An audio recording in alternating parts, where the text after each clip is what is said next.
The main character named John tremblingly holds a paper in his hand with tests of his brain. He stands with goosebumps running all over his body and sweat dripping from his forehead. The doctor sitting on a chair tells him that it is better to try to be cured than to do nothing, but it is clear that these words do not give John faith. He, being in complete shock, loses the paper with the tests from his hands. John stands and looks at the doctor with complete confusion as to how he can continue to live with such an illness.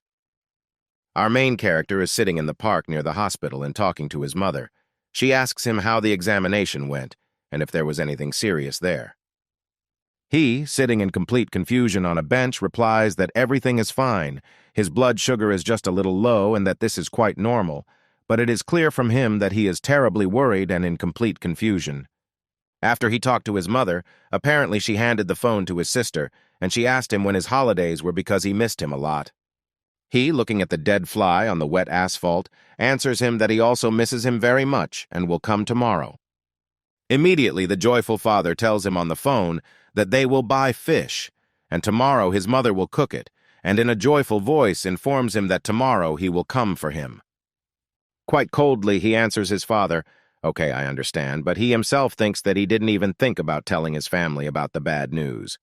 John says that he has to get on the bus to get to the hostel. His parents worry about him and tell him to be careful, and his sister says goodbye to him. The main character hangs up and sits in complete bewilderment what to do next with his life. John begins to get very angry. It is clear that he is in a terrible state. It is clear from him that he has aggression and confusion inside. He is angry and hits his legs with his fists. Afterwards, he sits and holds his head with his hands. He has tears. They mix with the rain. He is terribly upset and sits with a complete lack of understanding why death chose him from such a huge number of people on Earth.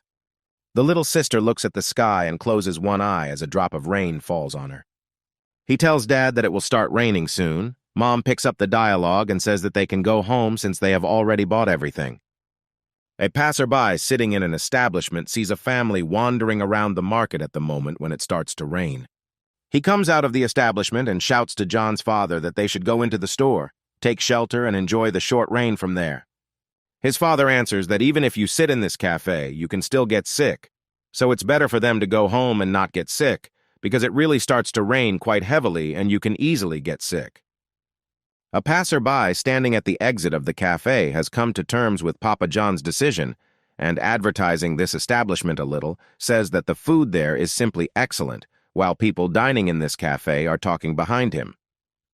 He walks back in with a smile on his face. Although he has a smile on his face, it is still clear that he is slightly dissatisfied and finds John's family a little boring. He sits down at his table and asks the chef to bring him some refills. Apparently, the food in the establishment really is delicious. Since he already takes more than one serving, the chef answers him that he accepted the order. He continues to dine on rice with meat. His facial expression shows that he really liked the food and he eats insatiably further, talking about how incomparable it is. The veins are showing on his forehead and he's sweating a little. At this moment in the kitchen, the chef kills the animal, apparently for the dish, and blood gushes out. The chief is talking to a woman. Apparently this is his wife or girlfriend. She tells him that things have been going great lately and that everything is fine with them. The dialogue continues, and the chief says that all that remains is to pay off the debts. At this moment, apparently the animal does not really want to become a dish and bites the person who decided to kill him. The chef cries out in pain. He looks at his bloody hand because of the bite. It is clear from it that he is dissatisfied, of course. He was bitten quite hard by the animal, and his entire finger is now covered in blood after the bite. Sweat flows down him and he decides to stop the bleeding with his mouth so that it will somehow stop. Meanwhile, John started bleeding, and his girlfriend, wiping the blood, asks if everything is okay with him. Apparently she is worried, but on the other hand, she doesn't mind making fun of him, and says that perhaps he is thinking about some vulgarities. Before the bus itself, he asks him if he got caught in the rain yesterday. She wipes away the blood, still grinning at him, whether he is thinking about something erotic or perhaps about her. He looks tired and asks her to calm down. John's sweat drips from his forehead and closes his eyes. In fact, he was remembering yesterday's conversation with the doctor and thinking about why his nose bleeds so often. In his head, he thinks that if he had not had brain cancer, he would have become close to this girl, It is clear that he is not indifferent to her. They get on the bus, and the guys come behind him, bully him, and one of the main ones stands right behind him.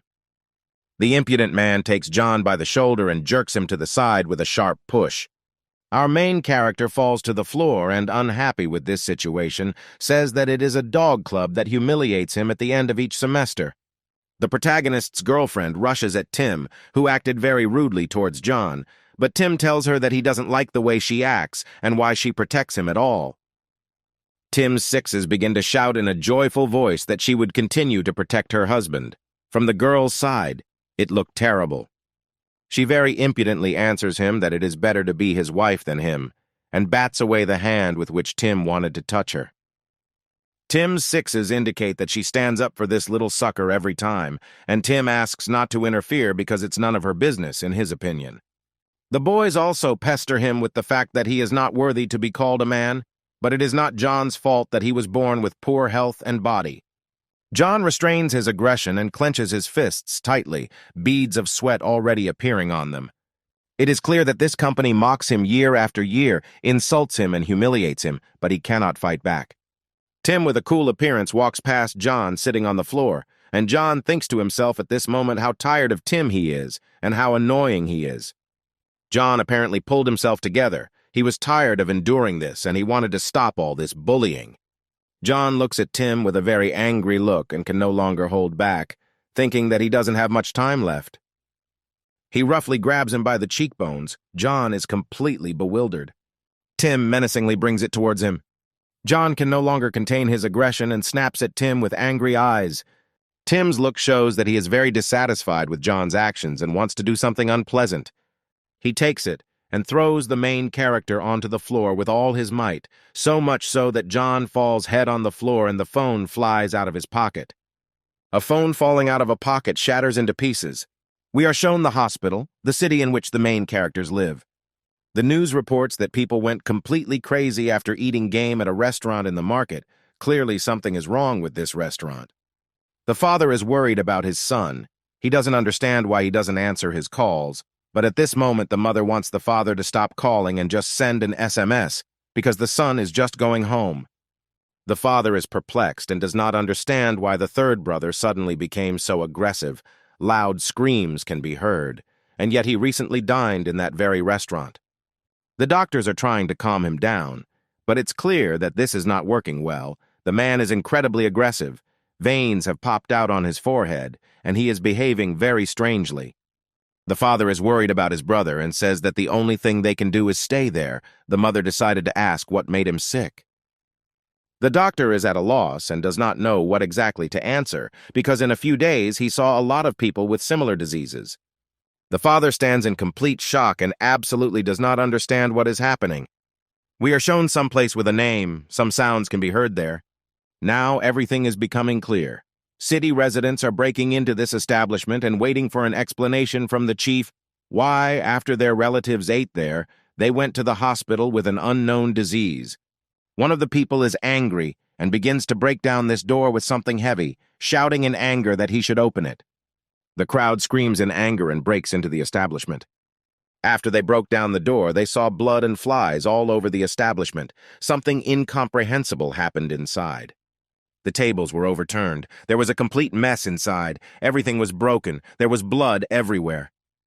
They decided to go inside, and there a terrible stench awaited them. People were completely confused as to what could smell like that. They all look together at the door inside the cafe. Sounds are coming from there, as if someone is eating. Absolutely all people have an absolute misunderstanding. One person from the crowd finally overcame his fear and decided to go in and check what was happening there, because everyone was interested. Literally a second later, he screams in horror. We are shown a terrifying picture where someone is devouring a person with terrifying sounds. There is blood all around, and there is a terrible smell of rotten meat. A dead man is lying. He apparently died a long time ago due to his condition. Flies are flying around, and they are mercilessly devouring him. We are transferred to the bus in which the main character, John, is traveling, and from there we can hear screams that Tim would beat John harder and get rid of him already. With all his might, he hits John in the face with his fist. From this blow, the main character's nose bleeds. Tim takes him by the shirt, and with a terrifying look tells him that how dare he bother him. John lies in very bad condition and can no longer do anything. John's friend Casey decided to intervene and began to get into the dialogue, because she doesn't like everything that is happening now. She shouts at them to leave, but they answer that this is a man's showdown and the boss is just teaching him a lesson. Her eyes are filled with anger. She twists the hand of one of the offenders. He begins to scream in pain. He clearly did not expect this. He begins to apologize, begs for mercy, but Casey breaks him more and more. I think this is the least he deserves. The driver is extremely dissatisfied with the situation that is happening in his cabin and asks everyone to calm down because this is greatly distracting him. But in response, he receives a blow to the face from one of the participants in the conflict. At one unexpected moment, the bus driver does not notice the man and hits him, and the windshield also breaks. Apparently, the blow was strong. The driver slams on the brakes. All the people in the cabin are in complete shock and are thrown from side to side by such a blow. Casey tries to hold on to the seat in the cabin, but it is clear that she needs to exert a lot of strength to do this. After stopping, the driver immediately jumps out of the car and goes to see what is there in the end. Blood on the front of the car and a broken windshield. That's all that is visible. One of Tim's six screams out the window at the driver with complete dissatisfaction, and the driver is still standing in shock near the bus and absolutely does not understand how this could happen. Tim shouts from somewhere on the bus about what the driver is doing. It's clear that everyone is unhappy with what happened. John tried to hit Tim, but he did it very poorly and only grazed him a little. He looked at him with an angry look. Jack looks into his eyes and breathes heavily, blood dripping from his nose. Tim laughed and looked into the eyes of the main character with a nervous grin, urging him to look at this dog who was still fighting. Raising his hand to strike, Tim wants to deliver the decisive blow. There is a sharp knock on the window. A bloody hand with claws is visible on the surface of the glass. Tim was taken aback and was unable to complete the strike, looking at the picture in front of him. Noticing the people inside, the zombie began to scream more actively. Casey and Tim were scared, and sweat started running down their faces. A man sitting on the ground watches a zombie hanging on a bus and watches the people inside the bus. The zombie noticed the victim near the bus and turned his attention to more accessible prey. Jumping off the bus, the zombie attacked the man and knocked him to the ground, sank his sharp teeth into the man's shoulder and began to eat him. The people on the bus were horrified by what they saw and, jumping out of their seats, shouted zombies who began to run away, while others stood rooted to the spot and simply looked at what was happening. Tim reacted quickly and jumped out of his seat and ran to the driver's seat. Once behind the wheel, Tim turned the ignition key. Tim sharply presses on the gas, pushing as hard as he can into the floor. The bus takes off and runs over the zombie and the man with its right wheel, crushing the zombie's head so that he definitely does not survive. Slightly slowing down, the bus travels further along the road, taking passengers further away from the scene of the incident. In the rearview mirror, you can see the silhouettes of two bodies and a trail of blood left by the wheel of this bus. Tim, looking in the mirror, thinks that they got carried away and need to return to the city. A sharp yell from a scared-to-death passenger tells Tip to look ahead. Tim looks forward and is horrified, and a small drop of sweat runs down his temple. In front of Tim, who is sitting behind the wheel in the driver's seat, a zombie's head breaks the windshield and the head penetrates the inside of the bus. Before Tim's eyes, he can see the open mouth of a zombie with its tongue hanging out and sharp teeth. Squeezing himself into a chair, Tim looks at the picture in front of him, and now he is definitely convinced for himself that there is a zombie in front of him. Turning the steering wheel sharply to the left, the car makes a sharp turn and the zombie begins to fly off the windshield. Having caught on the windshield wipers, the zombie does not fly off onto the road, but begins to climb onto the bus. The zombie begins to climb through the broken glass and reaches out with its claws towards the stunned Tim's face. After Casey is wounded by a rapier, the zombie falls immobilized into the interior of the bus. Shocked by everything that is happening, Tim turns back to find out who struck. Casey stands in a combat-ready pose, holding a rapier in front of him, and the shocked faces of the passengers can be seen behind him. Casey, with one kick, pushes the zombie's body into the open door of the bus, which is traveling at a decent speed. The bus simply rushes through the checkpoint at high speed. John sits in the lotus position on the floor of the bus and looks at the screen of the phone he holds in front of him. The panicked screams of passengers can be heard behind him. John looks at the broken screen, and his thoughts are only about one thing. Only with his loved ones everything was fine. Tim's face was covered in blood and expressed irritation at what was happening in the cabin.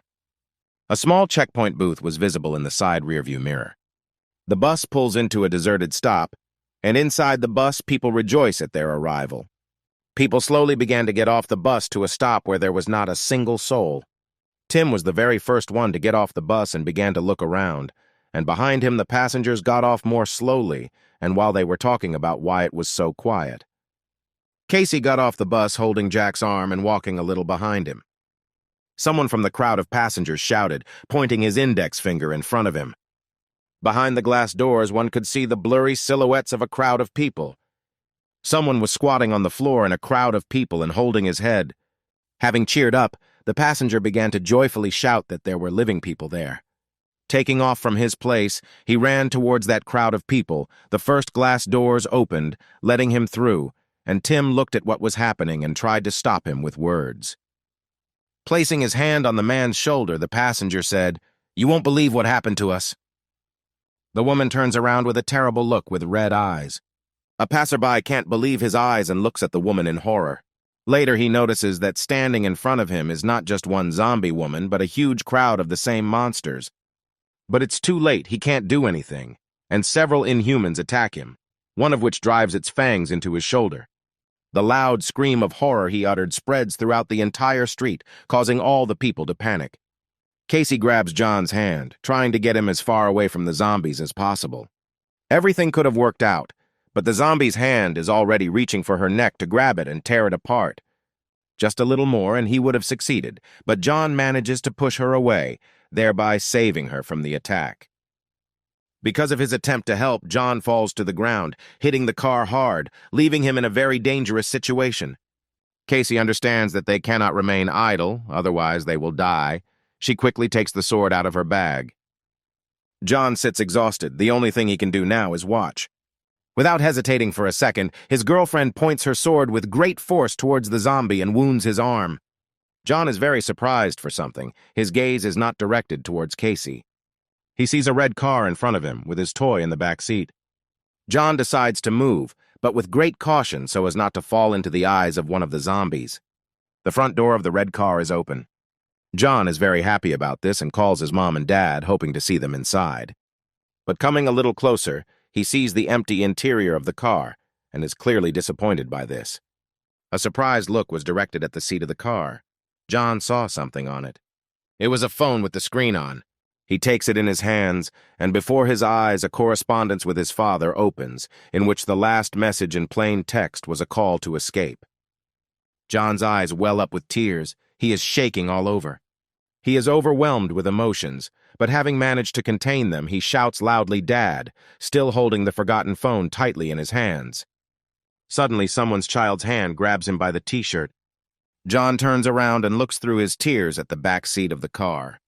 All this time, his younger sister was sitting there, scared and in tears, she said, "Brother." Seeing her, he begins to cry even more. John is incredibly happy to see his sister alive and reaches out to her to hug and calm her down. Meanwhile, she tells him that their parents left and did not return. They hug tightly. John strokes his sister's head. She is still crying and asks her brother how he managed to come back. Suddenly, out of nowhere, a zombie tries to attack them. He breaks the glass in the car, the fragments of which fly straight towards them.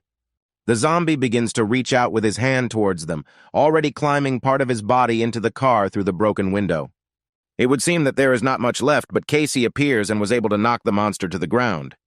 Her gaze is directed directly at the zombie. Holding a sword in her hands, she swings it. At the same second, the tip of the sword pierces right through the monster lying on the road. John, stunned by this whole picture, looks at the beautiful and fearless Casey standing at sunset, in whose hands is the sword that saved their lives. Casey approaches the car and extends his hand towards John, who has been tightly hugging his sister all this time. There are drops of blood on the face and white t-shirt of their savior. She calls John and her little sister to come with her. They did not refuse and ran quickly in her direction. They are in a hurry, so John picks up his little sister and runs for cover. Casey understands that at this rate they will not have time to escape. She pushes John in the right direction. With difficulty, they all manage to crawl into the closing garage. At that very second, the garage closes with a roar, creating a safe place where they can hide from the zombies. John looks towards the door with a very tired look. He exhales with a certain feeling of relief. The glances of two guys are directed at them, who also look tired and shabby. There were many people with them in the shelter who began to discuss the horror that had happened. The zombies intend to break the glass, getting inside, and the blonde comes up with the idea to send someone to the zombies, thereby distracting them so that the rest of the people can escape to a safer place. Outrageous cries are immediately directed towards him because no one wants to die and sacrifice themselves to save others. Since no one wants to volunteer, the blonde chooses himself who he will send to certain death and grabs Jonah's sister by the hand. Naturally, Casey and John were very outraged by this and were against his actions. But the blonde does not pay any attention to this. Like his entourage, they are going to do something deliberate. The poor girl cries loudly and asks to be let go. John responds to her cry for help, pushes the people who were in his way, and runs to save his sister. The blonde scoffs at what is happening and offers to go out to Zombie John if he so badly wants them to let his little sister go. The matter does not end with ridicule. Blonde kicks John in the face and tells him that he will die along with his sister. John fell to the floor, clutching his head in pain. Out of the corner of his eye, the blonde saw danger. A sword was pointed towards him, but he quickly reacted and was able to dodge the attack with a large wooden stick. This was a disgruntled Casey who had no intention of remaining idle. Their eyes met. Casey ordered the child to be released immediately. The blonde pushed the little girl and told his friend to hold her so that she wouldn't run away. The blonde struck the first blow, but Casey managed to stop him with her sword. The man advises her to give up before it's too late. While everyone is distracted by the fight, one guy offers to take advantage of the moment and quietly throw the girl out into the street, but the girl starts screaming. Other people just silently look in her direction but are not going to help her in any way. Meanwhile, John, who is lying on the floor, begins to regain consciousness and call for his sister. He still can't get up, his thoughts filled with his bad test results. John sees pleasant and warm memories where their family is all together. They clearly look happy. He remembers the words of the doctor who told him not to give up, because it is better than doing nothing. John is very worried. Questions arise in his head that force him to cry. Remembering the current situation, he falls into powerlessness. John gains strength, his body trembles, but he still crawls towards his little sister. As soon as she saw him, she immediately began to call her brother, in the hope that he would save her. John shouts loudly that he is ready to go himself instead of her. But in his heart, he understands that he does not want this at all. Surprised glances headed in his direction. Casey was the most surprised of all. John realizes that he must do this to save his sister and with a trembling body gets to his feet. In a confident tone, he orders to let his sister go, assuring that he himself can become bait for zombies. He still manages to convince everyone and return his sister. He takes her in his arms. John reassures his little sister, promising that everything will be fine and she has nothing to worry about. He tells her that he will find Mom and Dad and will definitely return. But the girl doesn't want him to leave and leave her. John pushes his sister away and tells Casey to take good care of her. Casey disagrees with John's decision to become bait and tries to persuade him. But John silences her by touching his index finger to her lips. He brings his finger to his lips, thereby telling him not to say another word, because it will no longer be possible to convince him. Finally, John hugs Casey and his sister and says that he loves them. Casey looks at him with worried eyes. John grabs his little sister's hand and tells her to always obey Casey from now on. He turns away from them and slowly walks towards the exit. His little sister cries after him. The guys who wanted to throw his sister away to the zombies see him off, shouting at him to go and get lost. The blonde looks at John with a very stern look. John just looked at him calmly. The blonde man swings the door open for John. John crosses the threshold beyond which he is met by a crowd of monsters who will soon pay attention to him. Casey throws the sword to John so that he has something to defend himself with. John catches it and holds it tightly in his hand. The sword gives him confidence. John directs his gaze towards a large number of zombies. Standing against a crowd of monsters, he tells himself that he must return. John begins to defend himself from the zombies by waving his sword, blood spattering everywhere. John was able to eliminate several zombies, but there are still many monsters who intend to attack him. Things are bad for him. He has no opportunity for a break. Fighting off one zombie, the next one immediately climbs in. Another monster, who was once human, falls on the corpses of zombies lying on the road. John's sword becomes bent from too many blows and will soon become unsuitable for use. He decides to run away from the zombies a short distance. The ugly creatures began to scream angrily and follow John. A strong hatred for them awakens in John. He looks at them with disgust. One of the monsters has his back to him. Taking advantage of the chance, John points his sword at him. The zombie turns around and looks straight at John with red eyes. John stands in a stupor because of this. The look of the zombie seemed familiar to him. It was his father turned into a zombie. But in front of him stood not his father, but a monster with greenish skin and teeth that could easily bite off human flesh. John could not hold back his tears and move from his place as the zombie slowly came closer and closer. He becomes easy prey and the zombie attacks him. John does not resist and allows the zombies to pierce his neck with their fangs. Other monsters want to bite him too. They attack our character, causing the main character to fall to the ground. He cries and remembers the image of his mother. This image corresponded to a zombie that bit off part of his flesh. John gritted his teeth in pain, tears and sweat mixed on his face. The zombies that used to be his parents continue to bite off his body, piece by piece. Lying in a pool of blood, John hugs his former parents. He screams, denying what is happening, does not want to put up with all this. Tears run down his cheek as he realizes that his parents are right in front of him. The zombie's hand reaches out to his eyes a little more and sharp claws will plunge right into him. This is exactly what happened. John lies powerless in his own pool of blood. All the people in the shelter are watching what is happening. Casey tries to close the little girl's eyes, but it is very difficult for her to contain her emotions. John's strength is leaving him. He can no longer hold the sword in his hands. It just lies next to his hand. Casey screams pitifully and loudly calls for John with tears. Even more zombies begin to approach the human body, eager to feast on it. The worst day in China has ended. Vultures are circling in the sky. They do not leave the corpse unattended and eat the remaining meat after the zombie. One vulture flies directly towards John with the same intention. Before landing, the bird already extends its claws to begin tearing the skin and meat. Her beak moves closer to John's pale, almost blue corpse. The vulture is ready to tear his skin. But then John grabs the bird by the neck, depriving it of its lunch. He looks at the bird with a contemptuous look, his eyes red. John gained the strength to stand up.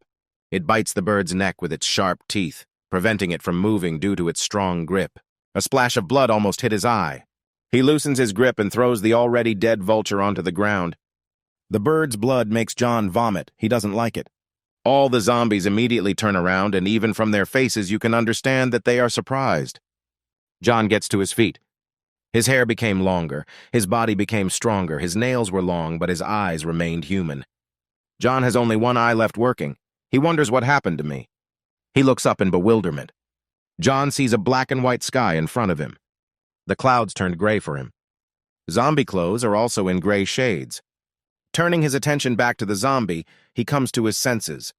John begins to remember what and how happened. He realizes that he was eaten by zombies. But John still cannot understand how this is possible because he was eaten by zombies, but he is still alive. He begins to walk and think how it happened. John remembers how he did nothing while the zombies bit him. Casey and his little sister, who saw his brother being killed by monsters, come to mind. John gets the idea that they urgently need to be found. He ran towards the shelter where all the people were supposed to be hiding. But what he saw horrified him. The store was destroyed. There were traces of blood everywhere. John calls his loved ones by name, hoping that they will respond. A sound caught his attention and he looked in that direction. In front of him sat a fat zombie who was eating someone's flesh.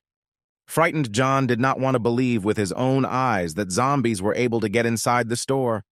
While he was standing, one zombie reached out to his leg to bite him. Sharp teeth pierced John's leg. But John, as if not feeling this, headed towards another zombie. This monster sat with its back to him, not paying attention to him. John trembled from what he saw. The zombie had a bandage.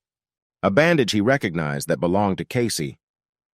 John was horrified by this. But his horror turned to anger and rage, so he attacked the zombies. Another monster that bit his legs had his teeth broken due to a wound that healed very quickly. John screams at the zombie that ate Casey. John wishes that it would be better if the Caseys ate him together. He calls his little sister. He is filled with anger. With his bare hands, John tears the zombie's skin from which a fountain of blood gushes out. His furious gaze is directed directly at the monster. John swings to hit the zombie. With his blow, he breaks all his teeth and puts his hand into the zombie's mouth. John reaches his hand even further, telling the monster to return Casey's headband to him. With all his strength, he pulls out his hand along with the zombie headband. The floor is covered in blood. This makes a zombie fall. John tightly grips Casey's pink, bloody bandage that she was wearing on her leg. He began to sweat and began to breathe heavily. In confusion, he asks the question, "Am I a zombie?" John's attention is drawn to a sound coming from boxes in the corner of the room. He decides to come closer to them. Pushing them aside, John was surprised. He saw a very frightened guy. John called him by name. The guy got scared when he saw John and started screaming, "Zombie." John heard that zombies were very close to them and it was dangerous. The zombies tried to get close to them, climbed onto the cabinet, causing water bottles to fall on them. The guy was terrified.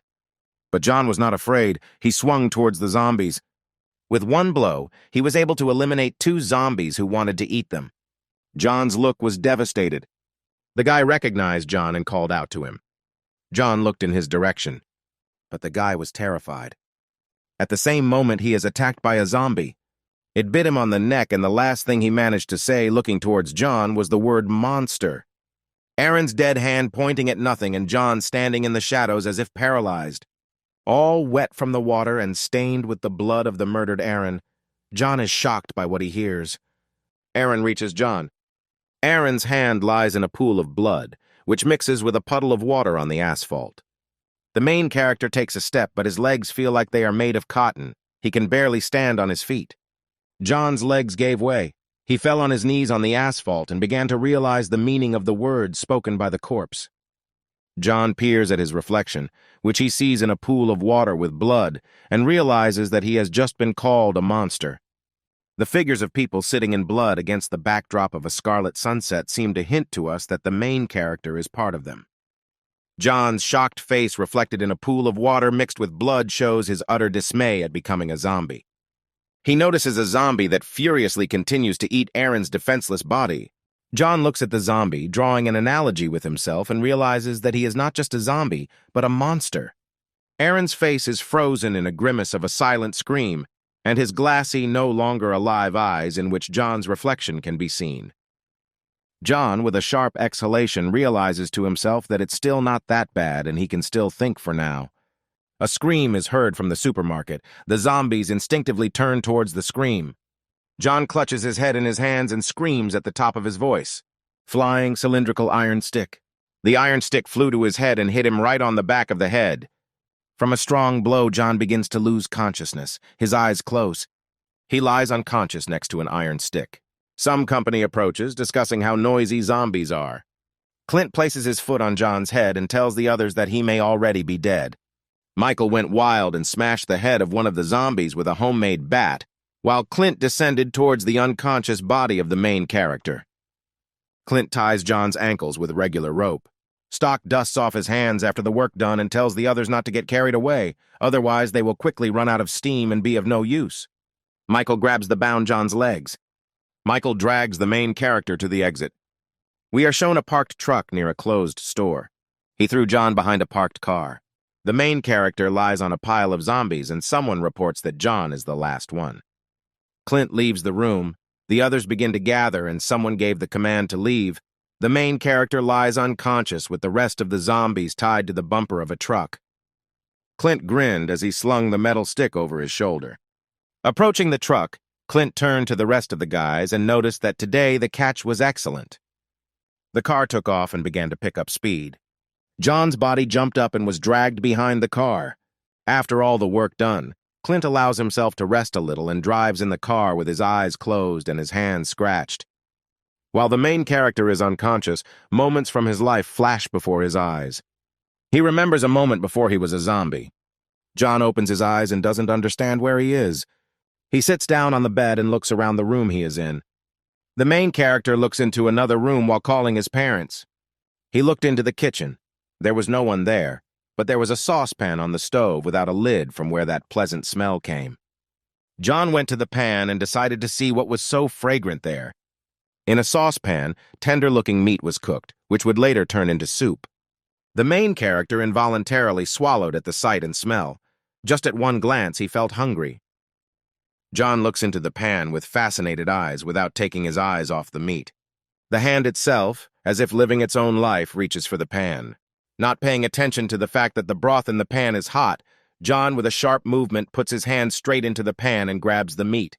In John's hands, red from the heat, lie pieces of delicious meat. His eyes became crazy, his pupils shrank, his eye color darkened. John, as if distraught, began to eat meat like an animal.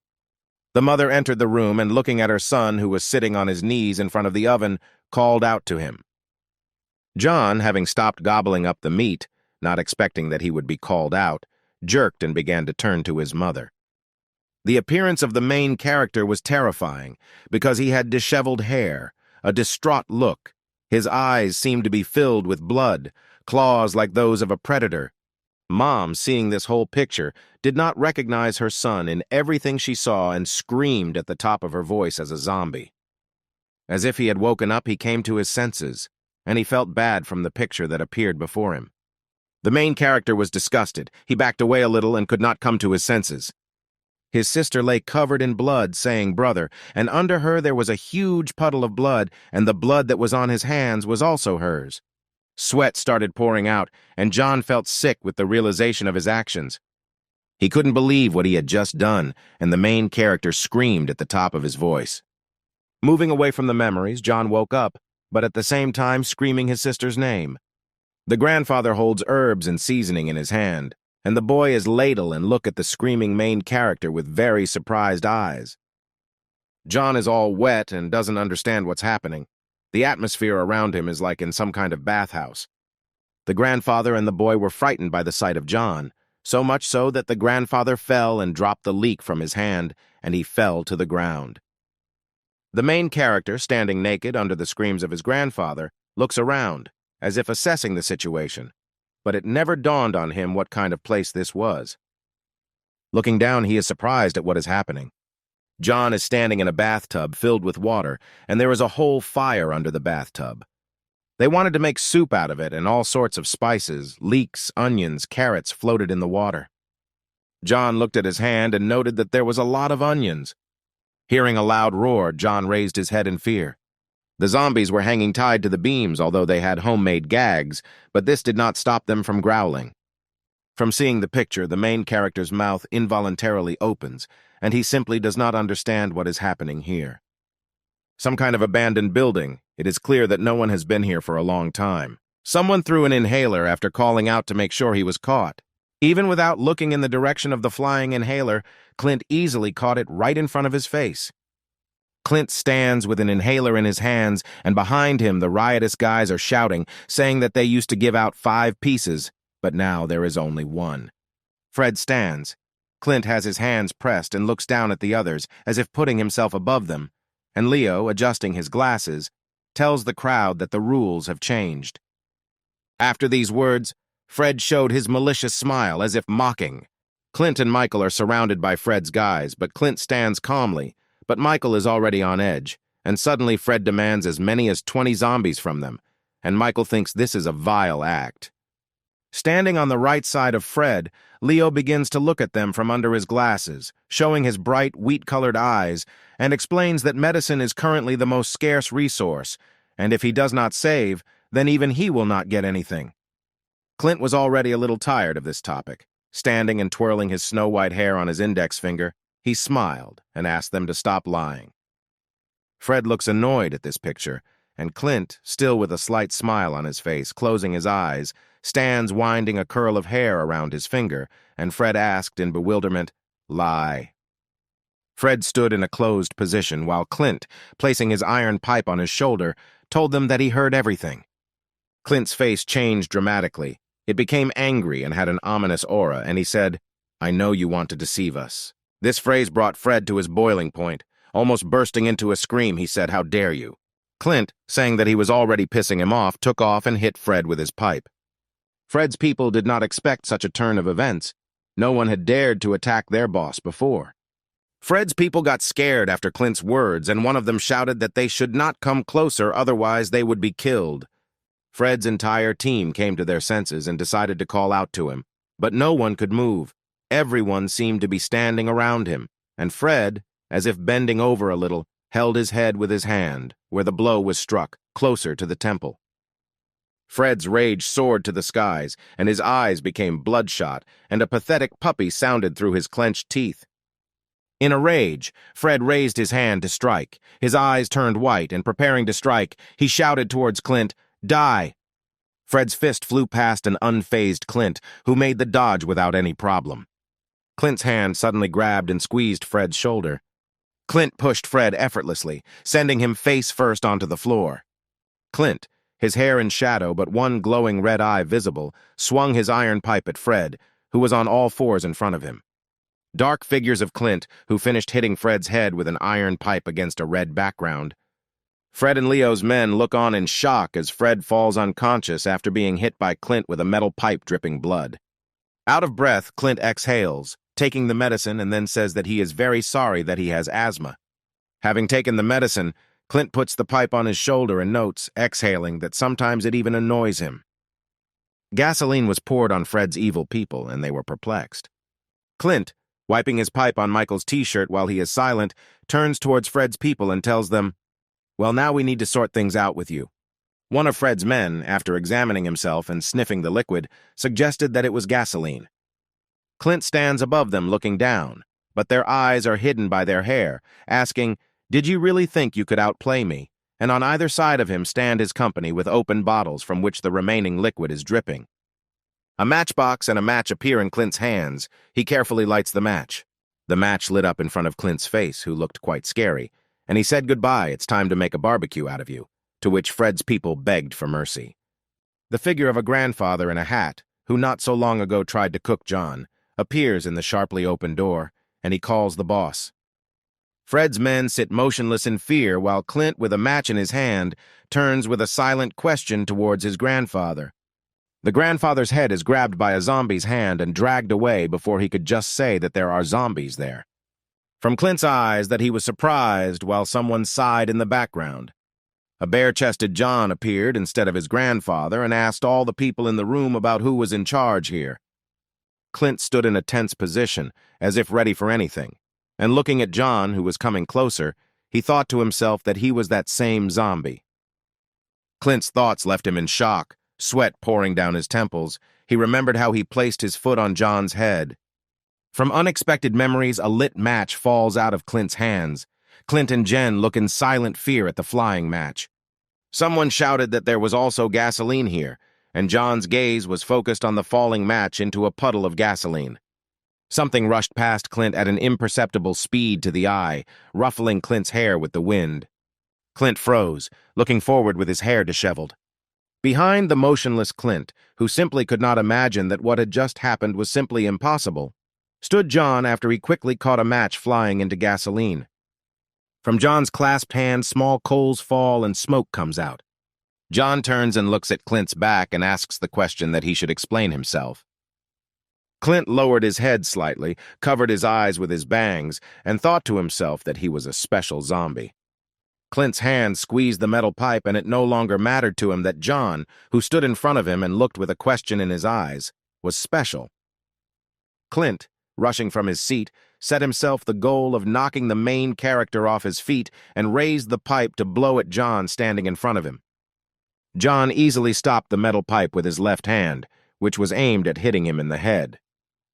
Looking up, John grasped the pipe in his hand without any effort. There was a tense silence between John, who was holding the now broken pipe in his hand, and Clint. The realization of what was happening came to Clint's head, thinking to himself that he was fucked. This left him disappointed.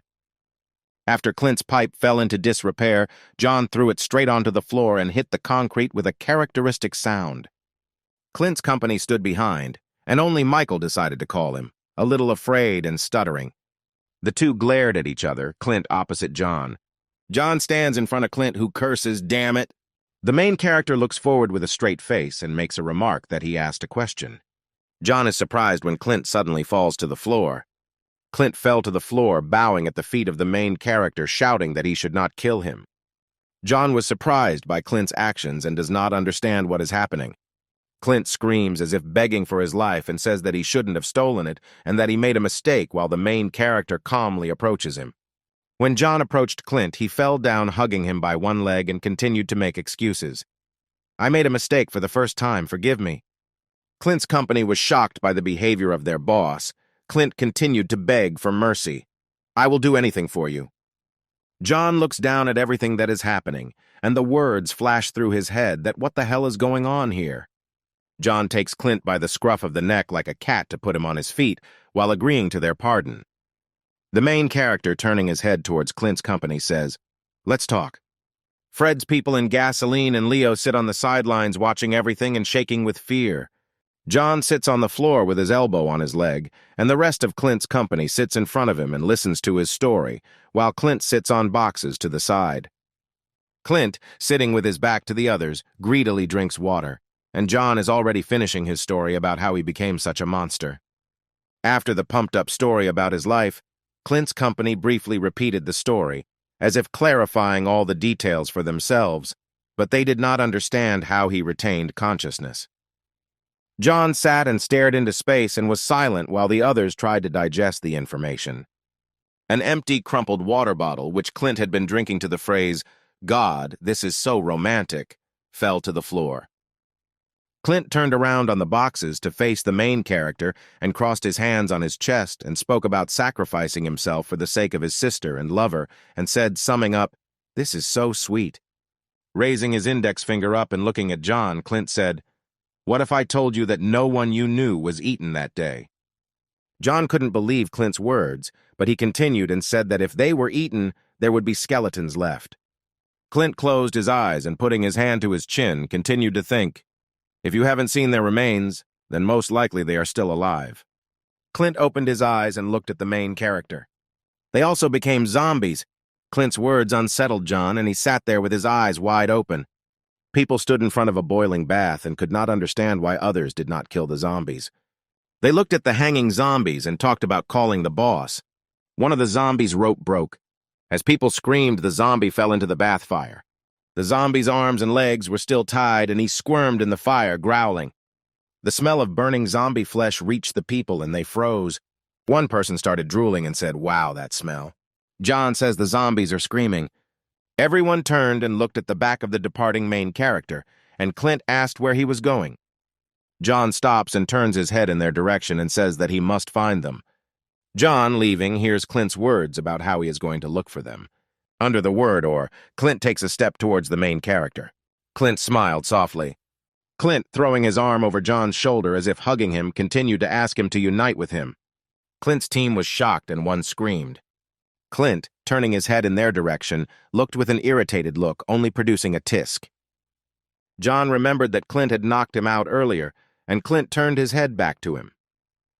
Having brushed off Clint's hand, the main character said that he did not understand why he should catch zombies, and also that he did not trust these people. Leaving, John continues, "Since we don't trust each other, there is no need for such proposals," and Clint, looking at his back, noticed that he was refused. Clint lowered his head until the shadow of his bangs fell on his eyes, and he looked at the figure of John, who silently left the room. Clint, who had an ominous aura about him, turned towards the one who interrupted his conversation. Twisting his hair around his finger, Clint angrily asks who allowed him to interfere in the conversation. From the impudence of such an outburst, Clint angrily hit the man who dared to interrupt their conversation. The frightened people, seeing this, tried to defend themselves against this unfortunate newcomer, who had been under Fred's command for relatively little time. Satisfied with his sudden impulse to punch someone, thereby venting his anger and emotions, which had been more than enough in the last few minutes, Clint smiled victoriously. Clint was very pleased with himself, which is why he continued to smile and stare at the back of John as he walked away. John continued his vague direction down the corridor, thinking about the incident involving Clint that had happened just recently. Suddenly, John heard some sounds coming from very close to him. The main character, without thinking for a long time, sharply opened the door of the room from which mysterious sounds that interested him were coming. The protagonist's surprise knew no bounds. It was written in his gaze, which expressed nothing but surprise. There was a disgusting smell in the room, the source of which was scattered and dismembered corpses, of which there were a lot. Distracted from his not-so-boring occupation, the unhealthy creature drew attention to the sudden guest who dared to interrupt them. Without hesitation, it pounced on John, who continued to stand like a stone with an unreadable expression on his face. There was a lot of emotion on the protagonist's face, which indicated that he did not expect to see something like this. The stench that was in that little room quickly made its way into every room of this room, quickly reaching Clint and the others. The man who stood behind Clint decided at his own risk to joke about this not very pleasant smell, to which the boss rolled his eyes, knowing full well that he was surrounded by a bunch of idiots, nothing more. The guy with red hair, sensing danger, tensed in anticipation of the further actions of his opponents, whom he had not yet seen. Suddenly, a zombie's hand broke through the wooden door that was behind this guy and almost touched his face, passing just a few centimeters from him. With lightning speed, the zombie bit into the neck of the guy, who had no precious time to think about this situation. The relatives of the already dead man looked at this with outright horror and fear, which they had never experienced before in their lives. Following the first zombie that broke through, as according to the script, the rest of his relatives came to do what was destined for them. They frightened cowardly people who were afraid for their useless skins, instilling horror that was reflected on their faces. But out of nowhere, an iron pipe appeared in someone's hands and flew at great speed into someone's face. In front of the face of the guy who had previously managed to say goodbye to his life, splashes of blood poured out from a zombie that wanted to kill him. Clint himself came to the aid of this unfortunate boy, becoming a hero on a global scale. John was also trying to cope with a bunch of zombies that surrounded him. The protagonist's face showed great surprise at the realization of the incredible power these creatures possessed. With all his strength, John pushed away the zombie that tried to harm his life. The tired and distraught protagonist looked at his opponent with a proud and victorious gaze, realizing that his opponent was defeated. The zombie, from such a force of impact, noticeably weakened and sank to the floor, no longer able to resist the main character. But other zombies, without wasting their time, also continued to attack John, not giving him a single minute to rest. John, embittered with his opponents, tired of the recent battle, flew into a rage, deciding to deal with them once and for all. Clenching his fingers into a fist, the main character swung it with enormous force to strike. Taking out all his anger and rage, John hit several standing zombies with one blow. The main character, out of the corner of his eye, noticed the approach of his opponent, who was about to attack him. The zombie sought to kill the main character with incredible speed. But without having time to take even a couple of steps, it flies off in the opposite direction at the same speed. Clint came to John's aid, killing the crazed zombie with the same metal pipe. John was surprised and openly demonstrated it. He did not understand Clint's intentions. Clint, on one knee, continued to finish off the zombies. Rising to his starting position, Clint smiled at John, putting all his words and thoughts into this small and so necessary gesture. But these were not the last of their defeated opponents. The rest of the zombies continued to approach the main characters. Clint, posing as a great hero and part-time savior, prepared for a new battle, covering a rather surprised John with his back. With his back to John, Clint said something to him. John feigned resignation from Clint's position. He wanted to tell Clint something truly important, something that has been tormenting him for quite some time, which is why Clint freezes in anticipation of the question.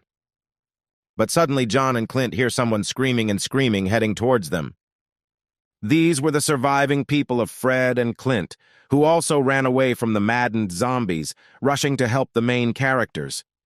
Due to the fact that John did not have time to voice what he was going to, there was irritation and rage on his face. Clint quickly took control of the situation, turning on the fool and talking complete nonsense. But the zombies do not wait and continue to approach people, showing with all their appearance their readiness for battle. Now Clint and John will fight side by side, helping each other to survive. The surviving people run to the main characters to help them cope with such a large number of zombies. Zombies surround the main characters on both sides, ready to attack.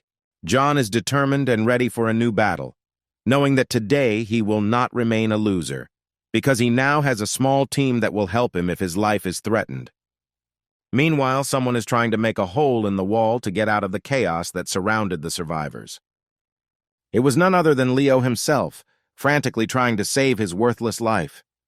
The surviving people hovered near the room, hearing very strange sounds coming from it. It seemed that there was no end to the zombies. There were too many of them.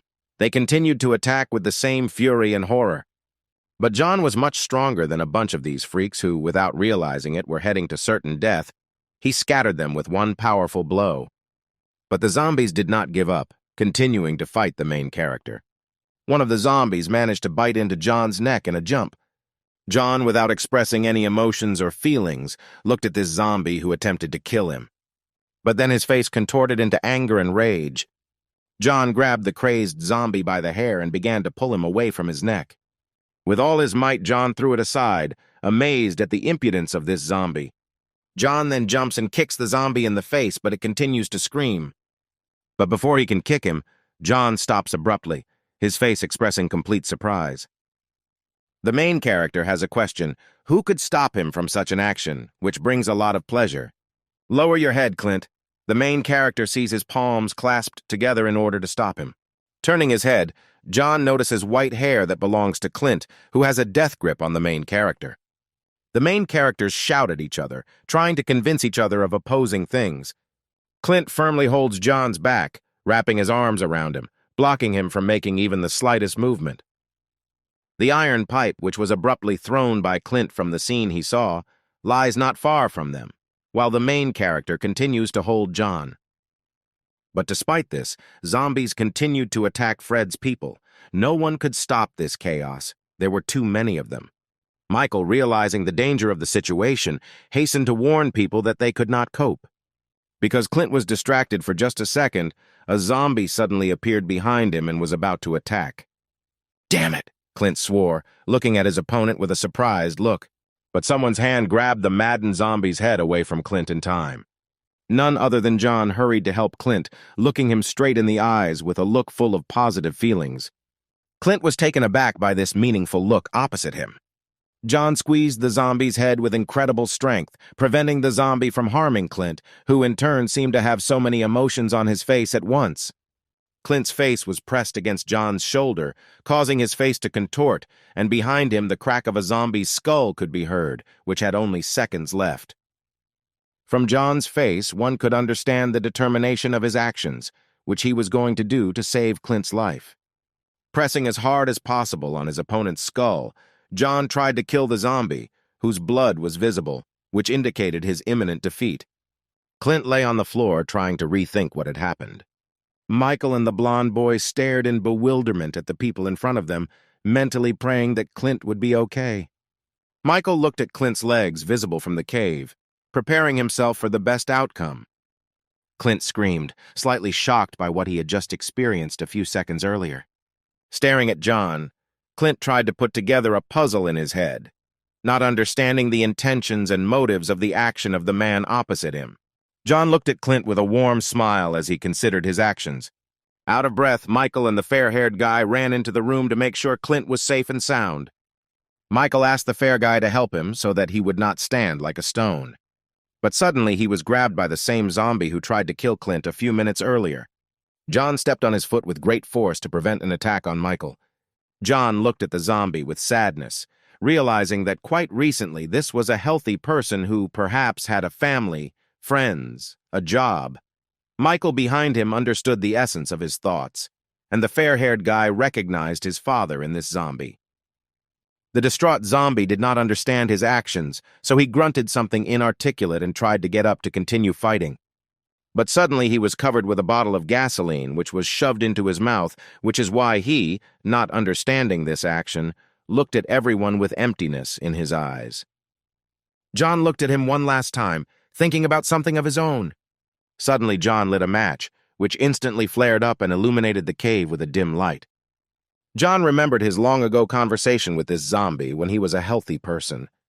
Realizing that he is doing everything as needed, John slowly brings a burning match to the mouth of his old friend, who has a bottle of a highly flammable substance in his mouth.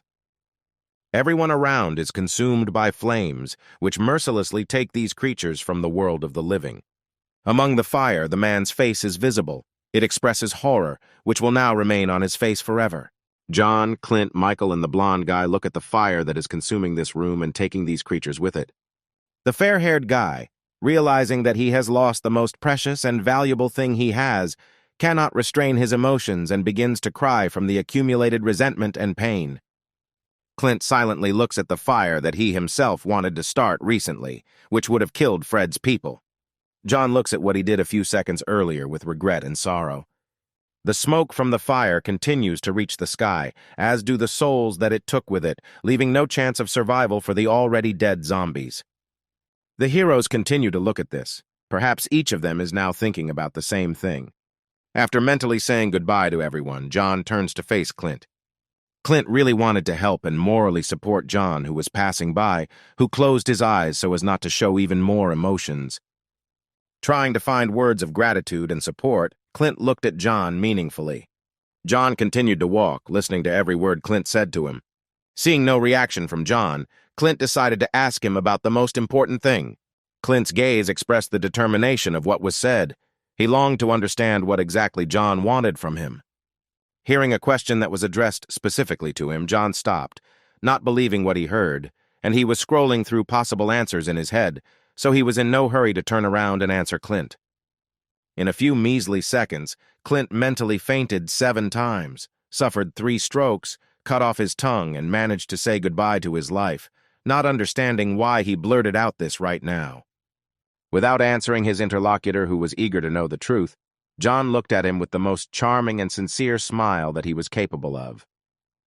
And John, without calculating his strength, shoves Clint in the stomach, as if turning the entire dialogue into nothing more than a joke, thereby relegating this conversation to the future. From such a force of the blow, Clint was twisted in half. A small stream of blood gushed from his mouth, and his eyes expressed a problem on a global scale, which puzzled John a little. Michael and the fair guy were surprised by this trick and were noticeably worried about Clint's condition. John grabbed the surprised Clint's hand to help him. He then slung it over his shoulder so that he could carry it on his own without causing any discomfort to Clint, whom he had nearly injured in the last few seconds. Pleased with this prank, Clint looked at John with a smile and calmness. But suddenly for everyone, the car in which they could safely leave this territory also caught fire, depriving them of the ability to move. This undoubtedly left everyone confused and surprised, so they simply looked at the car.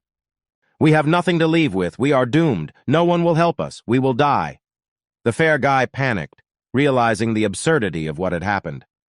Unexpectedly for everyone, Clint, who was hanging on John's shoulder, managed to slap the little guy in the face, shouting that he had no right to throw around such phrases. Michael tried to defuse the situation, calming Clint and covering the boy with his back, who, not expecting such a turn of events, began to roar again, and John accordingly tried to calm the man, screaming and screaming, cursing the little one.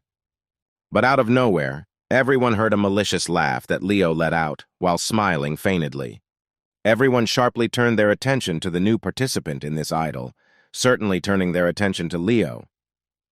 He twirled the keys to the car that belonged to him on his finger, hinting that he had a way out right in his hand.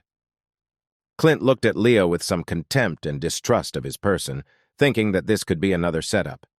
Leo hit himself on the forehead, mentally amazed at this caution, but time waits for no one. If he doesn't hurry up right now, then soon only a name may be left of him. Leo turned to everyone present asking for help, clasping his hands together, showing that he now needed them like nothing else. Having found the car that belonged to Leo, he inserted the key and turned it. Wiping beads of sweat from his face, he realized that the car was not working properly, or he would run out of gas. Looking at the other cars, Leo tried to come up with something new that would help them get out of there. Adjusting the collar of his shirt, which clearly showed his excitement, he announced to everyone that he had run out of gas. The company looked at Leo with a very unreadable look. They were mentally exhausted and very tired. Clint, with not very good intentions, approaches Leo and expresses a look full of anger and fatigue. But suddenly, Clint's eyes fall on something that will help solve his little problem with emotions. Clint hits Leo in the face with all his might, causing him in turn to fly his entire body into a small motorcycle that was standing nearby. Michael supports Clint's actions, while the fair-haired guy is noticeably worried about Leo's condition due to his young age. Clint and Leo shout at each other, thus venting all their hatred and hostility. Clint and Leo are distracted from their conflict by the sound of chains clanking not far from them. While the two were arguing and quarreling, John found a solution to their problem by driving a bus. All those gathered inspect the bus driven by John. Leo is the first to board it. Leo looks inside the bus to make sure it is completely clean and there are no signs of zombies inside. Finding nothing suspicious, Leo, Michael, and the fair guy board the bus in deathly silence. Michael and the blonde guy are trying to remain quiet so as not to continue the conflict that recently occurred with Clint. Leo is noticeably worried about the people who are in the same salon with him. John continues to stand outside and mysteriously looks at the moon, which has recently appeared due to the clouds finally clearing. John looks somewhere into the distance at the horizon and thinks about something of his own. Clint, also standing outside the bus, expresses his gratitude for the quick solution and for saving him, distracting John from his thoughts. John smiles at this and shows that he does this all with good intentions. Clint leaves John with a mysterious smile, entering the bus. Then we are shown other events, and we see that a guy named Will is running as fast as he can, trying to escape from the zombie that is catching up with him. The unconscious creature continues to chase the guy in order to commit lynching on the man. Will runs into a trap that he himself invented and built to fight such unhealthy creatures. A whole crowd of zombies is chasing behind Will, trying to catch up with him and kill him. Will falls to the ground, showing the zombie that he is defenseless and unarmed, so that the zombie woman would quickly jump after him and do what she had been chasing him for all this time. The zombie does exactly what Will originally intended. She did exactly the same as 100 others before her. Will smiles at the genius and resourcefulness of his well-thought-out plan that will help get rid of at least a handful of zombies. The zombie raises his hand to strike to kill the man who lies a few centimeters away from her. At this moment, Will jumps to the side to prevent the zombie from killing him, and meanwhile the zombie falls to the ground. Will looks with hatred at the zombies surrounding him, not understanding how humanity could have come to this. A crowd of zombies, understanding absolutely nothing, go to their target, but are deeply mistaken, thinking that in the next moment they will kill him. With one wave of his hand, the hero strikes a match and throws it on the ground, which has been doused with gasoline in advance. All zombies in an instant find themselves in flames, which will take their souls. Will looks at the fruit of his labors, at the fire and at the once healthy people who are now being burned alive. The human settlement Will lives with thanks him for his work and his well-thought-out plan. Uncomprehending zombies continue to scream from the fire. All the zombies burned alive in the fire, leaving behind ashes and clothes. Someone's stew of soup is being cooked in the kitchen, which is about to begin to boil, captivating with its delicious aroma.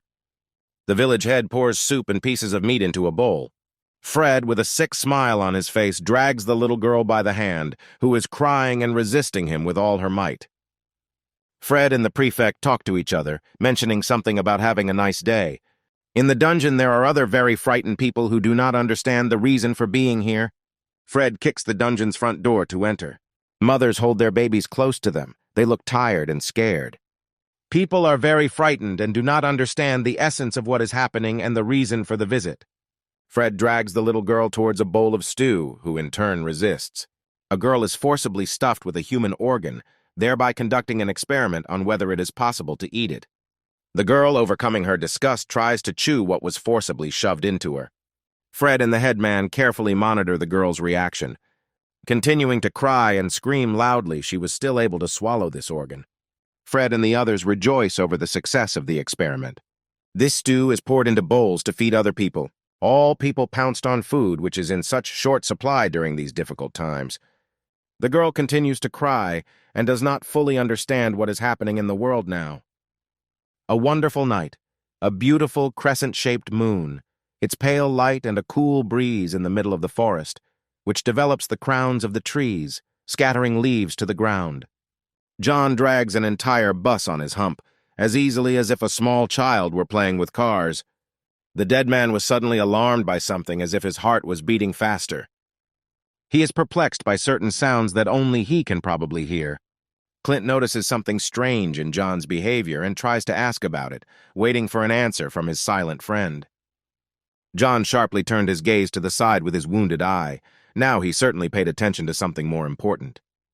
The sky is painted in bloody shades. The light and pleasant atmosphere instantly becomes tense, as if the sky is falling on everyone's head.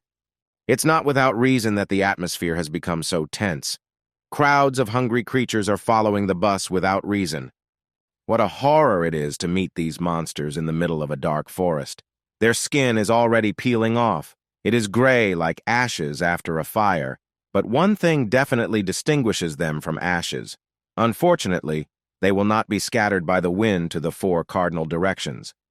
Clint noticed the threat. He was very scared as such a crowd was approaching them. John demands that Clint and everyone get on the bus without making unnecessary noises. Bus passengers are in a panic, some have already lost hope for the future and can only wipe the condensation from their glasses. John went to scout the situation for zombies and how they would react to him. The dead were already on their heels, but something haunts them, their goal. They are looking in a completely different direction. If they were hostile, they attacked our hero at that very second. The creatures passed John by as if they were their own relative. Apparently they only hunt people, which is both bad and good, since this can be used by pretending to be someone other than a person. John was amazed. They walked around him, continuing on their way, as if he were a spirit to them, unreasonable creatures over whom some virus had taken possession. The danger passed them. It was even some kind of impudence on their part. John was already preparing for battle, and they brazenly bypassed him. Michael can't believe they just left without taking a bite out of each one. Clint calls out to John again, who finally pays attention to him. He decided to mock his dead friend and says that other dead people put themselves above him. One of the subordinates suddenly screams and points in the direction of the zombie. Everyone paid attention to their friend's announcement, and it really was something worthwhile. The dead were heading towards a village inhabited by people, which foreshadowed the worst consequences. The crowd of dead people found a more interesting target than a small bus and decided to wipe even a small village into dust. Leo hopes that they will not be able to decide to follow them, which is why he is shaking as if in the bitter cold. Clint is not happy that the dead are heading to the village, and he needs to make a decision quickly, otherwise it will be too late. John knocks on the bus window and asks them to take their seats and secure themselves well. He grabs the steel chain with his blackened hands and prepares all his strength for an instant jerk. John's last phrase makes even the most fearless tense, as he has planned something that should bring them to the village in a matter of seconds. Everyone buckled up tighter because perhaps for them this is a one-way ticket, a destination. John only forgot to hand over the fare, but did not forget to take care of their safety, that everyone was wearing their seat belts, and that no one needed to get out. Their eyes had left their sockets. No seatbelt could save them from such a trip.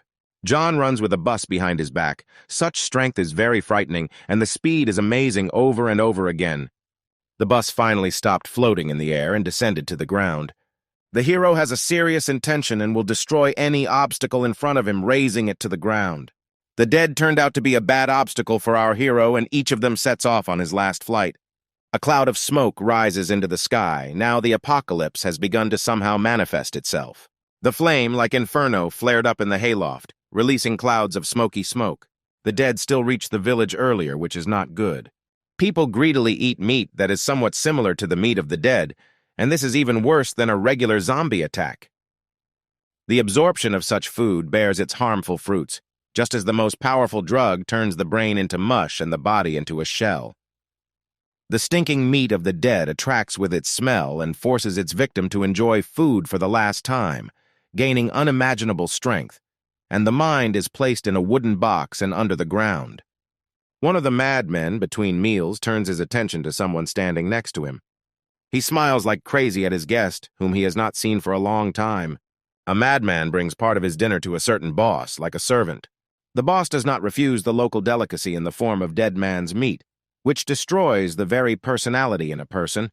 After this, it is better to expect a finale in the form of a rope, soap, and a stool. The mysterious boss turned out to be John's longtime abuser, Tim, and even here he causes mischief by forcing his subordinates to eat zombie meat. The sycophant smelled thoroughly of the roasted meat of the dead, mixing this vile smell with his sweat. Something distracted our badass from his meal, and it might be worth reminding us that zombies are already on our heels. Tim notices that among the flames of the inferno, the dead are rising from the lands, eager to absorb more and more flesh. The boss immediately scolded his subordinate. A bowl of soup was smashed into pieces, and one blow knocked down an adult man. First of all, you need to escape from a crowd of zombies, but this is not about Tim, who needs to beat up his subordinate. He sends him to close the door from the dead, but realizes that this is the wrong choice and death is inevitable. The monster's fangs are sharpened like a razor, and as soon as they get close to the victim, they will not leave a living place on it.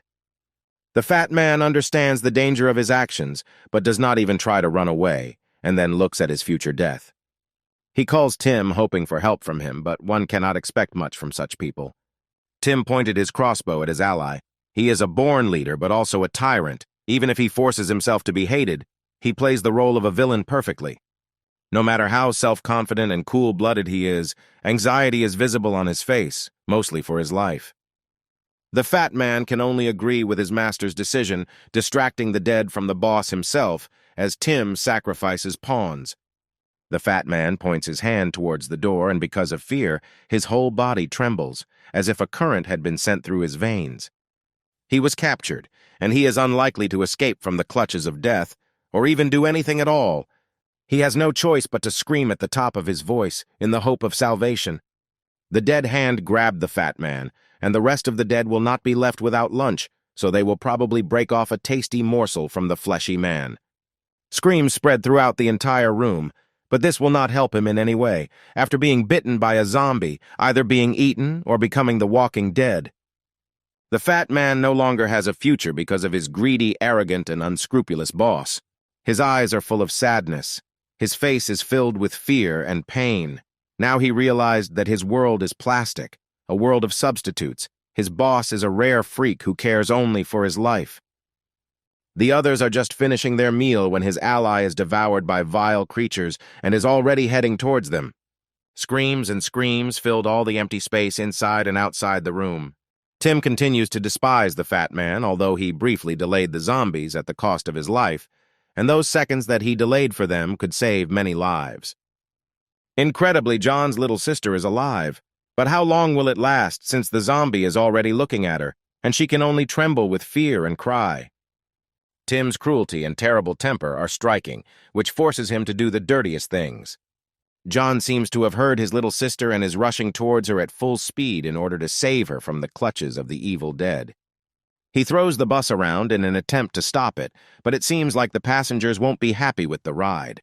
The roar that John creates spreads over a long distance. John finally managed to get the attention of his brothers, and maybe now they will start attacking him and he won't have to chase them. John's shadow, which did not appear against the background of the pale moonlight, is gradually approaching his enemies. The dead also glare at him, waiting for the moment to attack and instantly kill. The silhouette has appeared, and the monsters don't even know which monster they contacted. The monsters are already on the way, and John is just beginning to prepare a deadly attack for them. They surrounded him. What would he do? What would come into the head of a reasonable zombie? He grabs the chain, probably preparing to attack the bus, no matter how harmful it would be for the passengers.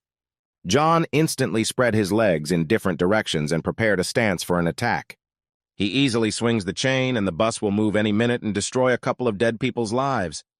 Even the dead faces of the zombies showed fear, which appeared due to the impending danger. John is so powerful that he sent a couple of already dead creatures to the guardian of the scales, where they are destined to burn to the ground.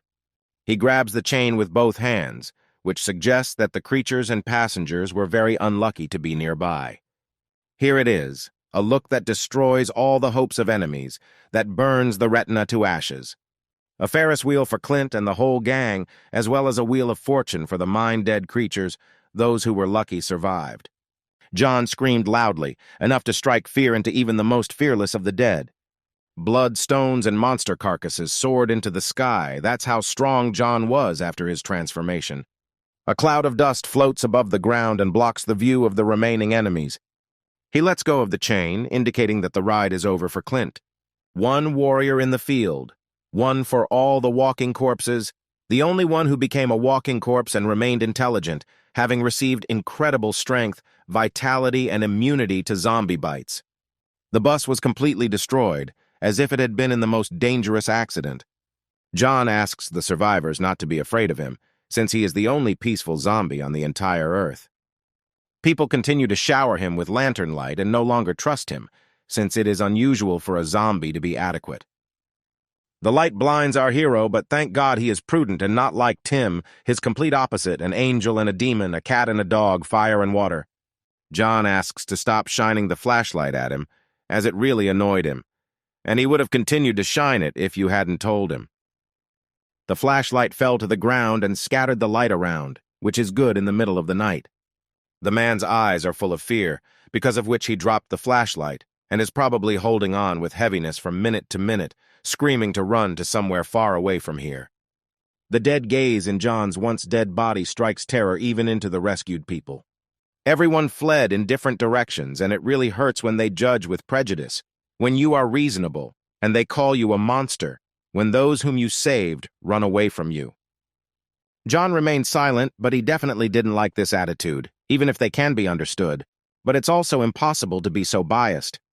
Clint and the whole team have endured a real nightmare, and they are not at all happy with such trips. John steps in his red sneakers towards the village. One of the previously familiar club of our hero's offenders who bullied our hero is now asking for help as far as the situation changes people. He tries to save himself and asks John not to attack him, so hopeless and weak.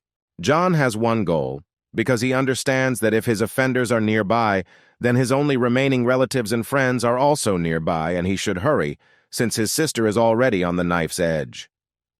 He enters a dark room in a village, shrouded in mystery and darkness.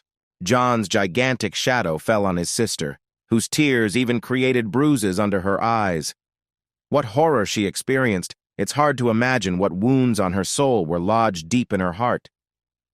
He calls her name, tries to approach, but what will be her reaction when she sees her brother, a massive zombie in his place? John tries to reach out his hand to his little sweet sister. She reacts like a real person. Screams and screams are typical on her part, since she has already seen a lot, and the dead man is also reaching out to her. He was frightened by this reaction. For sure, he could not expect that the last person close to him would reject him. The hand stops abruptly, the tension has increased, and it is unlikely that anyone after this could hold back his tears, which filled his eyes with constant moisture after such an attitude, as if the sun was going out. He is in shock. His face is filled with despair. His body is constrained, even in the body of a dead man. Human emotions, feelings, and affection for his loved one do not leave him. The little sister continues to scream and ask for salvation, calling for her brother, who is standing right in front of her. John is full of uncertainty, but still tries to convince his little sister. The pupils shrank to the smallest size, his fear for losing his little sister when she is right in front of him, when he saved her and he can touch her.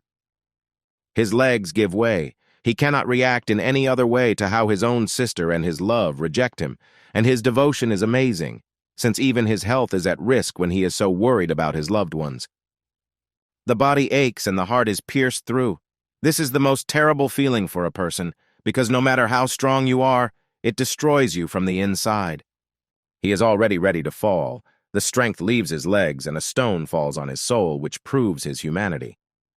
John was knocked to his knees, as before execution his head was put under the blade by the most cruel executioner, a dear man because he can heal any wound, but also deal the deepest blow, cutting his head off his shoulders. The atmosphere is overwhelming. The soul leaves even the deadest zombie. She is small, defenseless, and a real crybaby, but her willpower can be envied, since she did not lose hope for her brother's life and believed to the end, although she saw his death with her own eyes. John justifies her fear by saying that he is similar to a ghost, as a result of which she experiences fear. He continues to make excuses for her, but all this is for her sake. The poor girl huddled in a corner so that no creature could touch him, so that her brother could save her.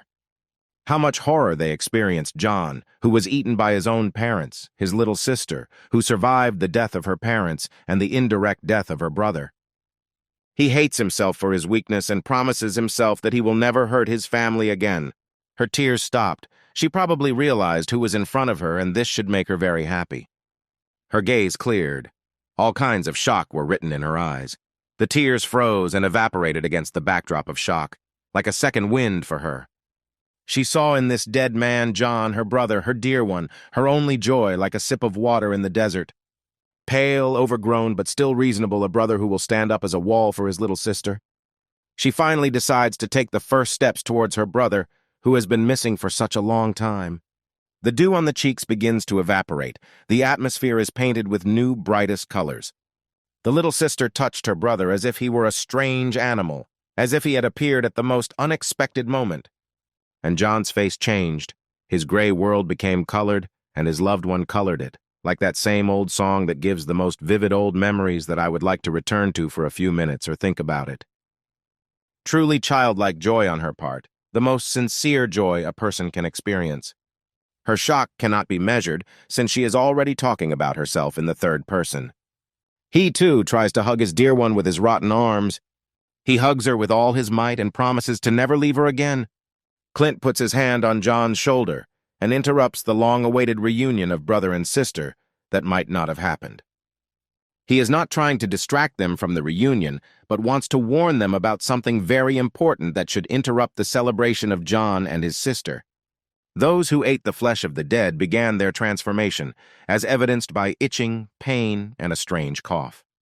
One of the allies notices all the most important things over and over again, the most far-sighted in the whole team. He pointed to the man who was crushed by a stone, and his leg was definitely not feeling well. He was trembling all over and holding himself up with heaviness. John entrusts custody of his sister to his friend Clint and asks him to look after her so that he can look after that guy. The girl continues to worry about her brother and does not glance in the other direction so as not to lose sight of him, so that he does not get lost over the horizon. John approaches the man with every step in order to examine him and identify what is happening to him. The man's face has already fallen. He is clearly not feeling well, but John still naively questions him in the hope that he is in good condition. His teeth are sharpening, but the man can only talk about meat. His transformation into a dead man continues, and the danger is the same. Copious discharge emanates from the mouth, as if the reaction of a bear to honey and a dead man to living meat. The most animal instincts awaken in him. John was shocked. A zombie, a creature from his worst nightmares, awakened before his eyes. Such a transformation is very frightening.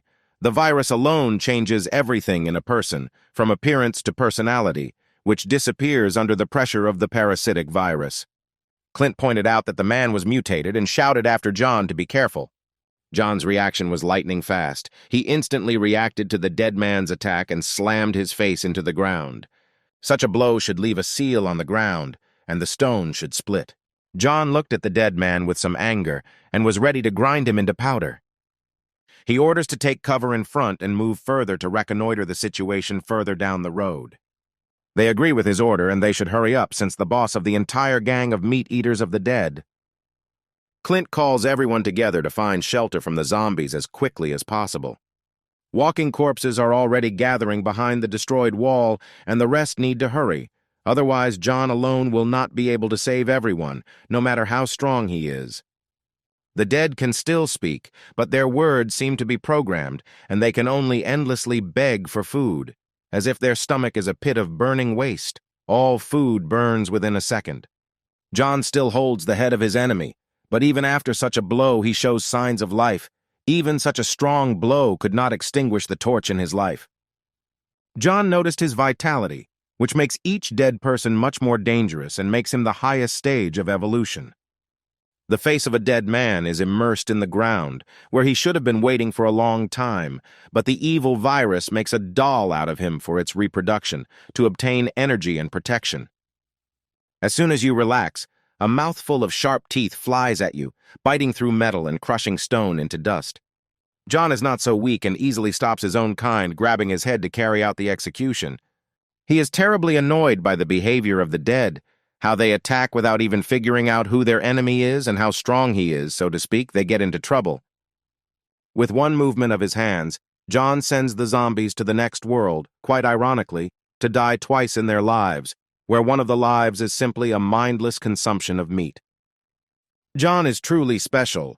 He is not a human, but he is not a zombie either. But on the contrary, many factors make him different from everyone else and set him apart in the same way. There are really a lot of dead people already, and they were all once people, but their heads were enslaved by a virus, and it is unclear whether they are in pain. John notices that the situation is heating up and he needs to hurry to everyone. One of all the madmen has not yet turned, but if he ate meat, then he did not have long to live. There are already many rotting spots on his body, and enslaving his mind to the virus is not long and not difficult. He asks our John for help, but where is his boss, whom he trusted so much? Yet the man will lie under everyone in order to survive. John has one goal and he needs to move towards his team. No little thing will stop him. Tim is so terrible that he experimented on his subordinates, forcing them to eat the meat of the dead, which leads to even greater devastation and allows the virus to spread more. It's already hard for a man to ask for help. His mind becomes cloudy, as if from the largest dose of a drug, a parasitic virus enslaves the mind to the end, leaving only a shell. His face depicts fear, pain, and despair. His half-rotten face personifies all his emotions. Before and after, a second decided the future life of a once man, now a walking corpse. Now he's like a mad dog who just wants to bite off a fresh piece of meat. John is greatly annoyed by such a terrible virus that plunges this world into the abyss of despair, a virus that separates a person from his loved ones, and so suddenly. He turned to his enemies, showing them at least some respect. The situation is so hopeless for every eater of the dead meat they enjoyed until the end of their deaths. The dead man rushes at John, but only seconds ago he asked for help, and it was him who John should have helped. He, as the arbiter of justice, wonders whether he deserves it or to die without suffering, which is already mercy. A terrifying grimace of a dead man, as it is rare to see one who can open his mouth so wide for his victims. The dead man's face instantly turned to mush just from one blow from John. John dealt one strong blow to the dead man, and with such impudence, looking at him and finishing him off with each new blow. A strike with the elbow on the arm with such aggression that he would not be able to attack or eat anyone else. John's terrifying scream, which instills horror even in the insane dead, who absolutely do not care about any fear. The terrifying hands of the zombie are already reaching for profit, in anticipation of feeding on human meat. Everyone closes the door from the monsters at once, and hardly anyone will help them from the outside. They can only hide in a shelter and wait for John to arrive. Michael is already losing hope of survival due to the number of monsters. He asks Clint what to do next. Even if there is no hope for the future, only fate decides their future. They can only wait and hope for a prudent decision of fate. Hope for fate, although this is the same thing. Someone unknown instantly rushed past Leo and touched him, whether he was striving for someone and striving so hard, not seeing anyone in front of him. Someone grabbed our Clint, and this someone apparently came with bad intentions, as he called him a freak. Clint knows this man and their past makes itself felt, since he had to have the hefty courage to come back here and get hit in the head by this man. Clint and the girl were thrown towards the door. The team was shocked by such events. Everyone was trying to help them. It turns out that this man is the father of our Clint, and the woman who is holding him is his mother, and the family is pronounced, since the father is quite angry with his son. The scientist and the whole team are shocked by the sight they saw and stand with their mouths wide open. Such a blow caused Clint to bleed from his mouth, and everyone else would have wanted to help him. The father points to Clint and orders the mother not to protect her son, since he allegedly wants to exterminate his entire family. Clint cheekily mocks his father, since he rarely thinks about the fact that they are a family, and perhaps the father himself is the root of the problems in the family. The cheeky smile does not leave Clint's face, and he continues to mock his father, since he probably hates him and the feeling is mutual. He likes the fact that he can mock his own father, who apparently has done a lot of things to achieve such an attitude. Someone from the highest building is looking at everyone, shining something. He looks at John's battle with the dead and perhaps is preparing something for John himself. The surprise was a familiar arrow from a crossbow from a familiar freak. John skillfully sends every dead man flying, as if he had devoted his entire life to exterminating walking corpses.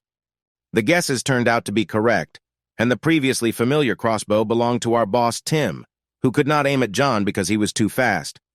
A certain beauty is trying to be insolent to Tima and claims that today is clearly not a good day. Tim immediately sensed the impudence in her words and asked what she said. The beauty turned out to be John's girlfriend, whom he lost and whom he loved so much, but sacrificed himself to protect his cute little sister and beautiful friend. She points out that everything bad came back to Tim like a boomerang, since he taught people to eat zombies, but now they will eat him. He was greatly hurt by this caustic phrase, and she might not feel well after such words, knowing his character and bad temper.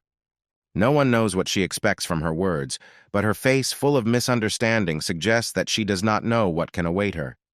Tim, like the most evil villain, mocks the girl's words, not realizing that he is in a really dangerous situation, but his self-confidence overshadows his prudence. He began to laugh even louder, which confirmed his incredible confidence. Tim let go of his crossbow and was apparently preparing to strike the beauty, or simply hurt her. He grabs the poor girl by the neck and begins to strangle her, like the most arrogant freak, such cold-bloodedness towards the one he loves. Without even a second's hesitation, he will throw the love of his life into the crowd of zombies in order to survive. She's in pain, but he doesn't stop holding her by the throat, saying that she has no right to contradict him, but she just can't stop, and obviously, she's already received punishment from him more than once. He brazenly grabbed her most tender and inviolable parts of her body, like a real freak who only needs to burn in the flames of inferno, a terrible rapist who ideally plays the role of a villain. The beauty obediently obeyed him and even shed tears, which was painful even to watch, the worst feeling. Tim is so terrible that he took away one of this beauty's legs. This freak cut off her leg so that she would be submissive to him and only him. His insolent gaze pierces and frightens our heroine with his hot breath.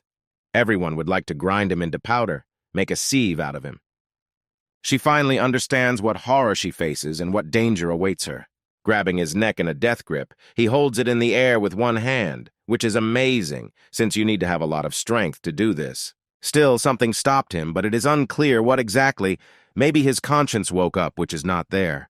She begged for death, but he didn't like that, and he threw her on the bed so that she would never talk like that again.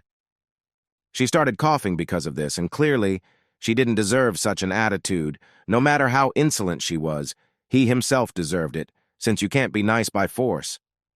He looks down on the beauty, who is out of breath from each of his blows. Tim breathed a sigh of relief, probably to calm down and calm his anger. He tries to apologize. What a two-faced freak who needs to wear a straitjacket to treat his narcissism and anger. The girl clutches her chest to catch her breath, since every breath of air is important to her, especially with such a tyrant who will sacrifice the most important things in order to survive. He promises that this will never happen again if she is obedient and will never be insolent to him again, but at the same time, he demands a good attitude towards himself. How quickly his character changed in a matter of seconds so that she would not be angry with him, since he loves her with all his heart. But if she were an ordinary person, she would be food for monsters. Tim brings his hand to the girl's face, explaining that she should not think about a man who died more than 6 months ago, and she is only his. Clever girl instantly bites Tim and bites his finger until it bleeds. Perhaps she was greatly offended by those words on his part. Scarlet blood gushes out of Tim's finger in a stream, and he didn't like such impudence from her. Tim turns his evil gaze on the beauty whom he will definitely kill after this. She slipped past him and quickly tries to grab the crossbow, probably to protect herself from the tyrant. He understood her intentions and quickly decided to stop the beauty so that nothing would happen to her. Her fingers are already on the trigger, but for some reason they are facing the opposite way, and she doesn't look like a stupid girl to grab the gun the wrong way. She pointed the crossbow at herself because she completely doesn't want to be with him and would rather die than suffer with him. The trigger is already moving and foreshadows the death of the valiant beauty who remained faithful to her beloved even after his death. Tim is furious at such a blatant but reasonable trick. Our heroine is very smart, since she bypassed the cold-blooded tyrant who thinks through his every action and takes this world by the tail. The girl did not have time to fire a shot, and her crossbow flies in the opposite direction. One blow to the beauty's hands, and her entire well-thought-out plan will go down the drain. Still, the shot was fired, but the arrow flew out the window to other zombies, including our John, although, according to Tim, he had been dead for 6 months. He is shocked by the determination of the beauty, who is ready to die so as not to be face-to-face with him within 4 walls. He was perplexed by the fact that he loved her to the point of losing his mind. He was ready to deprive her of her leg so that she could be his thing. It turns out that her death is one of the outcomes of the plan, and she wanted the arrow to fly towards all the dead so that they would know where to go to find the boss of the whole gang. He was shocked by what his beloved said, and he understood what she was up to and where it would lead.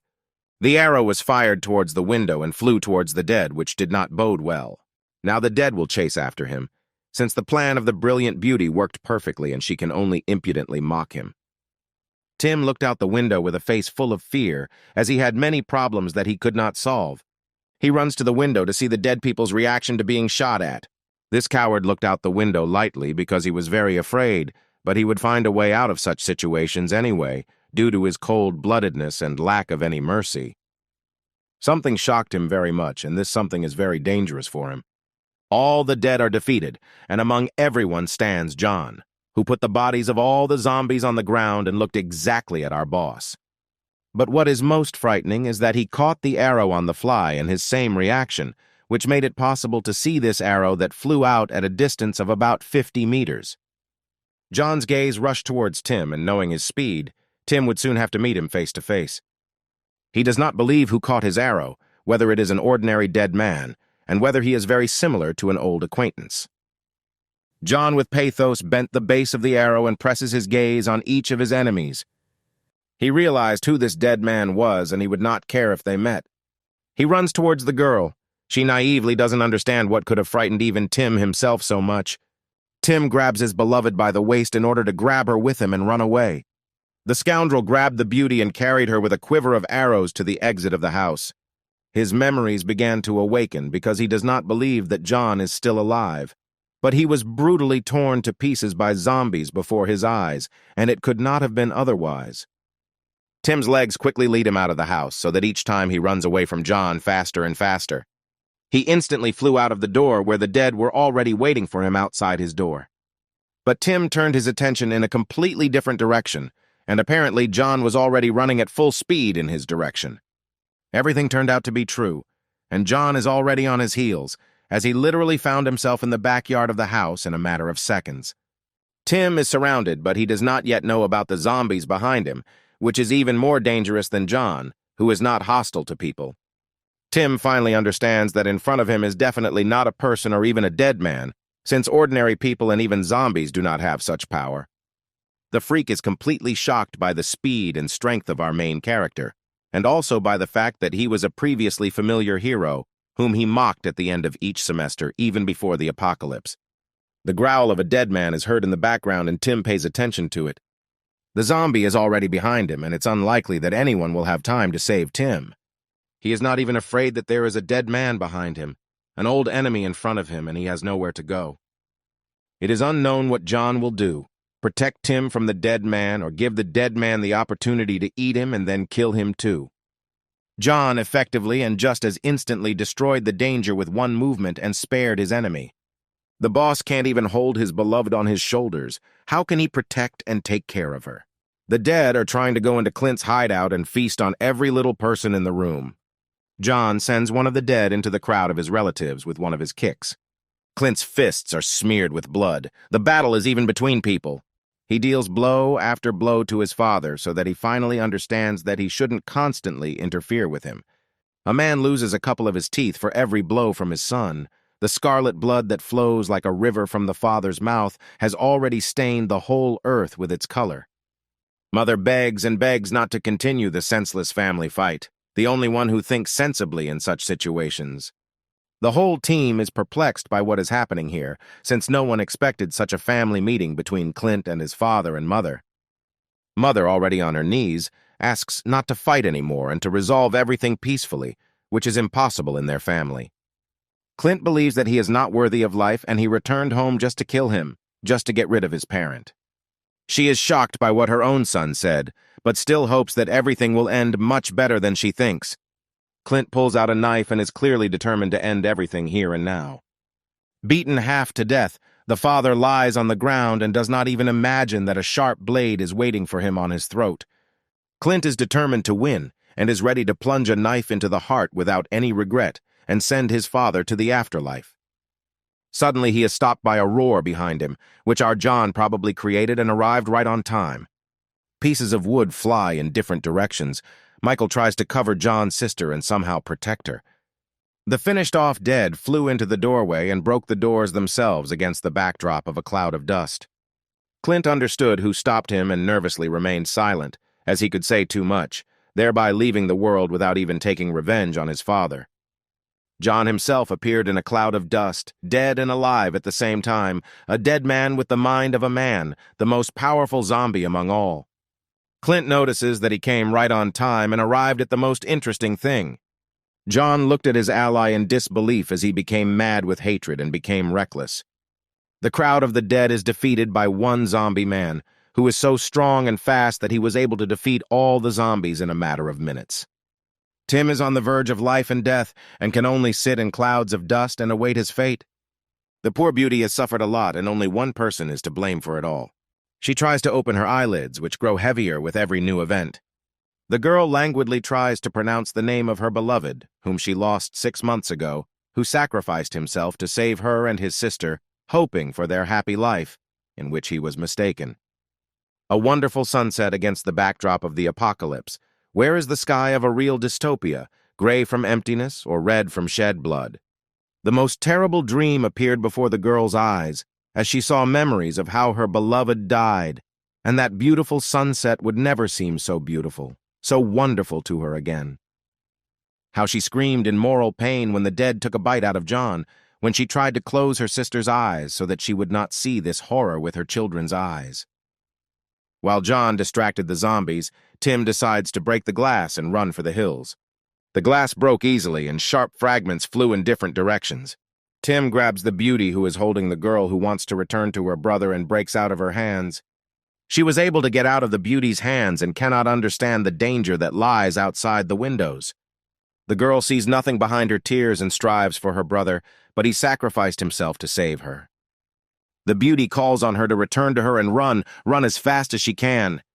One of the zombies has already gotten close to a small, stupid girl who doesn't listen to her elders when it's really worth doing. The zombie is already before her eyes and she can only stand in a stupor, like a deer in front of a truck. John's beloved escapes from Tim's arms and rushes towards his little sister to save her. The scary monster has already struck terror into the girl and she can only drool in front of him. Incredibly, he bit the girl, and apparently she didn't have much time left to live, and all because of one stupid thing. Still, the beauty managed to save the child from the clutches of the monster, and she apparently was able to survive, since the girl fulfilled her duty to John. The girl can only cry emotionally, although she put everyone in danger. The girl probably did not have time to escape, and was wounded in some part of her body. The dead man bit her on the leg, the same leg that Tim cut off, so that the virus would not spread throughout the girl's body and completely leave her in a desperate situation. She still continues to believe that John is still alive. The stage of denial haunts her. Her tears can be understood. Since she experienced the loss of her leg, her loved one, and her family, she was forced to live with her hater, and it was as if all the worst things happened to her.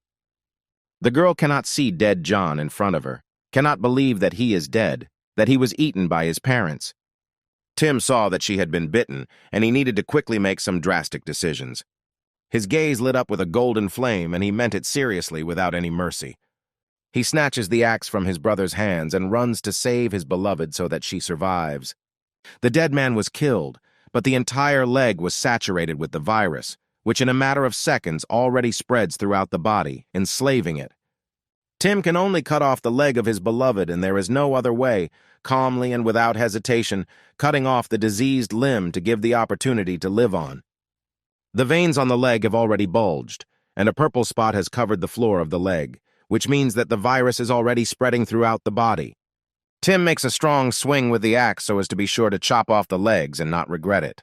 The blood is gushing in different directions, and Tim put all his strength into the blow, even if it is his one whom he loves so much. The severed leg lies further from the body. A bloody puddle has covered the entire ground around. What a strong will she is, since anyone would have already fallen into a painful shock and could not even shed tears. And she cries not even because of pain, but because of the loss of her loved one, who has suffered much more than she has. The clever girl reaches out to the cold body of John, who is unlikely to ever answer her. Still, there is not a drop of life in John. He is dead. Everything is over for him. Now our heroine is drawn to John, who is alive, but no longer the same as before. Having become a zombie, he has not lost his mind, which should be complete happiness for both. She calls him, to which he does not react, standing in a cloud of dust. Our beauty asks to look in her direction, so that John at least looks at her, so that he protects her and warms her under his wing. He only now notices her, hears her words. This is probably the most anticipated meeting during the entire separation. Suddenly, one of the surviving dead pounces on her, and she will be in trouble if she gets hit. John instantly reacts to the dead man and will take the fastest step in order to save his only moon among the fated stars. Like lightning, John comes right in front of the zombie and stops its attack. She is fascinated by the speed, because she didn't even dare to dream that she could see him, her beloved, again. She managed to react to John's rapid movement, but she was worried that he had been bitten by the dead man who had once bitten her. The walking corpse has grabbed onto our hero's shoulder and is not going to let go. Blood flows from the bite site, and this irritates John over and over again. The heroine did not expect such endurance, such immunity, speed, and strength, something beyond the limits of reason. Someone hits a zombie and stops his life in this world once and for all. The savior turned out to be Clint, who asks not to interfere with the reunion of the lovers. Two lovers' gazes met after a long separation, which changed their lives upside down, which deprived them of the meaning of life, and all their efforts were not useless. She tries to recognize in him her beloved John, whom she could not forget 6 months later. A bright smile lit up on John's face. His world was painted in even brighter colors due to the meeting of a long-awaited person, a loved one. Her most beautiful lilac eyes, like the same lilac that blooms in early summer in the midst of the summer heat and sun rays. John claims that he heard every word she said, every rustle she made. He sweetly wiped the blood from her cheeks, thereby showing trust in himself and his own as well. He couldn't control himself then, which is why he didn't react to the words as he should. The heroine's eyes were covered with tiny diamonds that flowed down the beauty's tender cheeks, but these were just tears of happiness. The beauty extends her warm, gentle hand to her John's face. The girl still cannot believe that this is her John, that he is standing in front of her and rejoices at her appearance in the same way as she does. She hugged our hero tightly, showing her affection, care, and love. She clearly believed that it was him. Our hero's beloved cries like a child and cannot stop because she dreamed of finally seeing him. Like Beauty and the Beast, they are complete opposites, which is why they harmonize, making them the most unbreakable couple. John doesn't blame her for anything, showing his love for her by forgiving her everything. He pressed her tightly against his massive shoulder and used it to collect all her tears that she had been accumulating inside herself for so long. Tim is already starting to get to his feet, which means he must do something bad for them. He calls John's life hard and stinking, although he does all the most vile things. Tim grabs his wooden crossbow and prepares arrows for the back attack that is in his repertoire. John, Clint, and the beauty stand together, and nothing foreshadows trouble. Tim sees that he has a great moment to attack them and settle everything with John to the end. He gathered all his malice and anger into his fist. His gaze is charged with golden energy, and he is ready to kill. The arrow has already been fired from Tim's crossbow, and it is unknown what John will do about such a move. Clint notices the attack from behind and warns everyone about it so that everyone can escape. John spectacularly catches an arrow in flight that was capable of piercing everyone in one shot. John is so strong that he is able to stop an arrow in mid-flight, even despite its flight. Tim is shocked by what he sees and has no choice but to run headlong. John points out that it's been a while since he and Tim have seen each other and he's missing a couple of life lessons. After the moment when he sent our hero to be devoured by monsters, John decides to return the arrow back to him, as if it returned like a boomerang without reaching its target. One strong swing and the arrow flies stronger and faster than from a crossbow. The arrow pierced Tim in the left chest, which he could not have expected. The arrow attacks like a cannonball and also drives him into the wall with its force. The dead crawl out of the clouds of dust and want to attack our hero again as quickly as possible and eat everyone in this village. Tim's hand is dripping with blood and he can do nothing but hang on the wall. Everyone remained silent, and Clint smirked at his opponent, embodying his dignity. Tim is nailed to the wall like a nail on a hanger. This is exactly what he deserves most, to bleed. He still doesn't understand what's going on here, where John gets such power from, and what he should do. The situation is very bad for him, and he has no choice but to hang in there and hope for all the good. He clenched his teeth tightly, as if they would crumble into dust any minute. The boss screams like a real madman, whether he is trying to beg everyone to pity him. The beauty is worried about Tim's behavior, as if she is haunted by the life she lived for 6 months. The little sister runs up to her brother to express all her worries for them, for everyone who saved and protected all this time. John is full of shock but hugs his little sister, and she talks about all the experiences that visited her head during a couple of hours of separation. John brought something for his beloved sister, and it is unclear what kind of surprise awaits her.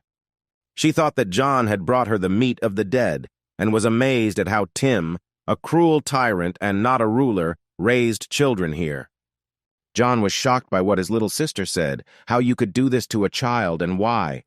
The girl is a real smart girl, because even when Tim forced him to eat zombie meat, she always refused him, saying that she was not hungry. She had to keep the stinking meat of a dead man in her mouth so that she would not be scolded by the cruel Tim. John is still in shock from the news that the little girl tells him, who is also his younger sister, who should never see such things in her life. Even a small trifle from the old days saved the life of a smart little sister, but this is a dirty trick on the mother, but salvation in a different situation. He was visited by warm memories from a carefree childhood, where they did not have to run from a crowd of dead people. My little sister saw her parents who had already turned into zombies, and to see them like this is a real horror for a small child. Her face of joy was filled with sadness. She would never be able to see them again, feel the warmth of their tender skin, hear the fragrant smell of their perfume, and hear the pleasant voice of her father and mother. This will bring tears to the eyes of even the strongest soul, who can chop stones with his willpower, but will cry because of the death of his relatives.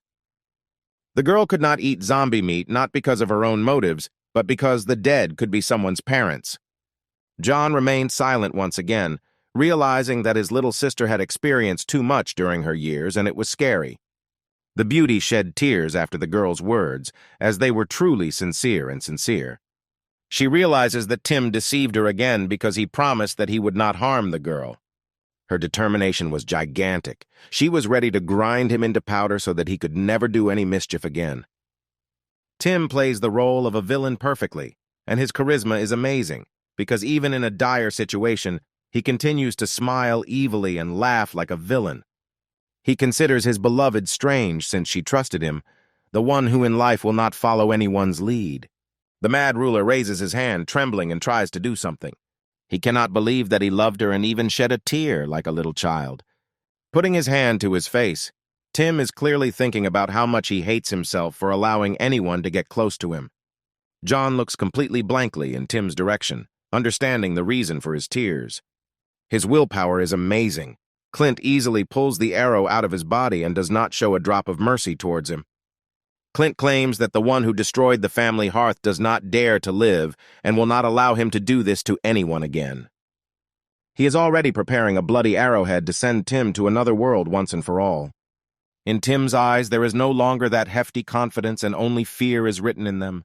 The fear that he caused to all the people around him has returned to him. Something shocked even our Clint, who is cold-bloodedly ready to kill his own father. Tim's brother stopped the arrowhead, taking the blow himself, thereby saving his cruel brother. Tim is shocked by his brother's suddenness, but he is amazed by the devotion to him that Tim may have cultivated for himself. The brother sends Tim to hell so that he can escape unharmed. Will is already at the limit and is already begging his brother to run and not stand in a stupor, exposing his life to danger, which is already assessed by the life of his brother. The whole gang calls Clint an insatiable bastard and tries to humiliate him in every possible way. Clint mocks everyone, as if he spits in everyone's mouth and forces them to swallow it all. He has increased pressure on Will and intends to kill him and Tim along with him. Will screams in fear for his life, since he won't be able to hold the arrow in his hands for long. Now he continues to throw mud at Clint so that the crowd turns on him and crushes him with numbers. Will calls Clint's father and asks if he wants to help him. Tim, silently, sits on the sidelines and waits for the events to end, while everyone else asks Clint's father to send him to the next world and not give him the label of a murderer. The old man asks Clint to stop, but at the same time he shakes with fear like a child. Clint continues to mock everyone and wants to kill all his enemies as quickly as possible. All beaten and broken, he continues to pretend to be an important person, but he is nothing of himself. He grabbed a pitchfork from one of the onlookers and rushed towards Clint. "All you have to do is kill him," thought the stupid father, and rushed to deliver a stabbing blow to his son. In the blink of an eye, John stops Clint's father's attack. Now the danger is finally over. He is very scared. His eyes exude only fear and despair. All the spark has gone out. John easily extinguished it. Taller, stronger, and most importantly, smarter, John is stronger than his smaller brothers in every way, capable of thinking like a human and fighting like a zombie. The father stumbled and fell as if any minute he would cry like a little girl. Warm, golden, and fetid water flowed from his father's pants, and this confirmed his fear and apprehension. He hid behind his wife, the lowest act on his part. This is a real reason to laugh, since even Clint was amused by such a scene and completely showed all the weaknesses of his father. Clint simply cannot stop laughing and continue a normal battle. He points a finger at him and points out that he defecated out of fear, and this could very well become the boss while he is running around somewhere. Will caught a good moment and is not going to waste it. He snatches the arrow from Clint's hands, and that's pretty bad since he can defend himself. Will points the bloody arrowhead in Clint's direction. Clint understands that such a fry won't even be able to cut up a dead chicken. Will is already spitting blood from just one blow from Clint, yet he is too weak for him and is not at all close to him. Will only manages to touch Clint's hand. Obviously, this is not casual and maybe even part of the plan. Clint holds the arrow in his hands and continues to taunt his opponent, calling him a dog with the wrong master. Brother Will falls to his feet in severe pain. Clint hit too hard. Incredibly, even now he does not lose his fighting spirit and says that Clint only needs to be bitten to defeat him. Clint's look suggests that he misunderstands his opponent, what he is talking about, and what his thoughts are about. Finally, it dawned on him. His guesses were confirmed and the touch was not simple. Will attached an explosive to Clint's hand, and it would soon tear off his hand. Clint's gaze is filled with fear. Will smiles cheekily because he humiliated his enemy, which means he won. Clint was angry. He plunged an arrow right into Will's forehead and didn't even regret killing a man. The arrow sticks out from Will's forehead, like a great blade that lay in the stone, and only the worthy could pull it out. Tim lost his spirit after the death of his brother, and it is very unusual for him to react this way to someone else's death. The smile on Will's face did not fade even after death. He is the winner in this battle. Streams of blood flow down onto his snow-white t-shirt. His entire body is a sign of battle, heaps of deep wounds and a bloody mess on his forehead. Tim still can't believe his brother's death. His body is numb, as if chained by a ship's anchor chains. Clint recognizes this little guy as a worthy warrior and even praises him, realizing that soon only ashes may remain from his hand and scatter to the wind. The fuse has already burned out. The stick of dynamite is a second away from exploding. The countdown has begun. Clint's team is worried about him and shouts his name at the top of their voices. It is unknown for what purpose and how it will help him. Even John was worried about his friend, comrade, and the one who could cover his back in a difficult situation. His right arm is torn into pieces. A massive explosion may leave his arm completely bloody or leave him permanently disabled. The explosion turned out to be very strong, as a flash from the explosion was visible even over the horizon. Even the dead, who were kilometers away, saw a strong explosion, and this could not lead to anything good. Ashes, blood, and smoke, all these are the results of an aimless battle, a battle to the death for your friends, family, and acquaintances. John and the whole team are shocked by what they saw. Everyone hopes that everything will be okay with Clint.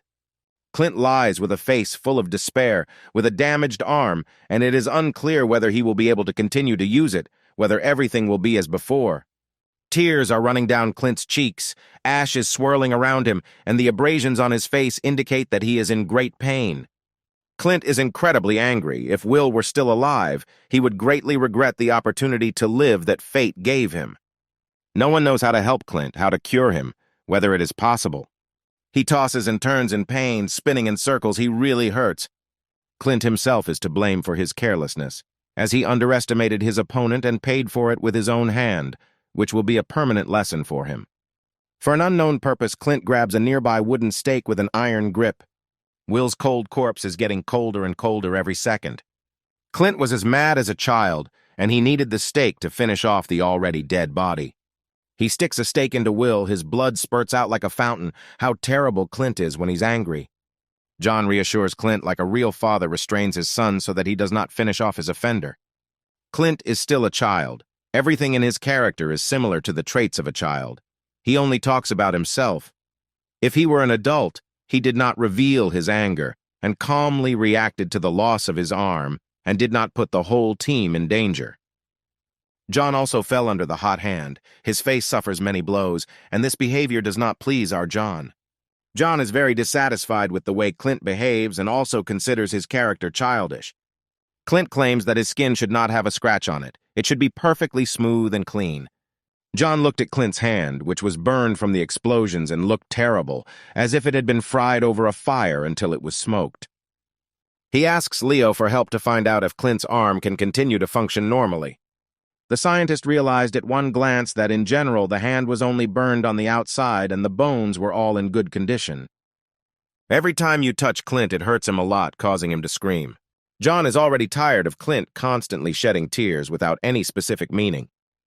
Something made Leo turn his gaze to the side and even shocked him. The pupils narrowed greatly and became covered with fear.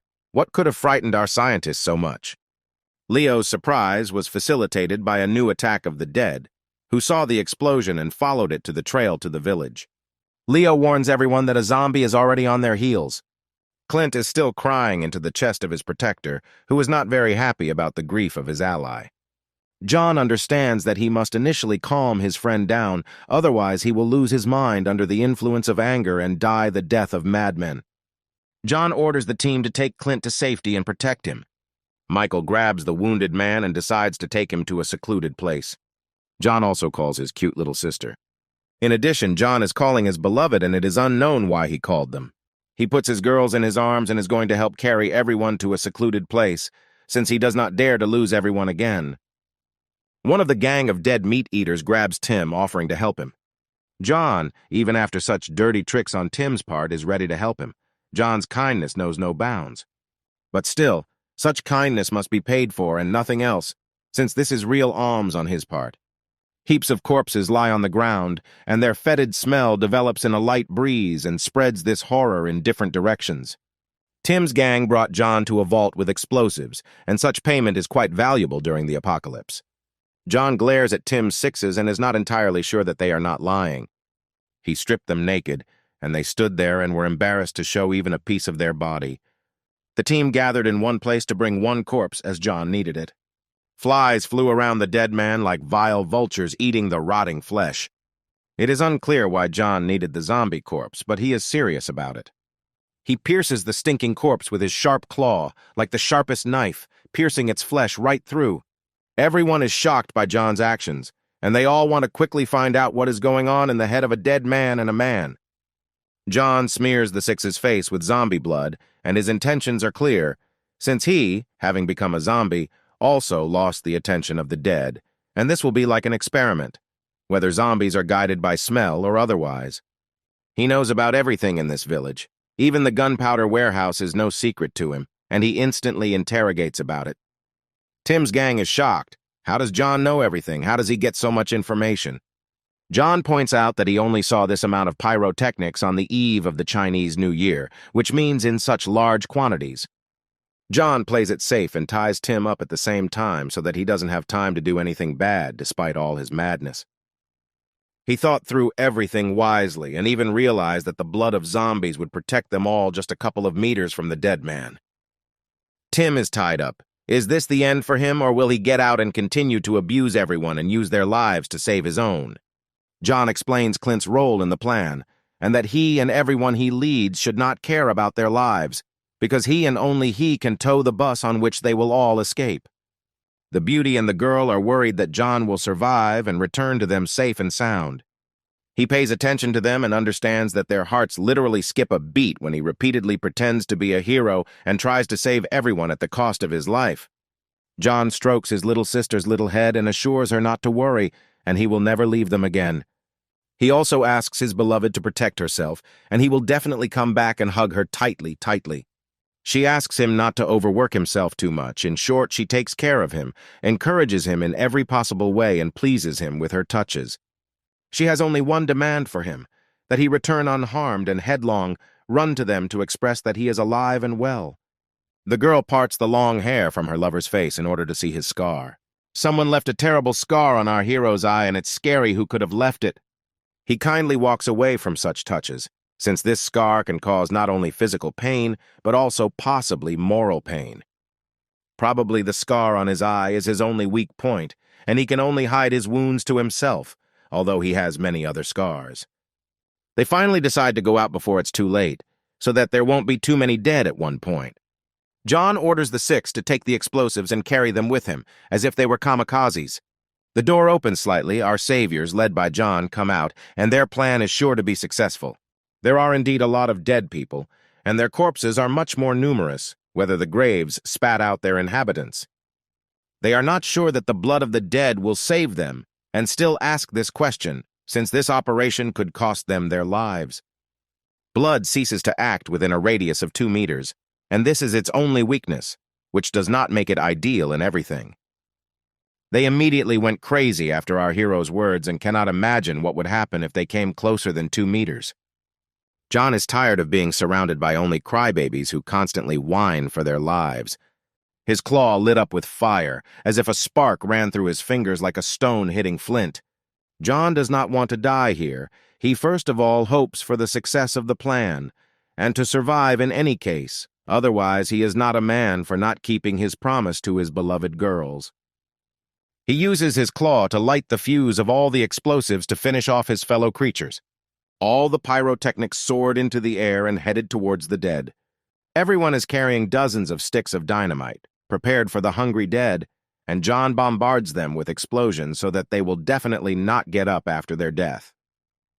For John, the main thing is that all the dead die in the shortest possible time and nothing could interfere with his plan. Many explosions covered the ground and scattered the dead around. Among the ashes, sparks, and explosions, the 6s and John rush forward to clear the way for those coming behind. While everyone is running, John's cold hand touches one of Tim's 6s, and it is unclear why. He orders him to run ahead to the pyrotechnics warehouse and not look back. Against the background of explosions, a real fearless man runs and moves the entire team to clear the path forward. Explosions, blood, and zombies, all this scares the team. Everyone is trying to escape and save others. 6 hates John for his dangerous plans and tries to express all their emotions by screaming and yelling. John calls him a zombie sadist. Whether with some self-interest, he laughs and jokes at him. Often the bodies of the dead fly in different directions. If they were people, there would be much more screams. Against the background of the dead and smoke, the door from the hiding place of our heroes opens slightly. Familiar white hair makes its way between the cracks, and its owner is apparently trying to find out whether the dead have left or not. Clint's team has scouted everything out, and they can all probably move out. They see a clear path to the bus and prepare to evacuate the village. Clint takes responsibility for John's sister. Michael takes responsibility for his beloved girl. The bus, even after such destruction, continues to operate, looking like a military vehicle that has gone through all the horrors of war. They got to the bus without any problems and are already going to take their seats. Clint instructs everyone to board the bus and not forget anyone. The others are worried about Clint, but he is responsible for everyone and must personally make sure everyone is in their seats. But this is not his only goal. He needed Tim, and he somehow set him up. He grabs Tim by the long hair to stop him, and Tim doesn't like it much. Clint talks about some things that were stolen by Tim. Tim was shocked by Clint's words, since he probably understands what Clint is talking about. At the same time, the rescue team made its way to the warehouse and are preparing for the second part of the plan. The 6s open the door to the pyrotechnic warehouse to take all the explosives from there.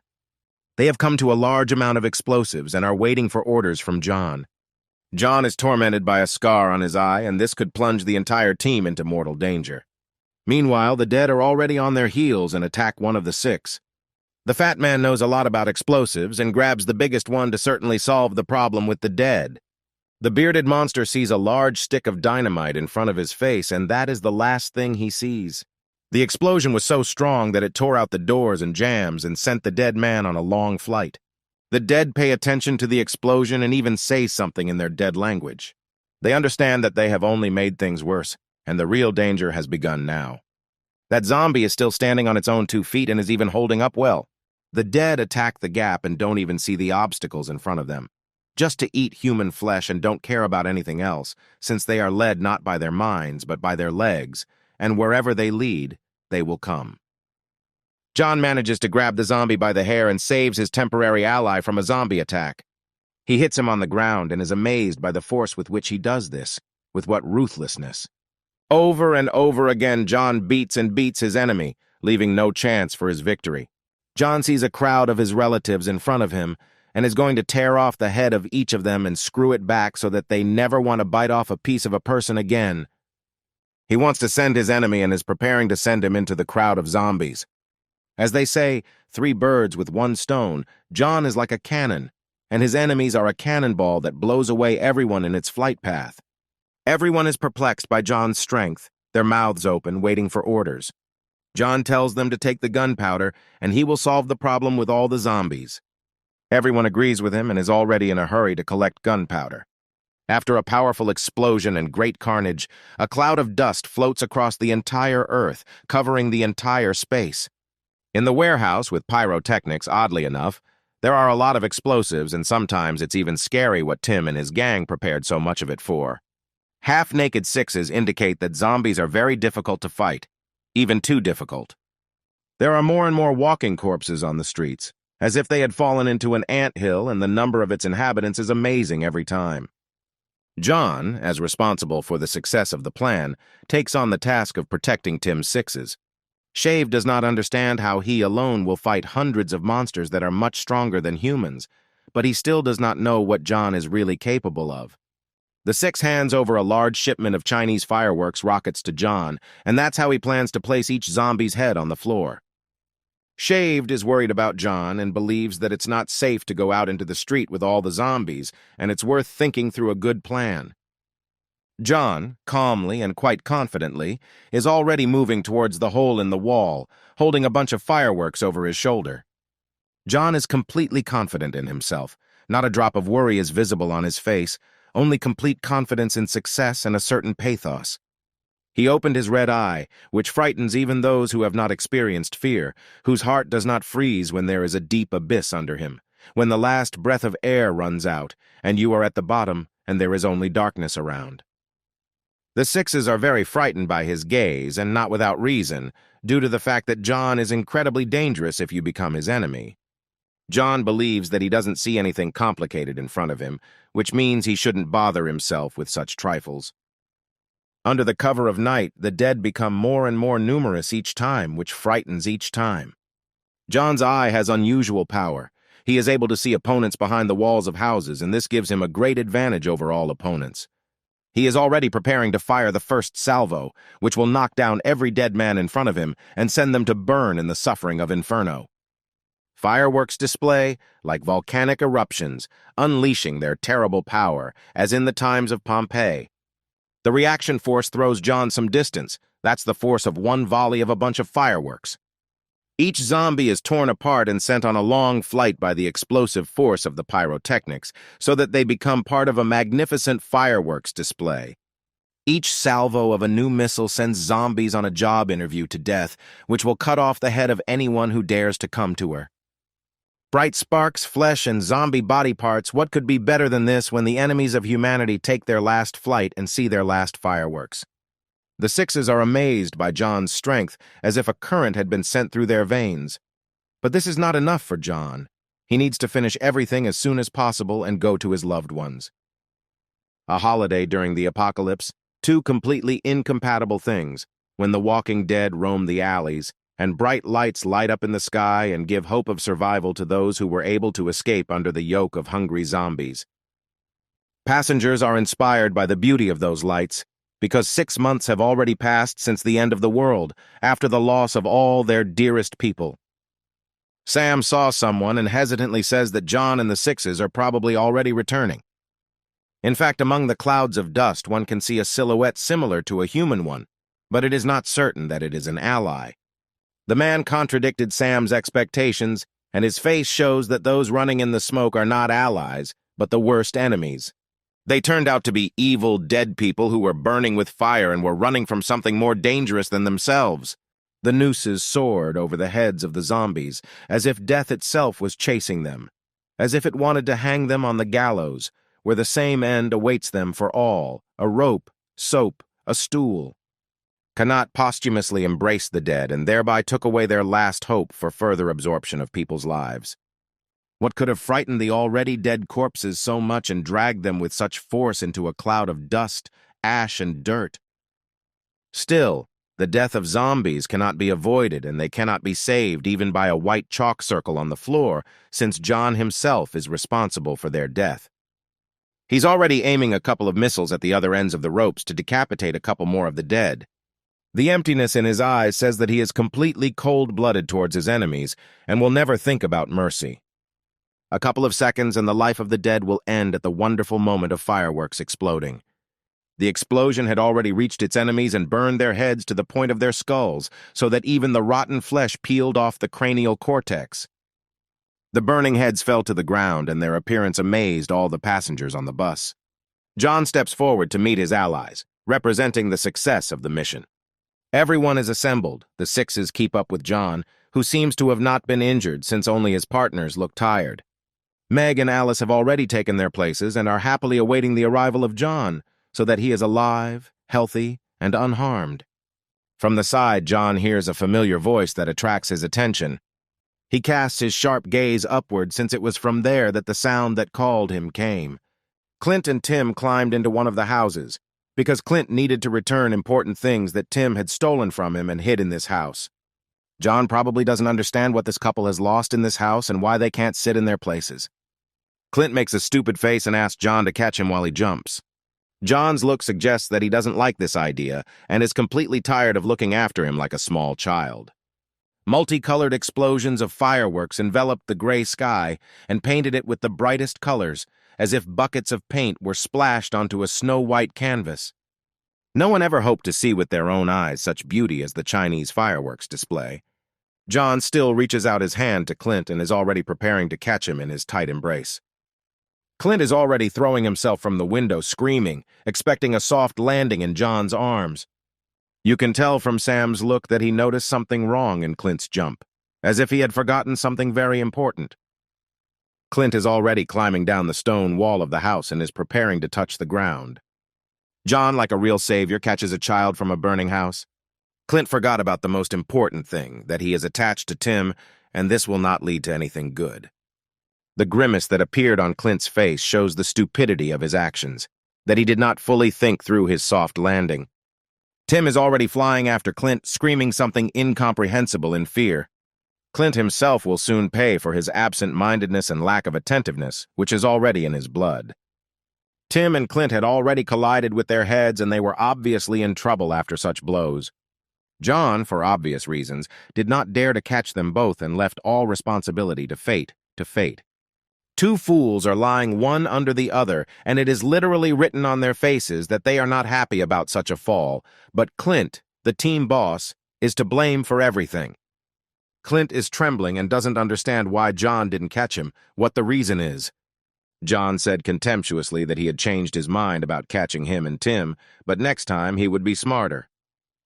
The entire team expressed contempt for them and put their hands to their faces, which means complete shame for their bosses who act like children. Meg is already running to John to hug him tightly and probably express all her emotions about the magnificent fireworks display.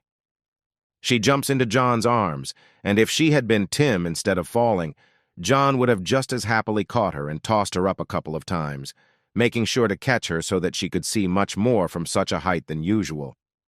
This is true joy in the eyes of a child, in the eyes of a little girl who immensely loves and appreciates her brother, whom she has not seen for a very long time. John invites Alice and Meg to escape from here to the most remote places in this world, and his interlocutors listen to him carefully, expressing their agreement. Clint does not like their attitude in the family, since he hates his family with all his heart for an unknown reason. He is dissatisfied that John did not catch him and considers himself a dog that John allowed into his family for a while. A drop of water fell onto Clint's shoulder, and he instantly turned his attention to it. Heavy rain poured down, and it would extinguish all the fire that was created by the explosions of hundreds of fireworks. Cold drops flowed from Clint's face and covered his hair with a light color, as if after the morning fog, when on each blade of grass there are many drops of water of the fallen humidity of the fog. The sky brought down one of its natural phenomena, raining down a large amount of water on the earth, which will wash away all the dirt from the face of the earth. The lights went out. The flames were uprooted and extinguished by tiny droplets of rain. The burned corpses went out, and their eyes, like lunar craters, filled with emptiness and darkness. A certain smell spread and caressed the noses of the rescued. The pleasant smell lured with its charm and directed their gaze towards the sources of that smell and all the victims of this smell, which captivated with its charm. Leo was frightened by something. He swallowed the saliva in his mouth because of the strange charm that appeared suddenly, foreshadowing something bad. John noticed Leo's strange behavior and, grabbing his shoulder, asked why he wasn't heading to the bus to take his seat. The scientist was distracted by a loud scream, which greatly alarmed him since the cause of the screams was severe hunger, which was awakened by that very smell. 6 is trying to keep their ally from starting to eat the zombie meat, from which a strong, alluring smell was just coming. Leo's calmness disappeared at that very second, as he realizes that consuming a zombie will lead to transformation into a zombie himself.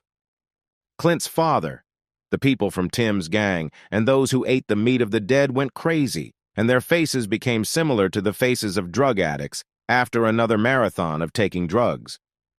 Leo suggested that the reason for people's madness was the smell of fried zombies, which lured their minds, like drug addicts are lured by one kind of the next drug. John did not even think about the fact that they could become dead, since they had already eaten dead meat. John was shocked by Leo's words, and he said that it is not necessary for a zombie to bite him for infection. The madmen rushed towards the stinking meat of the dead. Their faces went crazy, covered with a terrifying grimace, as if they had already become bloodthirsty zombies. Leo already had experience with such patients. He adjusted his glasses and began to tell his long story. The behavior of the virus is very peculiar. People lost their minds without even eating the flesh of the dead. At the beginning of the end of the world, hospitals already looked quite terrible, as if they had been in constant ruin for decades and had been completely abandoned for a long time. The doors of the hospital locker rooms were shabby and scuffed from all parts. At the beginning of Armageddon, Leo found himself in the locker room of his hospital with his colleagues and some patients. Since everything happened so suddenly, they only had time to eat small snacks, and it is so bad that they will have to eat them for a long time. During the 2 weeks, Leo had 1 chocolate bar left, which was like the most delicious morsel during a long-term fast. He is already bringing a sweet bar in a beautiful wrapper, thinking about what he can afford today. Leo didn't even have time to touch his candy bar with his lips when someone unfamiliar and probably very arrogant snatches it away. His look instantly changed to a more fearful one, since perhaps that candy bar was his last food for the near future.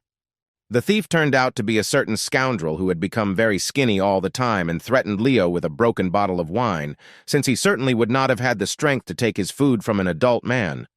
The man turned out to be not such a scoundrel, since he did not eat the bar himself, but shared it with his wife like a real man. Like the most loving wife, she refuses to eat and invites him to eat, since he has become very skinny. He makes excuses for her and says that his hunger cannot be satisfied with such a trifle. He only needs raw meat, and let her eat a sweet bar. He did all this for his future son, so that he would grow up healthy, and his mother would remain as beautiful. She nevertheless agreed and thanked him for such generosity, and he answered her with a sweet and kind smile. Leo noticed that the man was very exhausted, and everything he said was a lie since he was very weak. The man's face was empty, no emotions. He was greeted by death, but the sweet smile did not leave him. He was completely weakened, exhausted. His strength and soul left him. He is at his limit.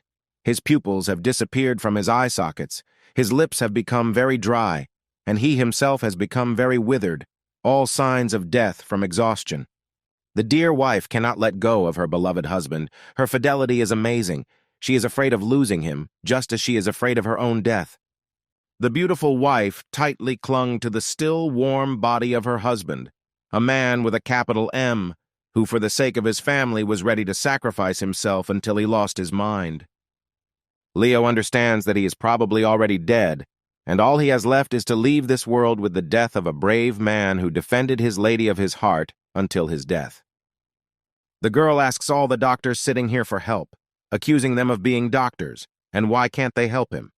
One of the doctors justifies himself by saying that the man can no longer be saved and that it is definitely impossible to help him.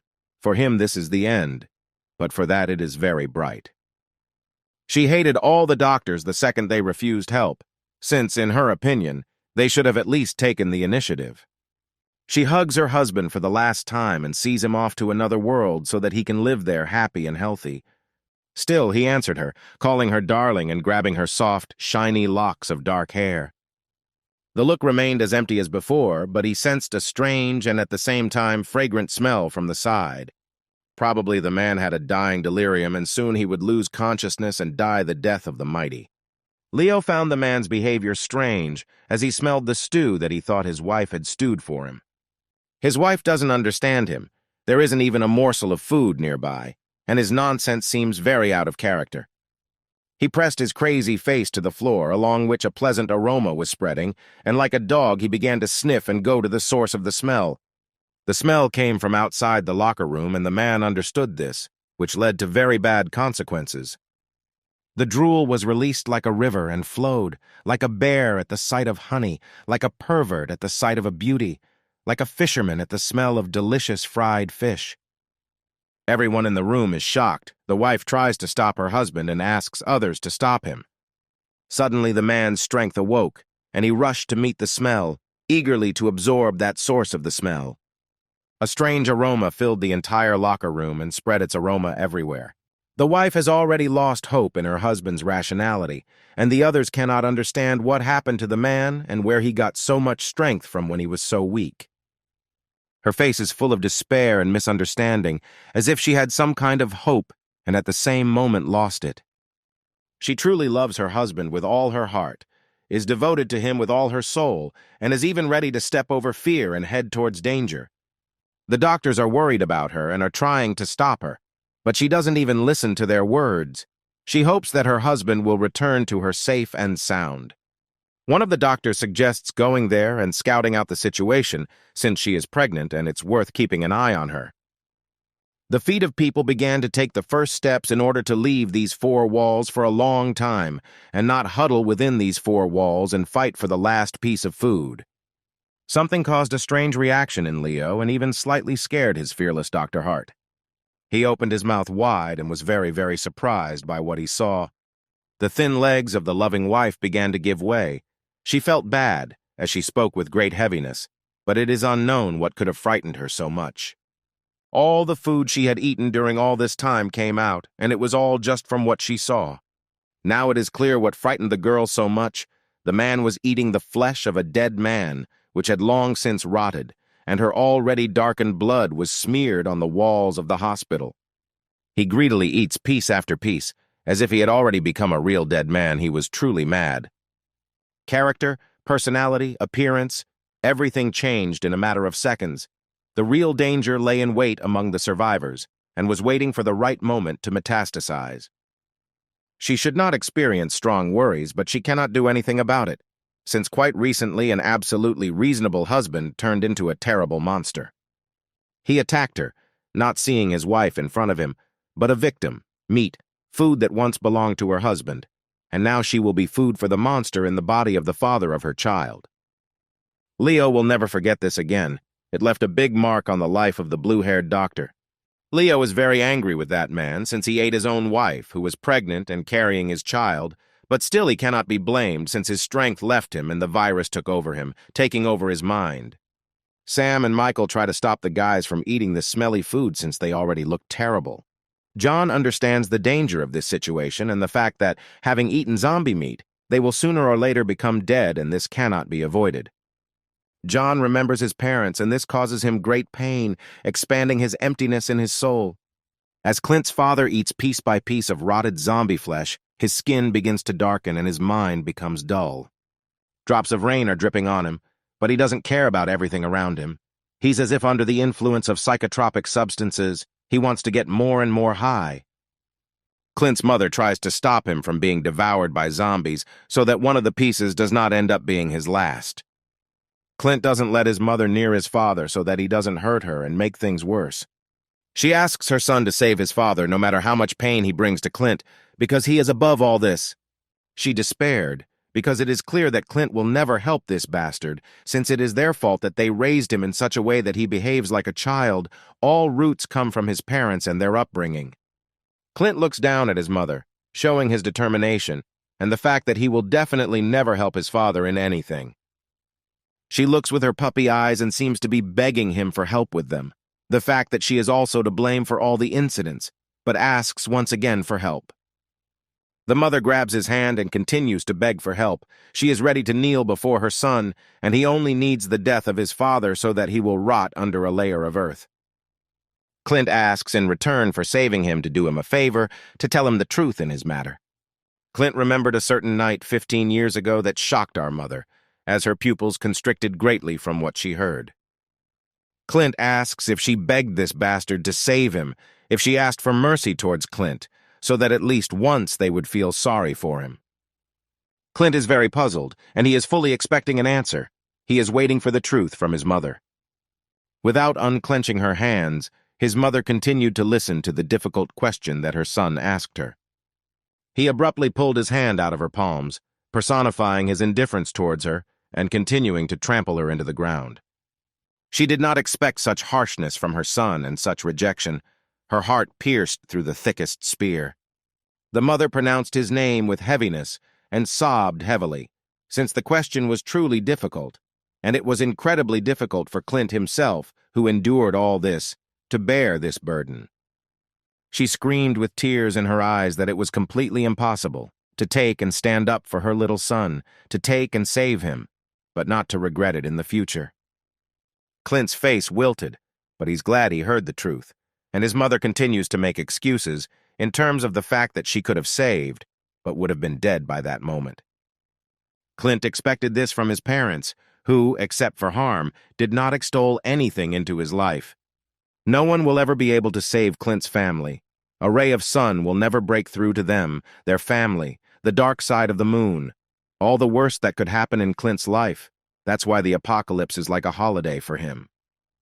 He throws his mother towards Michael and orders him to keep his eyes on her. Clint grabs a steel stake and prepares it for his vile father to finally solve the whole problem with him. The rest ask their friends and acquaintances to stop eating dead meat, but these madmen no longer see or hear anyone in front of them. Clint sticks a steel bayonet into the would-be dead man and ends his life. The madman's friend can't believe that Clint killed his ally so mercilessly and didn't show even an ounce of mercy. The corpse, bleeding, lost the last crumbs of its consciousness and its soul went to the next world. He tells the six that there is no need to waste time on him and let him be killed, which will kill him too. He remained silent and continued to drill Clint's back with his gaze. Clint is already approaching his bastard father and preparing his bayonet for an instant attack and the same instant kill. The father continues to consume zombie flesh and is ecstatic by the taste of dead meat, which has consumed his mind and made him a zombie. Clint looks with hatred at his next victim, who is bound to die sooner or later by his hand. Clint states that he hasn't seen such a familiar expression on his father's face for a long time.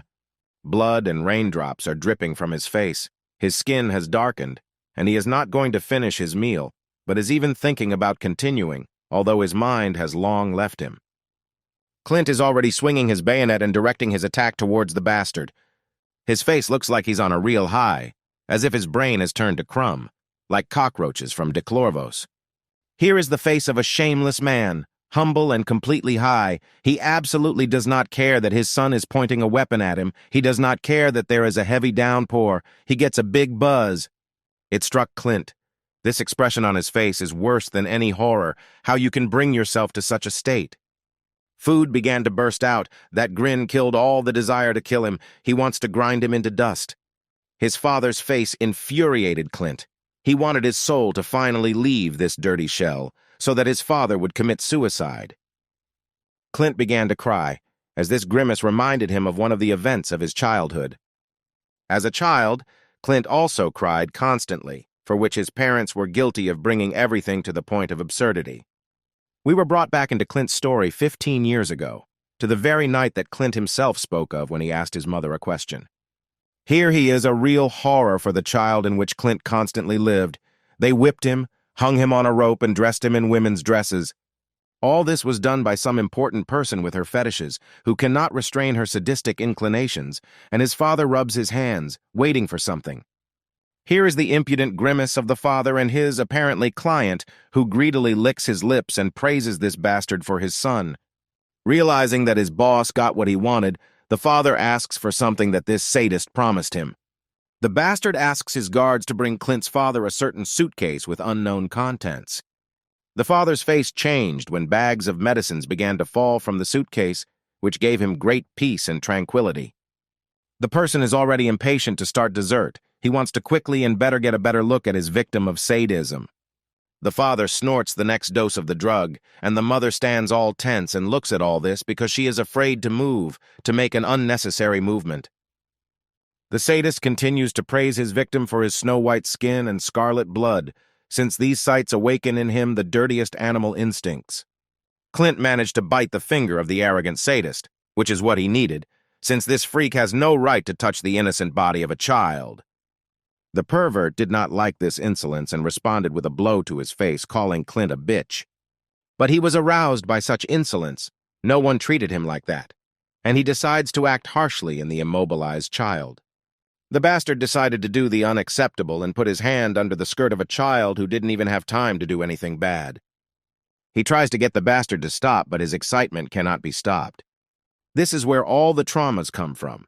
They all come from childhood. They all appear due to the fault of adults and their upbringing, but still difficult times give rise to strong people. The impudent face of a real freak to whom only children are given, only children bring real pleasure to the freak. Clint's face speaks of all the worst emotions and feelings that he has experienced in his entire life with a terrible father, a real bastard. Something surprised our pervert, something stopped his joy, lust, and greed, something ended all his pleasure. It wasn't even surprise that came to the pervert's head, but anger, rage, which he wanted to pour out somewhere. He began to bare his teeth and rub them against each other. He did not expect that a man's body was hiding behind the women's clothes, that behind the snow-white skin and scarlet blood there was a boy, and this plunged him into anger. The mother is crying, the father is enjoying another dose, and the boss is angry, all the sins gathered in one room, lust, greed, despondency, anger, and so on, they all represent Clint's family. That's what he meant when he said that his family no one can ever be saved. The boss slams his father's face into one of the bags of drugs and he gets an even bigger buzz than before. He grabs him by the hair to interrogate him about why he was given a boy who doesn't give him the pleasure he deserves. The eyes became squinted, the mind became clouded, and rational logic completely disappeared, leaving only the instincts of the animal. The pervert throws Clint's father, and his mother tries to catch the culprit of all the misfortunes in their family. The boss breathes a sigh of relief, but his rage has not left him, and he is ready to destroy everyone in their family. He understands that Dad got a big buzz because he sniffed out all the drugs that he brought him. The mother asks for forgiveness from the important person, since otherwise they will only face death at his hands, which will not cost him anything. He casts an angry glance at her, and apparently he takes out his anger on her. She will be his next victim. The boss grabs a sharp knife and prepares it for our mother, who cannot even protect her son. She stands further, bending her knees, and apologizes, and he is already approaching her, and with every step he is getting closer and closer to put his blade to her neck. He puts a knife to her neck and says that she will never understand how he feels, what humiliation he received that night. The person's face darkened. He showed his true personality, a terrifying tyrant, a pervert, and all this is hidden behind a rich man who may be considered a good gentleman. Someone snatches a knife from the hands of a sadist, and he did not like such impudence. The slobbery bastard pulls out a knife, and it's no better, since the knife he has is even worse than the pervert's, since he's going to solve Clint's gender problem. Even the pervert was intrigued by a certain method of the scoundrel's father, since it was not without reason that he snatched the knife from his hands, certainly not in order to protect his wife. He already points a knife at Clint and says that after his birth, our dad began a series of failures and all the consequences were brought by the birth of Clint. He has lost his last strength to even speak and can only silently look at his distraught father, who is already bringing the knife closer and closer to him. The father could have become a successful man if Clint and his mother had not appeared in his life. The tears don't have time to fall from Clint's face, and his father says that it would be better if he were a girl and there wouldn't be any unnecessary problems. He lifts his skirt and brings a knife, saying that with one movement of the knife this problem can be solved. Clint begs to save him, begs his mother, calls her, and it's as if he's standing in front of him and is holding on with difficulty not to snatch her husband's hands. Mother cries and tries to stop her husband, but she does not have the strength to do this, since she understands the consequences of her actions. He noticed that the mother decided to say something against the actions of the father, and he did not like it, since he liked this child. But his only problem is that he is a boy. Mother froze and could not say anything in response to such contempt, only remained silent and silent. The boss liked his father's decision, and the blood began to boil again, as if it had been boiled and was evaporating from the temperature. Father is already licking his lips and preparing his knife to cut off what, in his opinion, is superfluous to Clint, what must be deprived of our Clint his dignity. He began to scream even louder. With every second, the pity for him manifested itself more and more, since such an attitude should not be towards a child. Clint has already come out of his memories and shouts to his father that he will never forgive him in his life. The bastard has already transformed and is already rushing towards Clint to kill him too. Clint understands that he has been sleeping for too long and it is unlikely that anyone will help him. Someone will save him.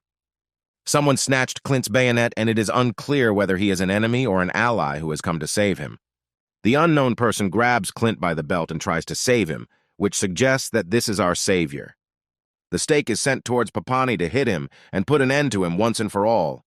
Incredibly, our savior turned out to be John, who, when necessary, will always come to the aid of his family and friends.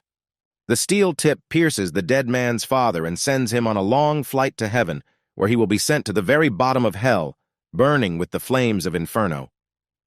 Everyone silently looks at the corpse of a dead man, who a minute ago was a man who could show signs of an intelligent person. John, silently looking at his father, puts Clint on his shoulder and carries him to the bus, since they have already lost too many and they don't dare lose the commander.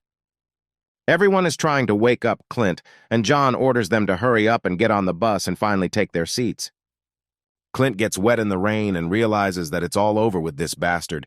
He will no longer be in his life. He wipes away all the tears that have accumulated in him over a long time, and the moisture on his cheeks is hidden by the downpour, which has been pouring in every moment for a long time. Morning came. Birds flew out of the green crowns of the trees, as if the nightmare that had passed at night had evaporated the very second the sun appeared over the horizon. The steel chains that John used to pull the bus on his hump fell down, indicating that they had arrived somewhere. John dragged the bus all night to its destination and still arrived only in the morning and was probably very tired. One of the passengers noticed a very important thing. John led everyone to a cave, which for the first time would protect them from the next influx of zombies. The sixes accompany Tim to the cave in order to explore the territory and shed light on the darkness in the gloomy cave. John takes responsibility for ensuring that everyone leaves the bus and goes to the cave. They found a place to stay for the night, but Tim seemed to still be without a roof over his head. He didn't even have a face. He was completely drooping because he had to obey John, the one whom he had despised and humiliated all his life. John is a real gentleman, as he is ready to carry his lady of his heart in his arms so that she does not have any problems with this. John and Alice agree to go inside and make themselves more comfortable, but Meg seems to be worried about something, as if that darkness does not give her peace, and she does not take her eyes off the cave. John was alarmed that Clint did not enter the cave with everyone, but rushed in a completely different direction.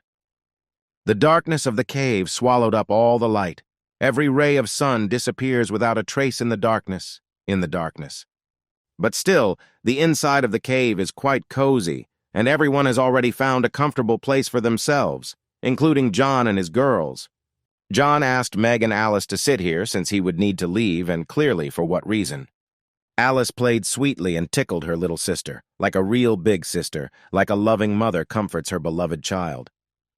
The exit from the cave is like a panoramic window, which gives a beautiful view of the scarlet sky during sunset, when the sun leaves us, disappearing behind the horizon.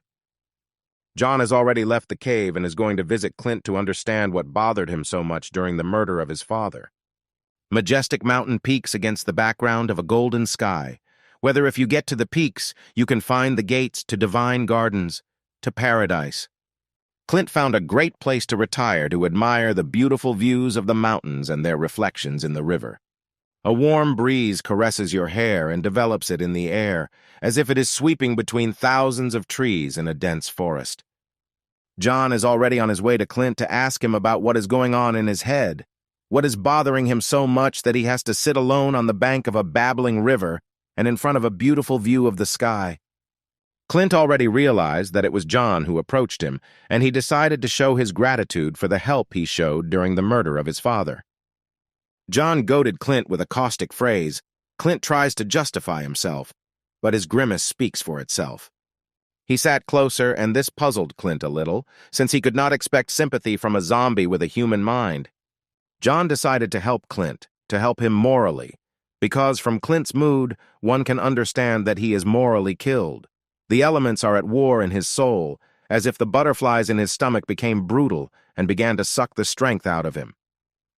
He was surprised by John's initiative, but more amazed that Clint had probably finally met someone to whom he could express what was on his soul.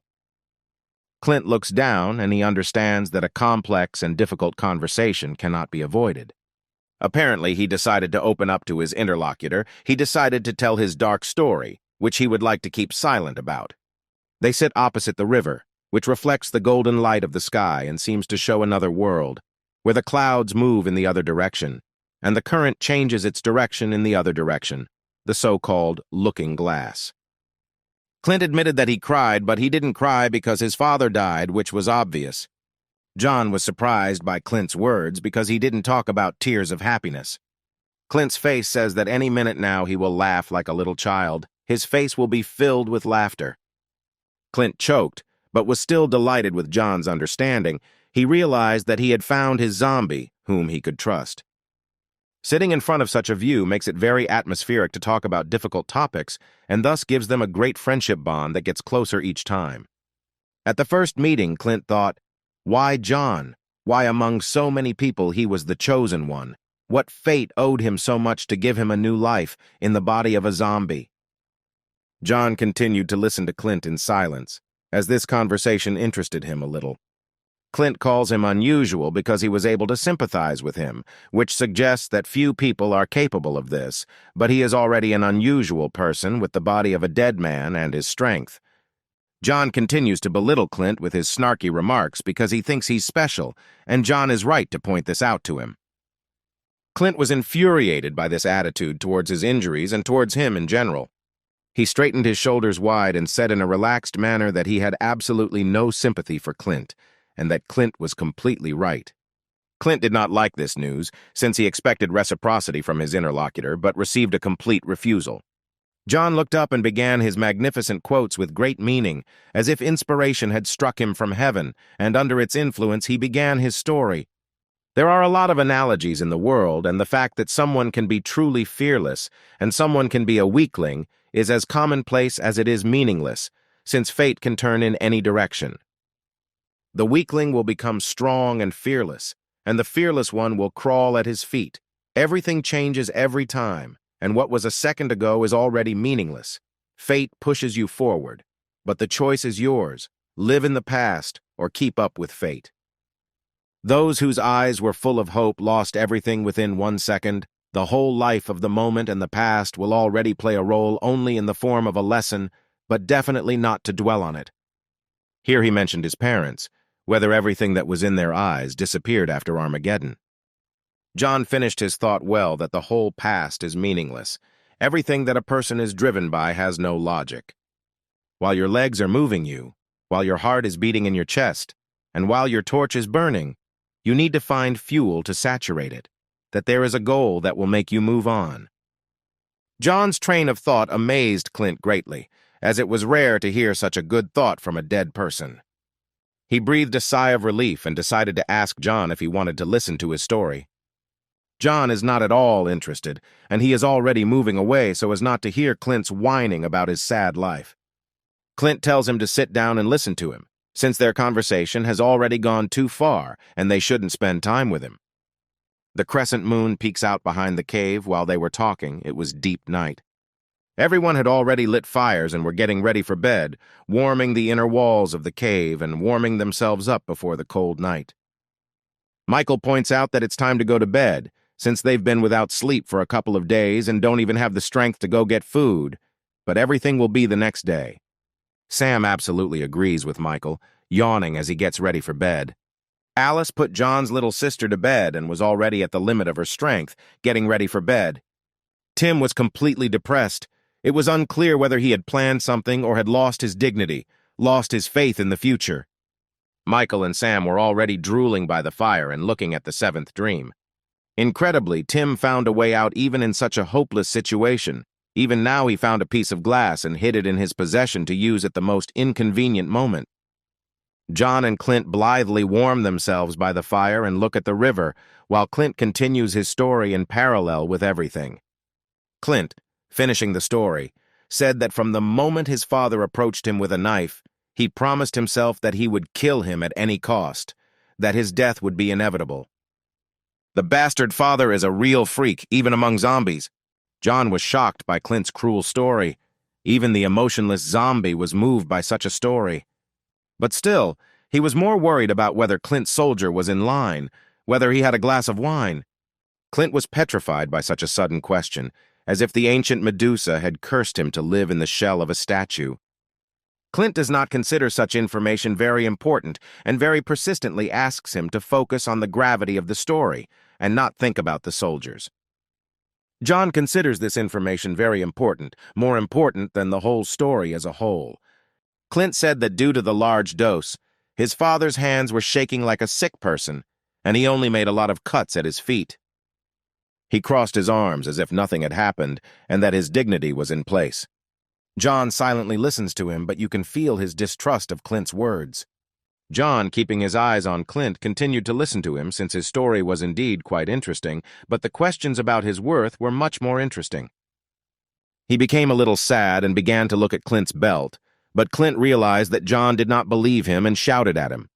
Clint doesn't see any way to prove to John that he's doing well and that everything is in place, except by actually showing it all by lowering his pants, and John tries to stop him. Still, John only lowers his pants even further and sees a leg in front of him, which is covered in scars, as confirmation of his story. Both remained silent, and then the awkward situation stuck a lump in their throats. If anyone saw them, they would be branded on their backs, like a couple who loved the open countryside. John instantly jumped away from Clint, their eyes darkened, both crossed their arms, and Clint didn't even have time to lift his pants. The silence did not stop, only their position changed. The atmosphere in the air was just as tense. John glanced at Clint, his long hair blowing in the forest breeze like a current blowing seaweed at the bottom of the oceans. He looked at Clint's scars, the many cuts that had been caused 15 years ago by his freak of a father who, God willing, was basking in the hellfire of Inferno. Clint noticed this look on himself and offered him something that could take off his panties if he didn't trust him in any way, but John turned his gaze to the side to personify the refusal of the offer. John nevertheless asked the question that Clint's scars date back to the time when his father began to cut him. Clint indifferently answered him that this was true. The child's blood flowed from deep wounds inflicted on him by his own father, who did not care what to sell or how. He needed drugs and was ready to do anything for them, even cripple his son. Clint tries to kick in front of him, but his father needs to move away from this state, since his eyes are already squinted, and the picture in his eyes is floating like an oil painting in the rain. Little Clint's eyes were empty. Even the tears stopped flowing. The strength to kick was gone, and his father continued to try to cut off his dignity while he could only watch, hanging on the ropes. He's a real madman. Even now he's trying to convince his boss to continue working with him and dealing with his child. The pervert clearly indicates that Clint cannot be helped and such people will never arouse his interest again. He gives him a strong blow and sends him to his bags of joy-giving drugs. He, like a fish, falls towards the red bags and begins to swim, breathing through his gills.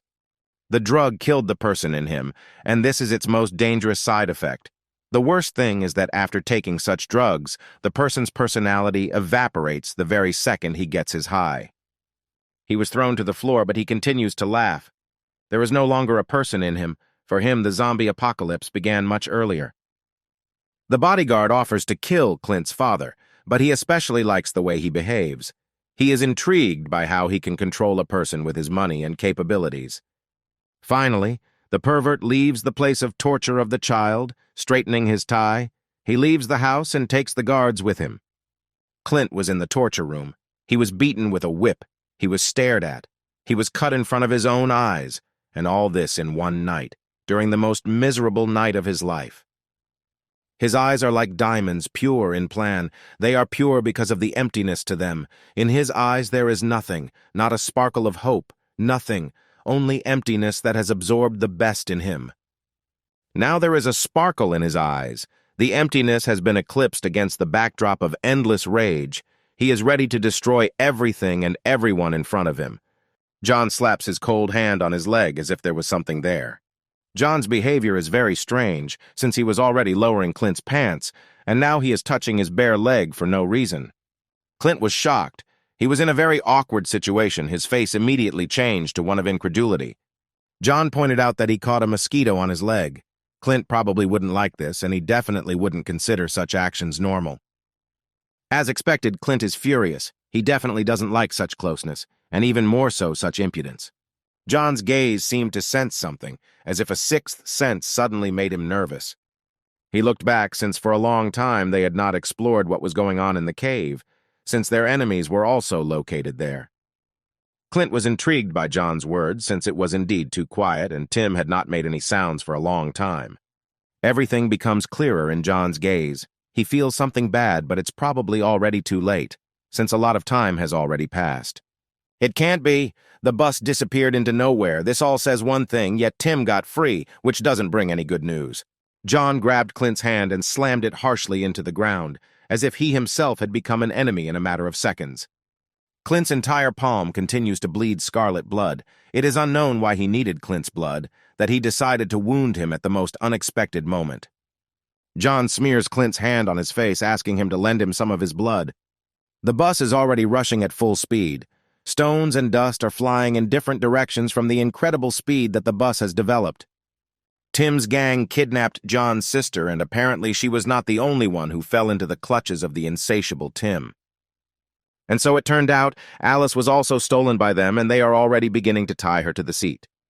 Six at the wheel tells Tim not to worry about John, since they have already gone far, far from the cave, and it is unlikely that anyone will catch up with them. Tim silently listened to the words of his subordinate and continued to sit and not make a sound. They were able to start the engine of the half-destroyed bus, which is probably considered a great success for them. There are traces of ropes on Tim's wrists, as if he had been put in a stone bag for life, handcuffed, constricting his every movement, but he was able to get out by finding a loophole.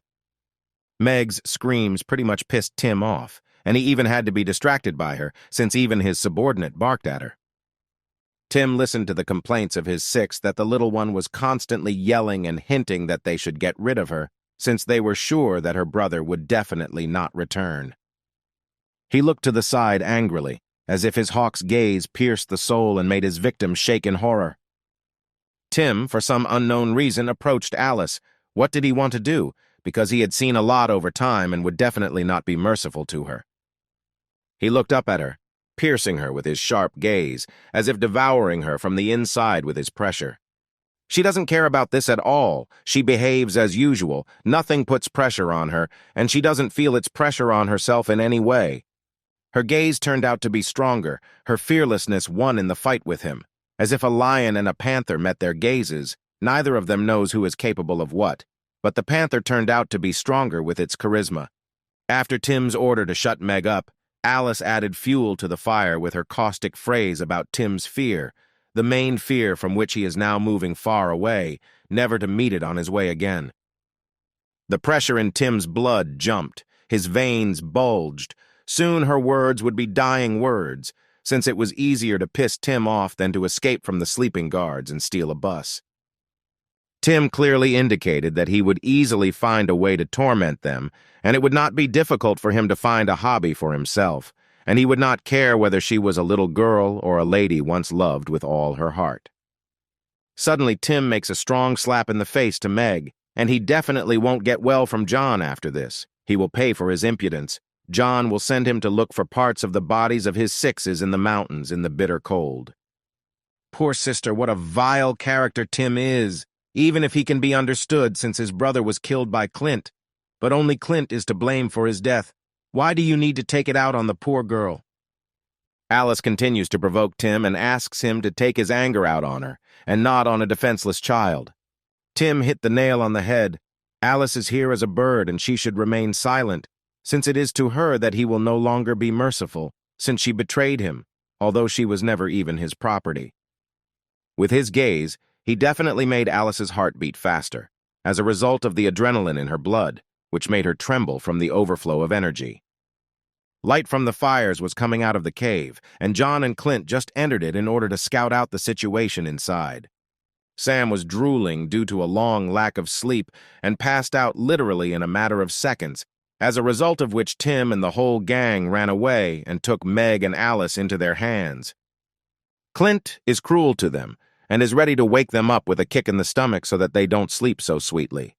He clenches his fists in anger at Sam because why is he sleeping while people are being stolen from under their noses? Sam has no idea who took him, who he took, what he is accused of. He is completely at a loss, and Clint is already preparing a couple of strong blows on him. Michael also jumped up as if sleep paralysis had overtaken him, but Clint turned out to be worse than him, and he was able to get out of oblivion.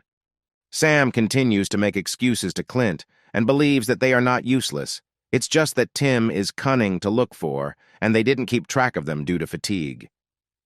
Michael and Sam continue to report to him, but Clint ignores all this. Since their fatigue is not important to him, what is important to him is where Tim and the whole gang with the hijacked bus are. No matter how hard Clint is with Tim, no matter how hard Clint deals with Tim, Sam decides to give advice that he needs to be tougher with Tim, and only recently, he killed his brother without any regret. Clint was infuriated by Sam's words. He would definitely be in trouble after his words. Clint grabbed Sam by the hair and reminded him that he had just recently killed Will, his little brother, and now he was being tough on him. Still, he got what he deserved, and Clint punched Sam in the nose to shake out his never-ending mind. Michael tries to console Sam, and Sam himself is in pain as Clint's blow is very strong. Clint doesn't care what his allies think. He found himself a certain team, a new team, a replacement for them. She and John are already one whole, a symbiosis. Together they are capable of anything. Clint has already made up his mind. His decision is unshakable. He is definitely ready to become John's team. But for what reason? Now it is clear that Clint's blood, which John smeared on his eye, turned out to be some kind of enhancement. His eye turned red and his pupil white, like the moon around the bloody sky. The crescent moon floating in the sky faintly covered the dark and dense forest with its pale moonlight. Tim and the gang apparently decided to pause and rest, since they are completely confident that John will never catch up with them again. The bus was rushing at full speed. The speed was amazing.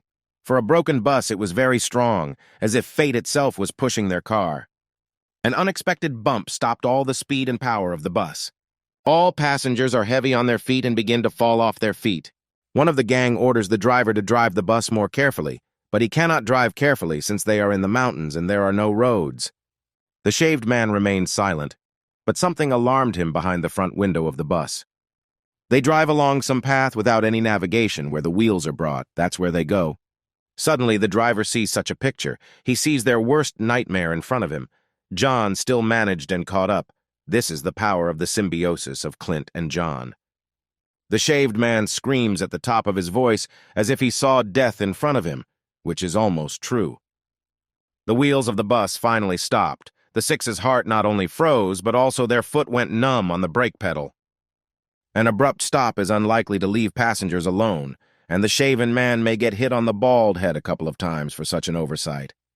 Tim approached the six and began to be indignant at what made him stop so suddenly. The shaved man is breathing very heavily. Since their main enemy was in front of his eyes, just one sight terrified him. Even Tim is not so scared. 6 says that he was stopped by the silhouette of a familiar dead man. John showed up for just a moment and already stopped an entire bus. Tim was shocked by the news from the 6. He was very scared. The possibility of John catching up with them did not even creep into his thoughts. He could not imagine this in any of the variations of further events. He still can't believe it because it's hard to imagine even in a dream. Before Tim's eyes, the bushes rustled strangely, something that definitely should have kicked his heart into his boots. Meg's cheek is very red. She is trying hard to call him. It is unknown how strong Tim's blow was. She doesn't have time to scream when the fat man covers her mouth, but she still tries to mutter at least something. The fat man shouts to the shaved man to hurry up, start the engine, and drive into the very distance. Suddenly, the glass breaks and its fragments have already pierced the fat man's face, which does not have any good consequences for him. He is trying to react to a sudden attack from the side. John spectacularly bursts into the bus cabin through the window and is ready to send all the kidnappers to the afterlife. The fat man screams at the top of his voice to meet John, since he can hammer nails into the lid of his coffin with his strength alone. John is preparing a strong blow for the fat man. Excess weight will definitely never save him. His face turns to mush, his teeth fly in different directions, and the speed of his fall leaves behind mirages. John sent the fat man to the wheelchair, where he will sit for the rest of his life. John's strength amazes time after time, since it takes a lot of strength to send such a massive carcass flying. Tim's heart began to beat faster. His 6 had already lost all their spirit. Only snot and drops of sweat were released more and more. A strong dent was left on the fat man's face, indicating that he had been knocked down by a blow of superhuman strength. Steam flowed from John's fist. He was ready to send every passenger except his girls into the world of dreams. Meg was wounded, but he freed one of the captives. The main thing is that he did not forget about the second. Meg was very glad that John had come, but she did not doubt his strength. In any case, he would have come running and saved her in the shortest possible time. He sat her down on the seat and asked about her cheek, what happened to it while he was not around. Meg is such a strong girl that she even endured a blow from an adult man and remained just as kind and sweet. Tim still managed to grab Alice, which is very bad for John, since she is one of the best hostages for John to intimidate. He heard the screams of Alice, who called him with her angelic voice. Tim put that same shard of glass to the delicate skin of Alice's neck and began to threaten that he would kill her if John came even one step closer. John is not so far away. He only needs to make one jerk in their direction, and he is not a survivor, but he will not risk his beloved. She is calm even at a moment when she is on the blade of a knife, when there is a shard of glass at her neck. Tim knows how to threaten his opponents. It's not for nothing that he took them with him. John remained silent once again. It was with him that he was not so talkative. He breathed a sigh of relief, preparing to talk with his longtime abuser. John began his dialogue with Tim and decided to mention that Meg told him that he cut off Alice's leg to save her. But what's strange is that he's the one who's now putting a shard of glass to her neck. Meg silently sits in her place and eagerly awaits the end of the brawl. John was sure that Tim was a bastard, but he was also sure that even he would have something he wanted to protect. But again, he was disappointed. John stepped on Tim's heels with every step, which he definitely shouldn't do. Tim pointed out that it would be better for John not to come closer as he continued to interpret his speech. John asks the question over and over again why Tim threatens to kill the one he loved and protected. The fragment is getting closer to Alice, and Tim continues to yell so that John finally understands that there is no need to move one step closer. The shrapnel had already pierced her skin and a small stream of blood flowed down her neck, which meant that Tim was serious. Meg instantly became worried about Alice and screamed loudly so that Tim would not lay a finger on her. John is very angry. He clenches his teeth and could have done at least something, rushed into battle without delay. Tim put the fragment to his neck and decided to tell him why he was doing this, the motive for his actions. From birth he was a spoiled child, he had everything, and now he just wants everything at once. Tim's words amaze his 6s, but they understand that it is better for them to remain silent. On the one hand, Tim could dominate and take the desired girl, but John, in his opinion, is a bug who stood in his way. He continues to mock John because he considers his way of thinking stupid, and he himself is arrogant and a complete scoundrel. He points out that John can protect her if he can, and if not, he can destroy her. John realized that there would be no meaningful conversation with him. They would always be fire and water for each other. They had nothing in common, like two boots of a pair, but both looked in different directions. Alice suddenly grabbed Tim's hand as if she was planning something. She turned in him, which greatly alarmed Tim himself, since he could not have expected this. She told him over and over again that she always hated arrogant people like Tim. These words made Tim very angry, and he was ready to plunge this fragment into her, making the deepest wound in her entire life. She also pointed out that she and John had not seen each other for a long time, and he had probably forgotten what a fighting woman she was, that she could put down a crowd of the dead with a swing of her blade. John said her name, not understanding what she meant. She smiled sweetly and decided to remind him of everything through her actions. The cute look instantly changed to the one that killers use before killing, when they show their determination to kill the enemy. Tim was very surprised, since he had not seen Alice in anger for a long time. She says that she herself is able to stand up for herself. At the same time, she sticks her fingers into Tim's old wound, from which screams, and attempts are heard from his mouth. She jumped up on one leg, even better than some with a pair of healthy legs. Even if her loved one came to save her, she is not at all a weak flower to wait for protection from him. She herself will put Tim down in a couple of snaps of her fingers.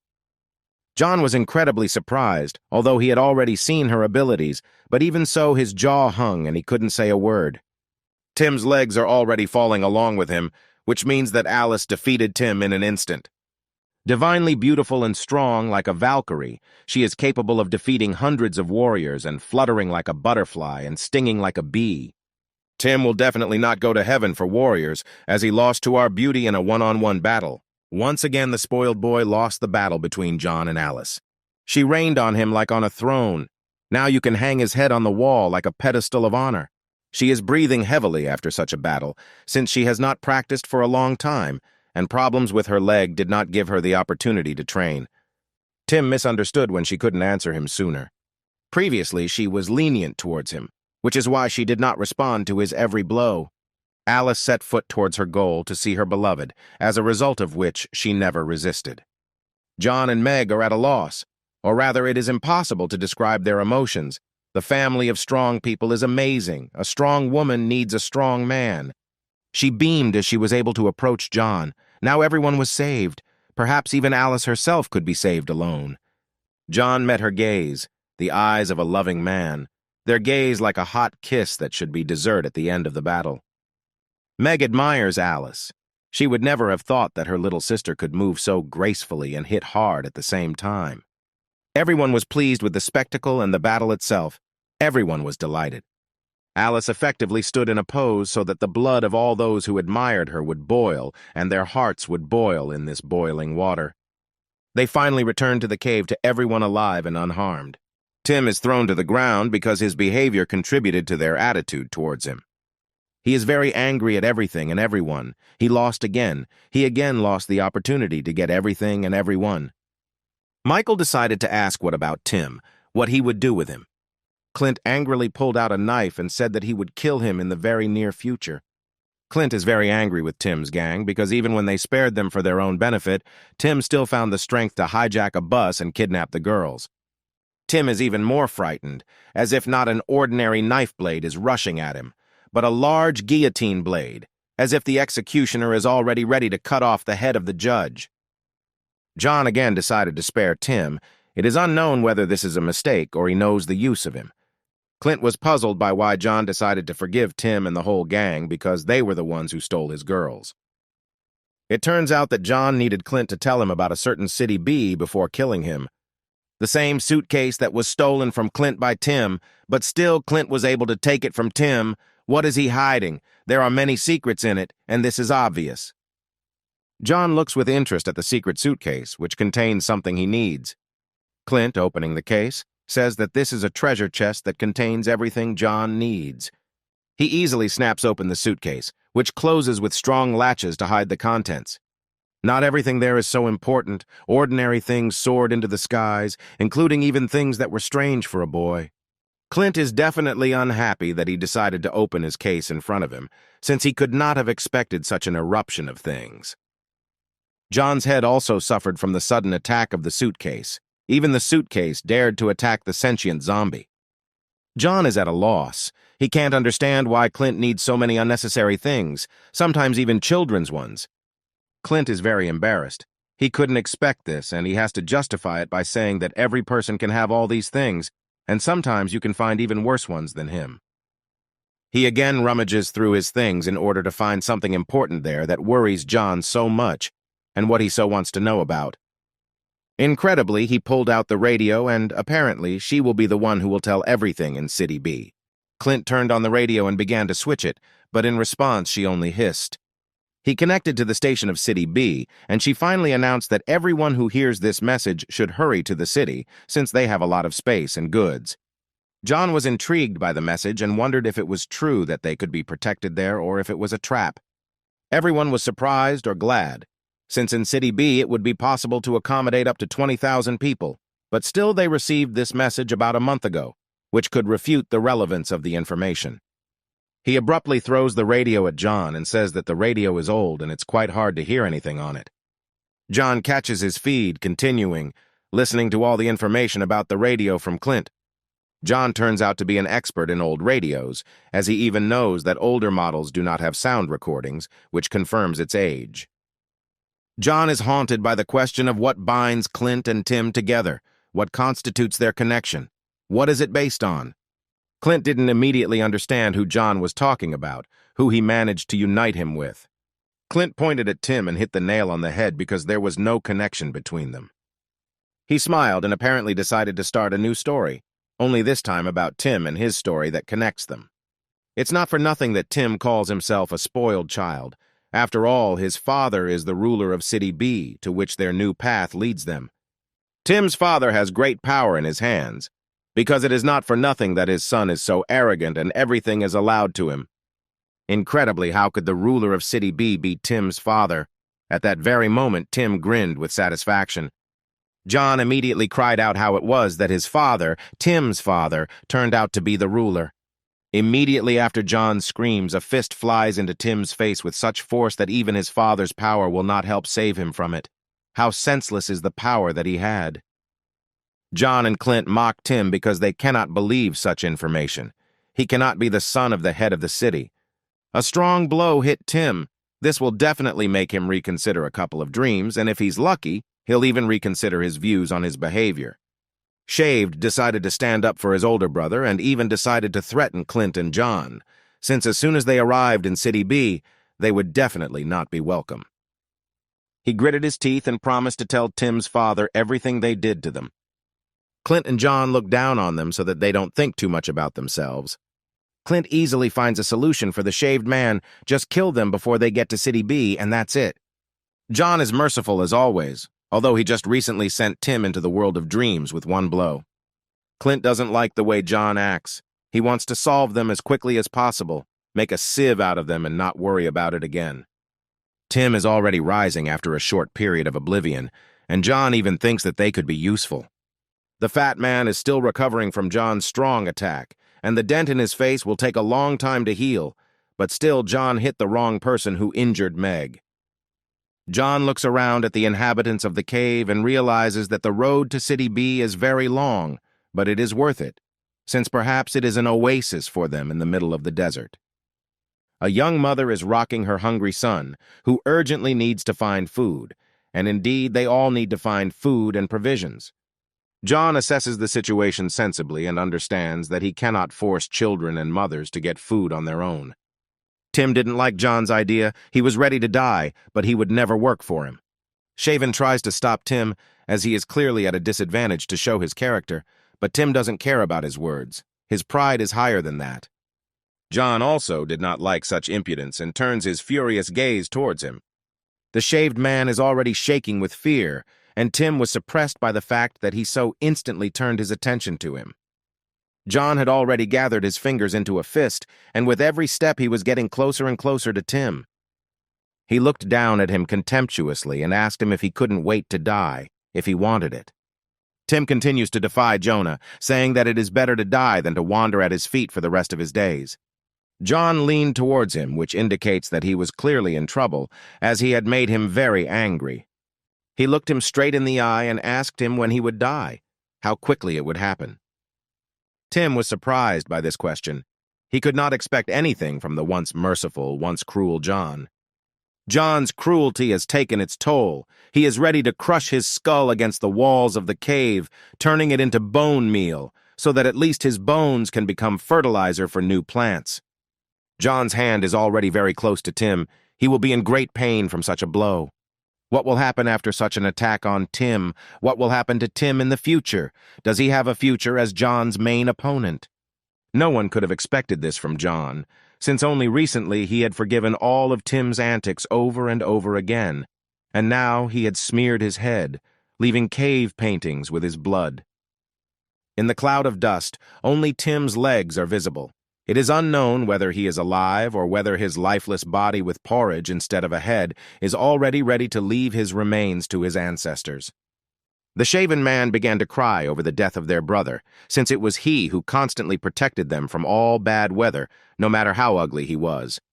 Tim's screams came out of the clouds of dust, which meant only one thing. John spared him. Otherwise, there was no other way, since he simply could not miss. Tears of sadness gave way to tears of happiness. Shaven and the Sixes can no longer help but rejoice that their brother was reborn after death. Still, Tim is afraid of his death, since he is shaking for himself the most. His life is most dear to him. The pupils constricted very much. He was very scared. As he was on the verge of death, his whole life flashed before him. It was like a rebirth or a second birthday for him. John stood up impressively and is preparing a second blow to teach Tim a lesson once again. Maybe right now Tim will be afraid of death. Now he will be afraid to look into her eyes. Tim feels like he's on a roller coaster, and every time he descends from the high part of it, he squeals like a little child. It's already the third descent for Tim, and he still doesn't understand that it's better to obey, and it's even better to be useful, otherwise death. When it comes to him, it must eventually dawn on his stupid head that his pride will only destroy him. And again a fist flies at him like the scythe of death itself. It takes his life. But he is already running away from John's attack. What is he so afraid of? Before he said something completely different. Why not die for real? What is keeping him in this world? Tim collapses and falls towards his Sixes, who can only shout brother and brother. Another crack has spread in the cave, and John is so strong that he cracks the walls like an eggshell. John explains that Tim does not understand what death is at all. He even wonders how insidious it can be. Tim thinks that he is the most fearless and can easily fight her, but this is definitely not the case. John even tries to teach his enemies what they lack. He even tries to teach stupid Tim. Real death acts very insidiously. It silently waits for the moment when you stop expecting it. And it attacks suddenly, when you don't even have time to grieve. That's how terrible it is. Death overtakes everyone, and everyone's path will end at different times. One person's path is full of thorns, another's is full of wealth. But the end is the same for everyone. A rope, soap, a stool. Everything that you can admire forever is torn to pieces before your eyes, and death is to blame for everything. He grabs Tim by the shoulder, which scares him even more. Tim is not afraid of death, because he considers it a moment, but he knows nothing. And John is not the last in matters of death and, like no one else, knows everything about it. John realizes that Tim doesn't care at all about his words. He turns away from him and leaves. Even if he is not patient, he makes a promise that he will not beat him to death. For John, there is not much joy in his life, but he enjoys it sincerely. He does not demand more, as he will end up losing it all to a greater extent. He understands that Tim will not give them peace and decided to send the girls to sleep on the bus, keeping an eye on them. Meg is very happy about this news, since her brother hasn't put her to bed for a long time. All the inhabitants of the cave watch as John silently leaves with his girls. Even Leo was frightened by John's speech and kept it quiet until he was far away from them. Clint orders Leo to shut up. It is unknown why he is doing this to Leo, but for him it is strange. It turns out that Clint admires John with all his heart for his reasonableness and toughness.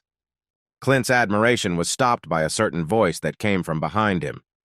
Tim isn't Tim if he doesn't remain silent and try to turn the crowd against John.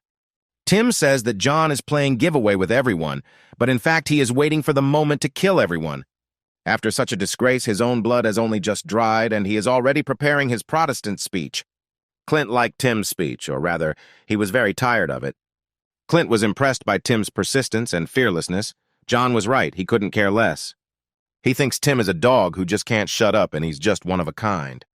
Who does Tim think he is, when Clint is considered the boss here, and he gives him a slap in the face similar to the slap in the face that Tim gave Meg? Clint sends Tim to the corner for punishment, but he's not a kid anymore, so he still needs to throw a kick to hurry up to his corner. The little sister splashes in the cold, truly sincerely enjoying every second of her pampering. She notices the beauty that the river reflects, the moon and stars that fall behind the reflection of the river. Meg calls her friend Alice to show her endless joy. Alice takes care of her so that she is more careful, and she actually behaves like a real mother. Meg, in response, expresses her consent, but there is no limit to her childish pranks. It is impossible for her to set boundaries. The friend smiles sweetly back, waving at her in greeting. John was silent, and this somehow bothered Alice that she decided to examine him in detail. She thanked him for which he never understood. He was left confused with just one thank you, as he couldn't have expected such frankness so suddenly. Now everything is clear. She thanked John for looking for her and eventually finding her. Wasn't it fate? Even after such gratitude, she herself shone brighter than the moon in the sky. Finally, a bright smile appeared on John. At first he was confused, but his chest became warmer because of the pleasant words of such a beauty. John has something hidden in his pocket and is trying to find it so he can show it to Alice. What is this? It shocked Alice greatly. She was very confused, as if he had taken out a wedding ring. This is the same bandage that Alice had on before the apocalypse, which was stolen from her by a zombie, and John carefully kept it, as if it was leading him to her, like a guiding star leading him to the north. After waking up, the first thing that caught his eye was a bandage that was eerily similar to Alice's bandage. Maybe it was then that he began to have hope of saving her. John, without any regret, snatches the bandage from the bloodthirsty mouth of the dead man, not giving him a chance to survive. Still, he was wounded by the news that visited his head. He could not believe that his loved one could so easily pass away without leaving a trace behind. Later, one of the survivors made it clear that John was definitely no longer a human, and indeed a zombie. He was something in between, a zombie with the mind of a human. His soul was divided into two parts, a dead man who had the mind of a man and a man with the power of a real dead man. His life was divided into before and after. His despair knew no bounds. He tightly clutched the bandage to get rid of such thoughts. John is not pleased to admit that fate has awarded him such an opportunity to survive. It has turned him into another dead man, and it is unclear whether it would be better for him to die or wander in the body of an irrational zombie. Alice puts her hand on his strong shoulder, trying to reassure him in every possible way. His desire to find his sister and Alice knew no bounds. His heart could not just bark once, and it would humbly calm down. He searched blindly, walking wherever his feet carried him. The worst scenarios of events visited his head. Alice was very frightened by what John experienced, what he had to overcome on the way to them. John hugged his beloved tightly, fully expressing his affection, his sincerity, his joy that they were found alive and not remains on one of the streets. She did not expect such sincerity from him. She was also shocked. She was confused. She never thought that she could feel the warmth from her beloved again. He is on the verge, as if any minute he will burst into tears, and all these tears will fall on the shoulders of the beauty. He thanked her again, but she silently smiled and was also very happy about this opportunity. Alice stroked his head, running it through his silky locks, calling him a puppy, which was very, very cute. He doesn't really like it when they call him a little dog or worse. Her kind smile does not fade from her sweet face. She continues to delight him and enchant him with her unearthly beauty. Even here, John is depressed. Supposedly, he cannot be like a cute dog since he is dead to himself. She doesn't think so. She doesn't see the downsides of John being a zombie. She touches his cheek, expressing her sincerity in the words she speaks. Even if he is a zombie, he never ceases to be kind, strong, and most importantly, even in the body of a dead man, he remains human. The kindest feelings are written on his face. He has not heard such words in his direction for a long time. His heart beat faster. It is precisely such words that give endless motivation to protect what is dear. Everything around was shining, wet lips were reaching out to each other. The most significant moment was about to happen any minute. It could not be avoided. A couple of centimeters separate them. Even in a dark night, they shine like dawn in the early morning. But it's still an eclipse. Meg stops this spectacle and points out that John wants to bite Alice. She has no idea what is happening here. She seemed to want to help, but she stands there in complete bewilderment, silently. John asks her to go play a little, and Alice, embarrassed, cannot even glance at Meg. The little sister will not stand aside and will always give practical advice. She immediately warns Alice not to allow John to bite her. You see, a foul odor will come from her mouth. John is not happy with this news and is completely furious at his little sister's words. Suddenly, a knife is already flying from the side, an enemy or another joker who decided to stick a knife in the back. John is not so weak as not to catch such a childish attack. Even in complete ignorance, he is ready to catch a bullet that flies in front of his eyes. Again, this Clint. His ability to intervene at the most inconvenient moments is amazing. He arrived in time like never before to throw a knife at an ally, in time for privacy with his beloved. Elia and John recognize a familiar silhouette. It can be recognized from 1,000, and its impudence from millions. He clearly doesn't care, but still apologizes to them for interrupting their intimacy. Even when he wants to sleep, he will pay some attention to his friend in order to make fun of him a little. This is all Clint. John asked more than once to give him at least a little free space. For some unknown reason, Clint took the scissors with him. Something had crept into his head again, and John might not like it. Here it is an evil grin. All his evil intentions have been revealed. He wants to deprive John of a couple of silky strands from his head. John cannot react to this in any way other than with apprehension. When the scissors are in Clint's hands, you can't expect anything good from him. What has gotten into his skull? The hair is already lying on the cold stone floor, which means that the haircut is already over. Clint wanted to do one thing, but it turned out completely different, leaving everyone nearby in shock, whether from minute to minute they would pour out laughter. What is John's transformation after Clint's masterful haircut? What will make them all laugh out loud? Apparently, Clint did what he wanted. It turned out very funny. The brutal zombie turned into a cute, long-haired teenager. Everyone is already trying hard not to laugh at John. They are trying not to reveal their emotions, but this does not help them, since they literally have everything written on their faces. Everything is in vain. Sam and Michael are already tearing their stomachs with laughter. This reaction is typical. Anyone in their place would not have been able to restrain themselves. Alice, Leo, Meg, and Clint hold back their emotions, clutching their own mouths so as not to laugh out loud. Since he received only ridicule from his friends, he can only admire himself in the reflection of the river. What is going on in his head? What did Clint do? Clint is not a master hairdresser. He is a master at ridicule. He has a talent for this. Even John himself laughed. What an irony. Clint is very strong in this type of activity. John turns towards Clint, who is definitely not going to get well soon. And Clint has already prepared a camera to capture such a moment in order to visit the phone gallery in the future, and find himself at that very time with the warmest moments that, decades later, will give warm emotions. As expected, John doesn't like sneaky photos and instantly reacts with a hard slap to the face. The walls of the cave are covered with the warm light of the flames of the fires. But the cozy atmosphere is undermined by bad news. One of the inhabitants of the cave is sick. He is clearly unwell and needs urgent help. He is very unwell. Can he still be helped, and as soon as possible? Otherwise, it will be too late to help him. Everyone around is wary of it, which a sick person might throw out, since such symptoms can only indicate one thing. Hunger is to blame, but he himself is also to blame. These symptoms are similar to the symptoms of someone who has eaten the meat of the dead, or rather, someone who has not eaten it for a long time. All his strength was gone. He fell on the cold floor, but he couldn't die. Still, everyone adheres to the idea that the man died. It is no longer possible to save him. Tim was frightened by this. The theory about the absorption of zombies turned out to be true. These are the symptoms after his experiments on people. He feels guilty before him, or is it just fear? Shaved speaks precisely of the consequences that resulted from eating zombies.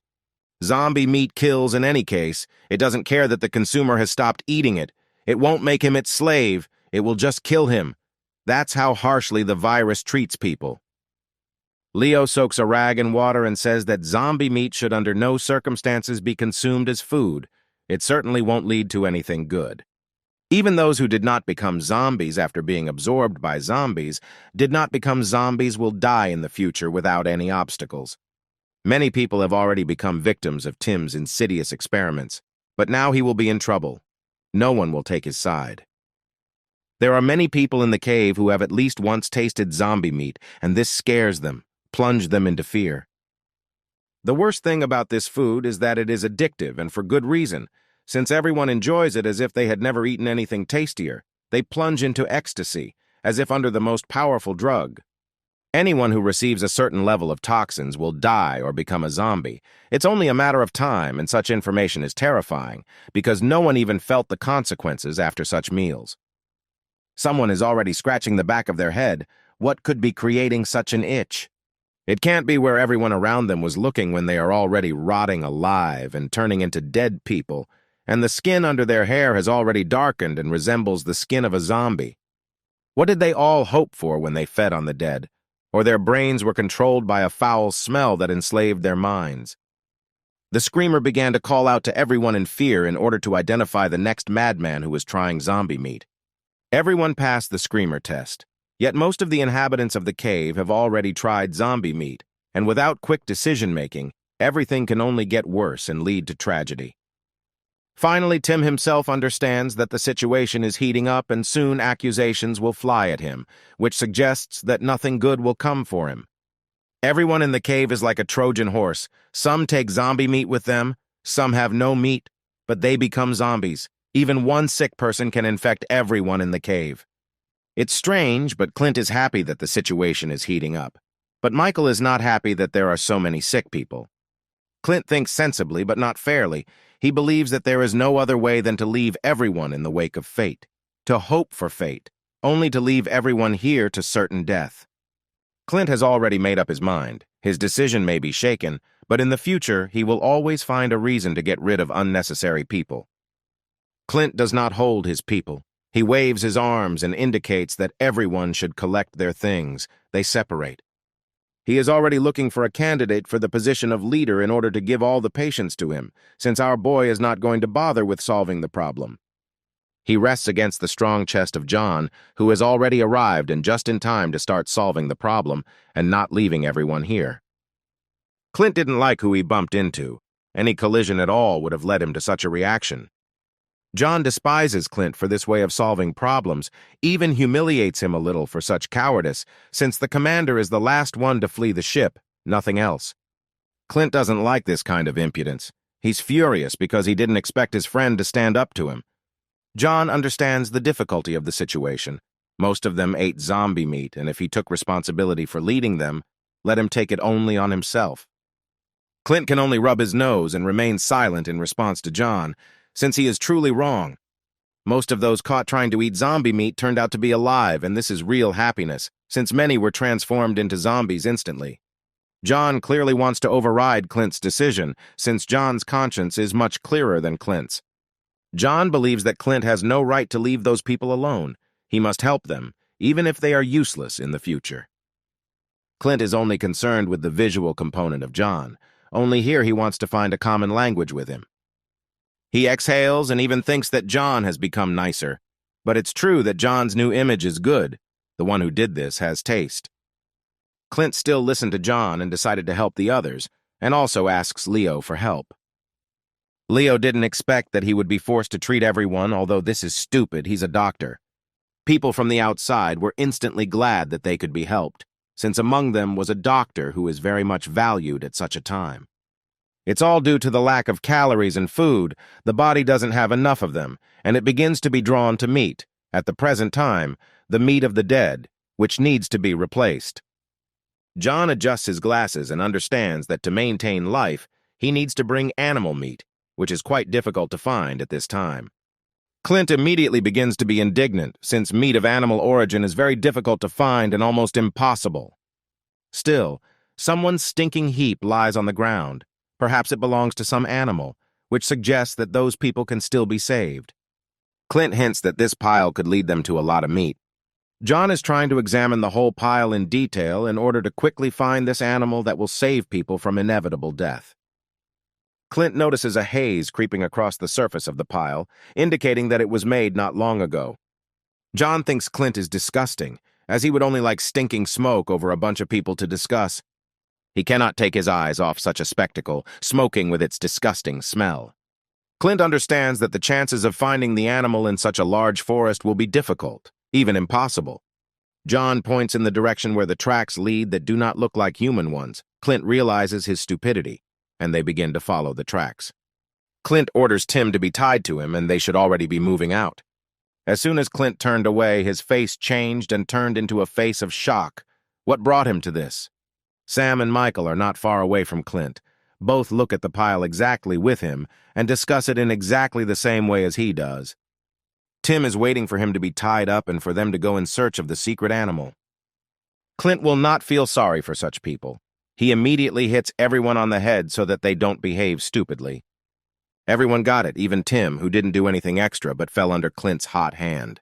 John tries to cheer Clint up, because after such a shame it will be difficult for him to forget him. John's gaze changed sharply. Something prompted strong attention in him, maybe an enemy, or maybe that same animal was found. He grabs Clint's hand and forces him to stop. Something is still wrong. Clint doesn't listen to him and continues to walk, not seeing any obstacles in front of him, like a bull at the sight of a red flag.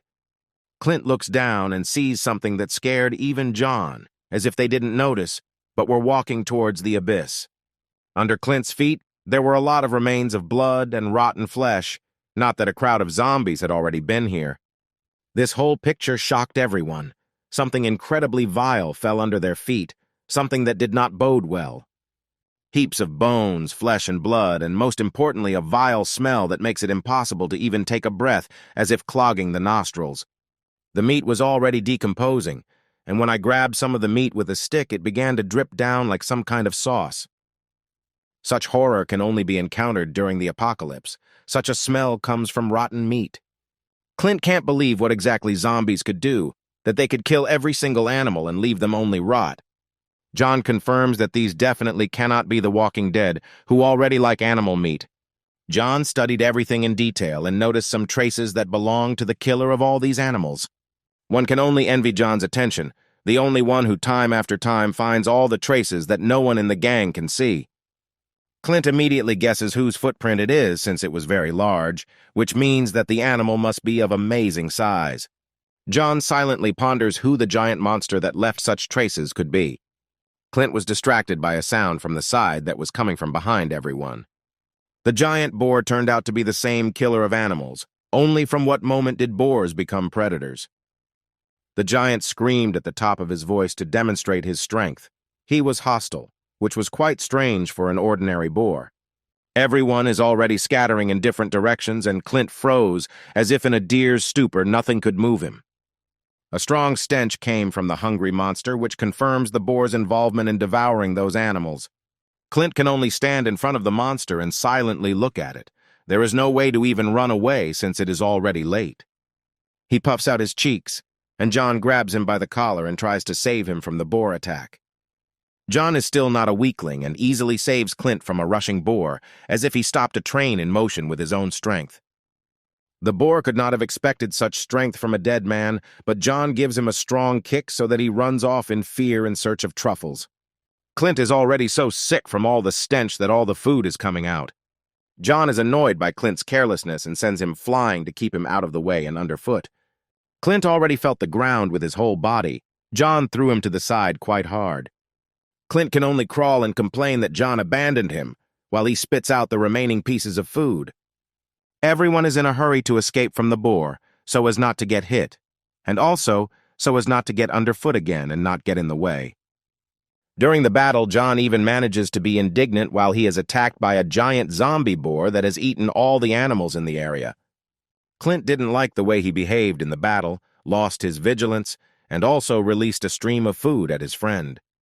Clint, warning John about the danger from behind, screams as if he would tear his ligaments any minute. John sharply glances at the enemy and prepares for his attack, which will clearly not be weak. Our hero catches the entire blow with his chest like a real man, but such an attitude towards battle cannot lead to anything good. They rush towards Clint. Will he again stand and just watch the battle from the sidelines and expose himself to blows? John felt all the mighty power of the wild boar. Such animals cannot be found in any zoo during the day with fire. For Clint, everything worked out fine. The boar and John flew past at high speed. If Clint had been in their way, he would have already been razed to the ground. The boar slammed John right into the tree. The boar's strength is also impressive. This is the highest degree of evolution. John cannot answer the giant boar, since he is definitely not weak and is ready to fight to the death until the death of his opponent.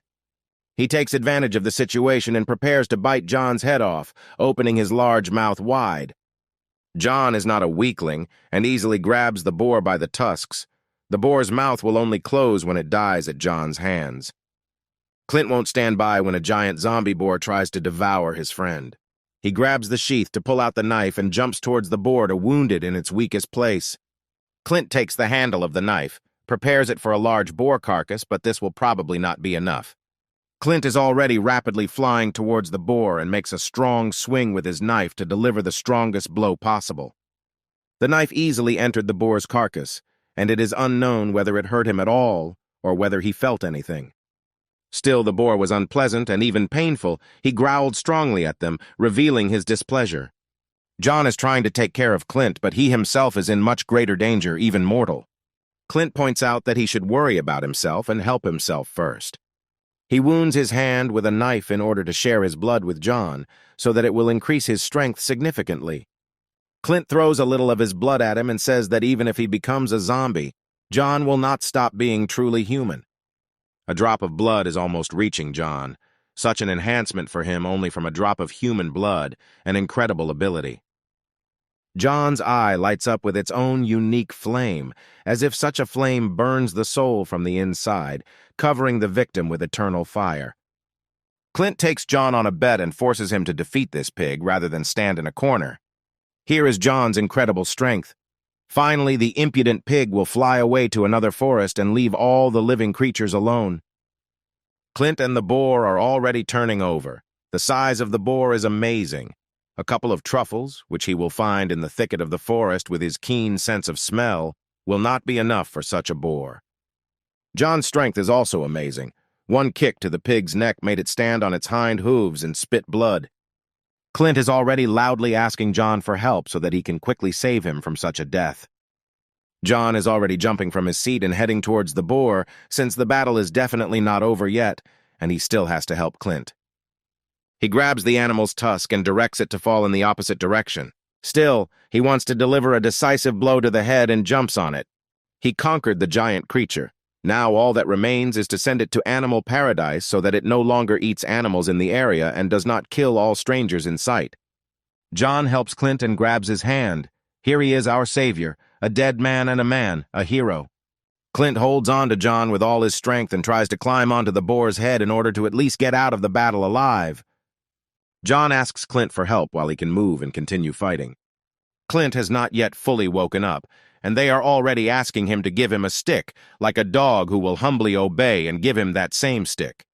Clint notices that stick and moves his gaze and himself to grab it. He deftly, holding John's hand, snatches the stick from the ground and prepares to hand it to him. He throws it to John. It is already flying straight into his hands to finally finish off this giant creature and clear the world of yet another zombie. The stick is already in his hands, which means John only has to plunge it into the creature's head and send it to the guardian of the scales. Incredibly, John throws Clint's head to the ground for the second time during the battle. For him, this is a personal record. This requires hefty strength, since not everyone can throw friends away. The frightening creature screams at the top of its voice in pain. Apparently, it doesn't have long to live, or rather, life has already left it. John waves his stick like an executioner waves a halberd before decapitation, in order to most likely deprive his victim of his life once and for all, leaving him no chance of further survival. The stick went very deep. The monster has no choice but to leave this world and leave behind only his horns and legs. The animal's eyes rolled back. Another monster fell at the hands of John, who cleanses this world of evil creatures, putting his life on the line, betting on the future. He took the tip of the stick out of the pig, as if taking out a holy sword from a stone that had been lying there for hundreds of years waiting for the worthy, sending it to another world. The creature was truly strong and fell in battle like a hero, fighting to the end. She left many wounds on the enemy, but was able to defend herself like a real warrior. At the same time, Sam and Michael try to wake up Clint, who was thrown out to dry by Joe while he was trying to help him. John comes up to them to find out if everything is okay with his friend, who can always be thrown to the side so as not to get in the way, and when he brings it, go and don't interfere. John brazenly approached and decided to worry about his friend. Maybe he felt bad after he threw him far away so as not to get in the way. Clint lies silently on the ground, and Michael is surprised at John's impudence, since he did not even apologize for such impudence. Clint didn't like how he was thrown in different directions, when he tried to help in every possible way, and even lend a helping hand, but he was thrown as if as a sign of gratitude. To the side, Tim hears a grunt. It's impossible for another creature to crawl out on the sly. Clint definitely won't withstand a second attack. A strange rustling from the bushes. Is the enemy coming out of there? What is there? What awaits our heroes again? What is the danger? Tim had already begun to warn everyone about this sound that was waiting for them on the side, as if a new danger threatened their lives. John and the entire campaign are sent for testing, and they are clearly ready for anything, even if the sky falls on them. John catches him and lifts him back up. He parts the thick grass to find out everything about what is hidden behind it. Probably the real food is hidden there. John's eyes shone. Whether this means that there was an enemy behind the grass or animal food, the joy in his eyes says that they were lucky after all. Finally, they found little pigs who have small doll eyes, and when you see them, you don't even want to eat them, you want to cuddle them and hug them with all your strength. They found a treasure hidden by a creature that retained its maternal instinct, helping to protect its children. John lowered his eyes because they killed the mother of those boars, who defended her boars with all her might, and they unknowingly killed their only protector. Sam showed his sympathy for the boar and his kids, who were left alone and will soon go into the soup to cure people. He understands that everything has its price, and sometimes no one pays off. Clint was wounded right in the heart, since even a boar has a maternal instinct, but even his mother did not have it. Even the boar fought to the death for his children, and his mother allowed all the worst things to happen. Sam shed tears after Clint's words because their mistake cost 5 lives, 4 of which could continue to live and give birth. The only fate that awaits the wild boars is boiled broth, which will be a medicine for useless people. Everything immediately flew into the soup with pork. The fragrant smell filled the entire cave, enchanting with its aroma. The broth was saturated with the taste of the animal, which it would still be a pity to eat. The inhabitants of the cave are already wiping their drool to try the meat of real animals for a long time, and not the toxic meat of the dead. Clint, before starting to eat, prays and thanks the Lord for the opportunity to taste such food. Sam can't stop his tears, even Michael can't calm him down. It hurt our guys' feelings so much. All the madmen are already starting to have discharge from their mouths because of the aromatic smell that comes from the cauldron of soup and spreads throughout the cave. Everyone is already rejoicing and celebrating. They will be able to survive. They will be able to continue to maintain their existence. The mother rejoices her sick son that they can be saved. The meat has arrived, and they only have to wait a little longer to recover from their addiction to the meat of the dead. John didn't forget about the girls and grabbed a couple of fruits for them to enjoy, and Meg actually loves fruits more than any meat, so she's very happy about her brother's attention. Tim and his gang sit with empty stomachs as such an aroma floats past their noses that intoxicates the mind much better than any medicine. Tim understands that there is not enough meat, and they should ask for some for their people, since there are many more of them who have tasted zombie meat. Shaved reminds Tim about meat, but he clearly already understands everything. But this won't make it any better. They urgently need to ask for some for their gang. Another points to the man who is already drooling, and he also urgently needs help, otherwise it will be too late. One of the gang is already almost dead. He has either salvation or inevitable death. It's worth looking at Clint's mercy. Tim swallowed his secretions out of fear, since his and only his fault lies in such consequences. Only he is guilty of them. Suddenly Tim approached Clint, probably to borrow some meat, but judging by Clint's behavior, he would never in his life share even a crumb from the table with him. Tim is ashamed to ask for something, but he asks specifically for a certain deal for which he wants to get some meat. Clint finally began to listen carefully to Tim. He was interested in such sincerity on Tim's part. Clint laughed at this statement, his smile stretched to his ears, as if he wanted to gloat at him so much that he was really itching. Clint considered Tim a daredevil, because after everything he had done, he still dared to approach him and even negotiate a deal. Clint brazenly grabbed Tim by the chin as a sign of his humiliation, but Tim is very afraid of Clint's reaction, since after the murder of his brother one can expect everything and more from him. He does not stop mocking the helpless Tim. He continues to humiliate him, even when he is humiliated so much that he can be called the lowest person. Clint controls Tim with his actions. He shuts his mouth without even touching him, only grabbing his chin. Tim's mouth goes numb. Clint points out that Tim is a dog and should behave like one, whining and barking on all fours to ask for things. Tim just silently watches as he is humiliated in front of everyone, but he cannot do anything else, since he will pay for resistance with his own life. Clint sits Tim on his lap so that he begs for mercy, so that he whines like a puppy waiting for food, so that he finally understands his situation here. Shaved and the whole gang notice such impudence on Clint's part, and they all order not to overdo it, because they think that he has crossed the line of what is permitted. Michael and Sam are already in fighting positions. One extra movement and extra teeth will fly in different directions. Clint's ability to mock his opponents can only be envied. He smells the aroma of fresh meat right in front of Tim. The same feeling comes from trying to shake hands with an armless man. Clint invites Tim to bark to earn that piece of meat so he can share it with his guys. He mocks Tim because it brings him endless pleasure, like the most powerful drug. In an instant, the meat disappears from Clint's stick, and his laughter gives way to silence full of fear. Clint was shocked by such speed. After such joy, a moment of fear appeared, which gave goosebumps to his skin. John grabbed the meat thief by the neck as if he was trying to attack him, and John masterfully defended himself as if he had swatted a mosquito. This madman turned out to be one of Tim's gang. He was already mad with hunger and had completely become another dead man who thirsts for meat and only meat. Clint is still in shock. He has no choice but to stand and silently watch everything that is happening. John grabbed the madman's neck tightly with his hand, and in response he only growled something incomprehensible and continued to bite the piece of meat. The capillaries inflated in front of the eyes. Saliva flowed and the fangs were revealed. In addition, the skin darkened. All the symptoms of a dead man. His death was inevitable. Tim and the whole gang are shocked by all this. From Tim's eyes, you can understand that he did not want this outcome. He wanted to achieve this outcome, but the risks were not justified. John is reasonable, and yet before killing, asks Leo if this man can still be saved, but his face makes it clear that the only salvation for this guy will be death. Everything turned out to be true. No one will help him, only to wander in the boat of the eternal guide of souls to the underworld.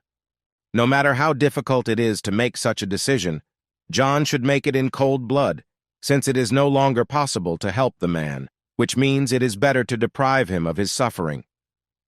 John grabs him even tighter, squeezing his throat tighter and tighter. Only he can decide death or life in a mindless body.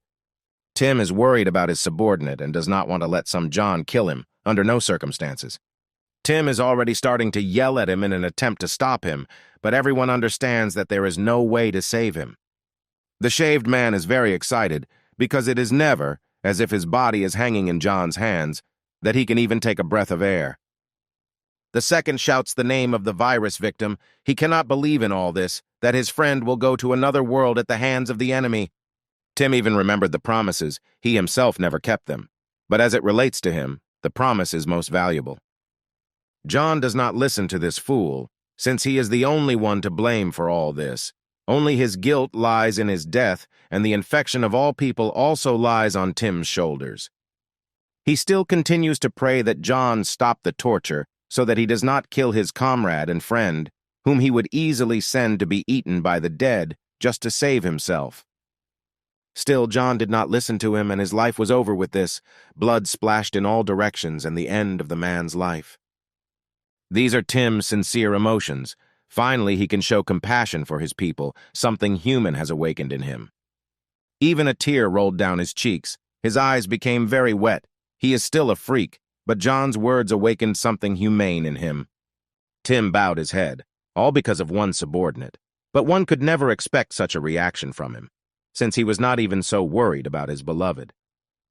Clint stands in front of the whole gang with his arms crossed, as if what he was trying to achieve has happened. He has emerged victorious in this battle. Tim is in complete despair. For him, this defeat will become an eternal lesson. He is unlikely to risk his allies, comrades, and subordinates anymore, but as long as he has enough. Meg and Alice could not expect this from John. He was cruel, but he made sure that he did not suffer, so that he did not go wild and start attacking the healthy. Since one was sick, death for everyone else.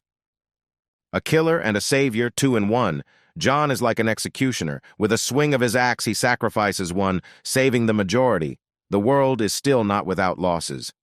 Regret and compassion are visible in his eyes, but his hands are already stained with blood and cannot be washed off. But still he is not guilty of anything. All the blame lies on Tim's shoulders. John remembers the meat and asks Michael about its readiness, and he replies that it is ready. John is generous. Even after the murder, he is calm. He is ready to share his spoils with fools who only have on their minds how to eat and listen to their boss, who is putting their lives on the line.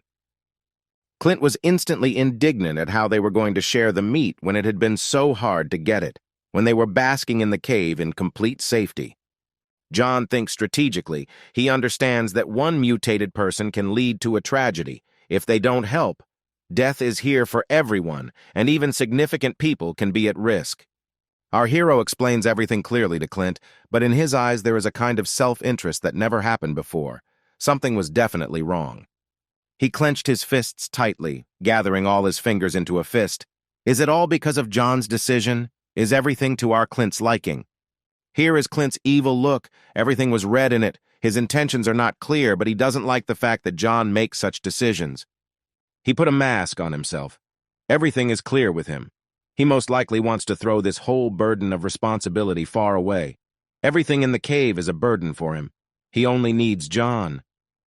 Clint wants to leave a difficult conversation and says that he will go eat sour berries while his people eat his meat.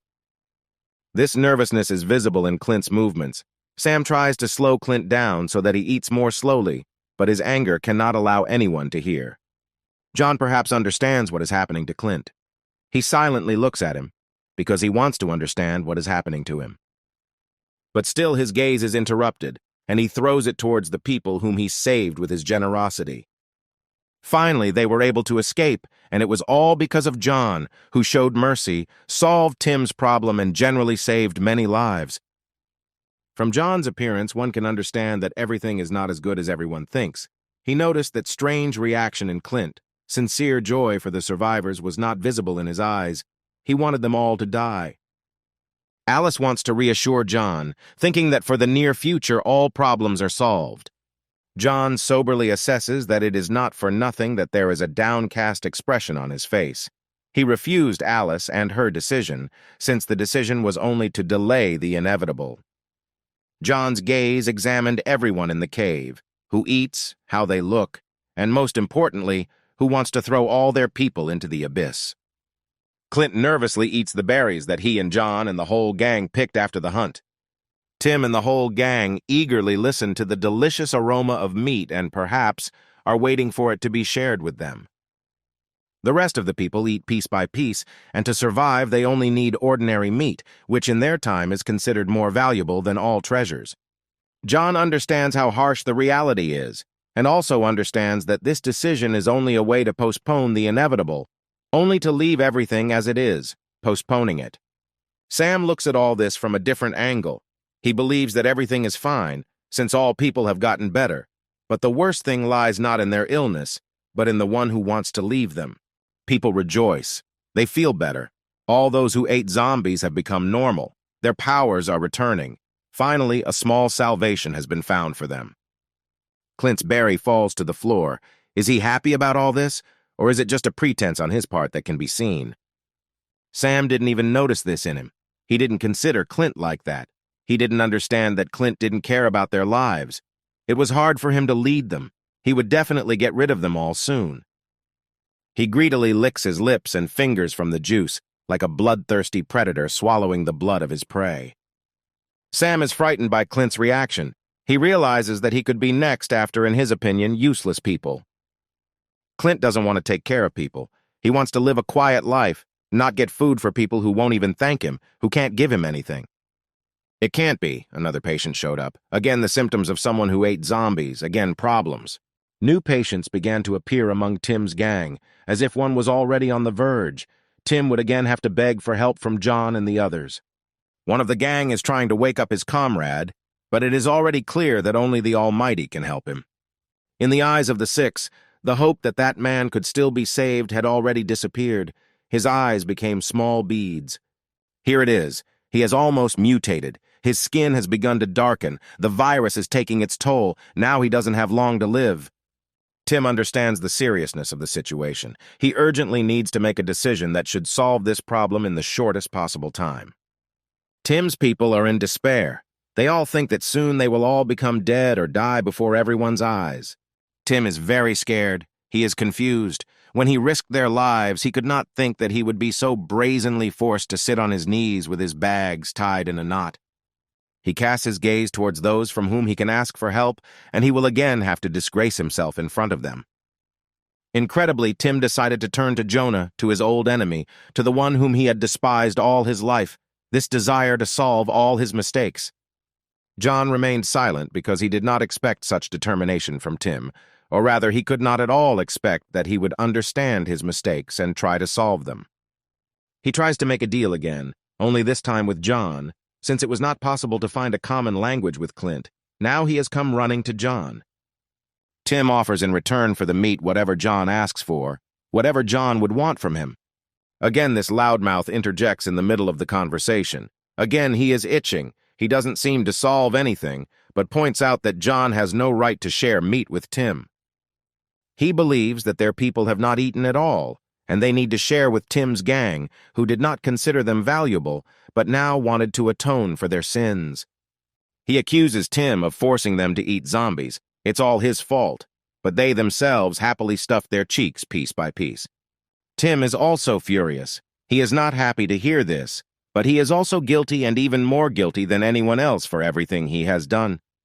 To the side you can hear the cries of those people that the whole gang should die, every single one, and Tim continues to talk about the deal. Now he began to speak not with requests, but with threats, that it would be better for John to give meat to people, for the sake of their lives. Earlier, John was told that Tim is the son of the ruler of City B, and it would be better for him to give some meat, otherwise they will not get into the city, even through battle. John nevertheless started a dialogue. Now Tim definitely won't have the words to continue the conversation. He stood in front of him so that he would not look down on him, in order to be taller than him and put pressure on him with his charisma. Tim fell silent, yet he was overwhelmed by his fortitude. He had no choice but to silently listen to everything that John told him. John points Tim to the reality that if his people don't eat enough, they won't live to see tomorrow morning. All that will be left of them is their horns and legs. Will people care about City B if they don't know whether they will die, whether they will eat today, whether they will live to see tomorrow? John says that there is no need to remember this. Their priority is that they and their families live until tomorrow so that their bellies remain full and do not need food. John leaves Tim without taking his eyes off him, showing him his strength and capabilities. Tim silently looks at John's back since nothing he says will matter. Is John going to negotiate with his captain so that they share the meat with them? Will he really show mercy even for him? Tim continues to look after John, thinking that he will give them some of the rarest medicine, meat that will save the lives of many in the whole gang. Shaved is very worried about his elder because last time everything went badly, and he cannot guarantee that everything will go well this time. Tim peers at him and understands the reason for his worries, since he himself is in this situation, and he once easily controlled them. John, for an unknown reason, asks Clint for his dagger, but Clint assumed that John needed it in order to kill the impudent Tim, who had the courage to even threaten him. John orders them to prepare for the fact that after everyone has eaten, he will wait for them in the car, since they will soon be moving out. The people agree with their leader, and even the majority have already reinforced themselves. However, almost everyone is ready to move forward. John decided to continue the conversation with Tim, and it was not without reason that he asked Clint for a knife. Something crept into his head, but he definitely does not intend to kill him, since he made a promise, and he keeps them. Tim tensed up a lot. He was frightened by John's strange decisions. Why he needed the dagger, who it was for. All these thoughts visited his head, and that was what scared him. With every step, John became closer to Tim. So many times he pretended that he would kill him, but did not end his life. Now would he be so merciful? The knife is already in John's hands. He definitely intends to be serious. He doesn't care that it's someone's son. He will resolve issues with him like an adult. John has already approached Tim. All he has to do is make one move, and the life of the impudent son of the ruler will end. Everything will become as meaningless for him as the lives of those people he dared to risk. Tim is already at his feet, trying to stop him with his screams, because he thinks that John will stoop so low that he will kill the defenseless. John still does not betray himself. He threw the knife on the floor to Tim so that he could solve everything himself before they mutated, while they could still be killed. Tim's face was covered with a shadow, the shadow of his conscience. It would be hard for him to kill his people with his own hands, but throwing them left and right is nothing for him. Otherwise, John will decide everything himself, and each of them will die tied up at the hands of the enemy, and they will die at the hands of the boss, who will give them a worthy death. Tim doesn't like John's decision. Even if he's guilty of everything, he won't be able to come to terms with killing his people. John continues to put pressure on him. He knows how to put pressure on a weak spot like no one else, even for someone as fearless as Tim. John remembered Tim how he tried to throw his little sister out to be eaten by zombies, back when the apocalypse had just begun, in that very store, what now scares him. Tim is already in despair. He has no choice but to truly solve this problem in only one way. Only killing his subordinates will lead them to a dignified death, but to nothing good. John is very angry. He grabs Tim by the mouth and points out how he fed zombie meat to people, just for the sake of an experiment. He put so many lives at risk. John put a lot of pressure on him. He is ready to kill him. Now he asks if his hand is raised now, if he can kill his people who he put in danger. John didn't leave Tim to save him, not because he's so kind and generous. It's certainly not the kind of decisions that haunted his head. Tim is more scared than ever. He definitely could never feel such fear. He is in adulthood, which means he needs to solve issues like an adult, and this is exactly what John teaches him, taking off his rose-colored glasses. He throws Tim to the floor so that he will finally understand his place, so that he will finally understand what he has done, and the fact that John left him alive, so that he will face his sins. John understood that all his sins would not come back to him. He just had to wait a little and everything would definitely come back like a boomerang. He abruptly rips the ropes off him, freeing him from his shackles, and now he can finish off everyone who is sick. John orders him to pick up the dagger, which in no case will please him. John shows all his superiority, all the superiority that Tim himself used to show over him when they were still students.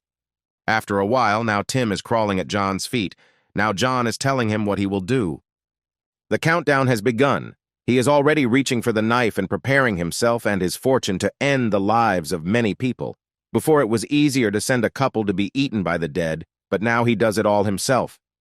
The countdown is over, the last second of life for all patients, and now Tim will raise his hand to cut off the heads of his comrades. Tim begins to bare his teeth as if they are trying to cut off a limb, and he holds a piece of cloth in his mouth to ease his pain.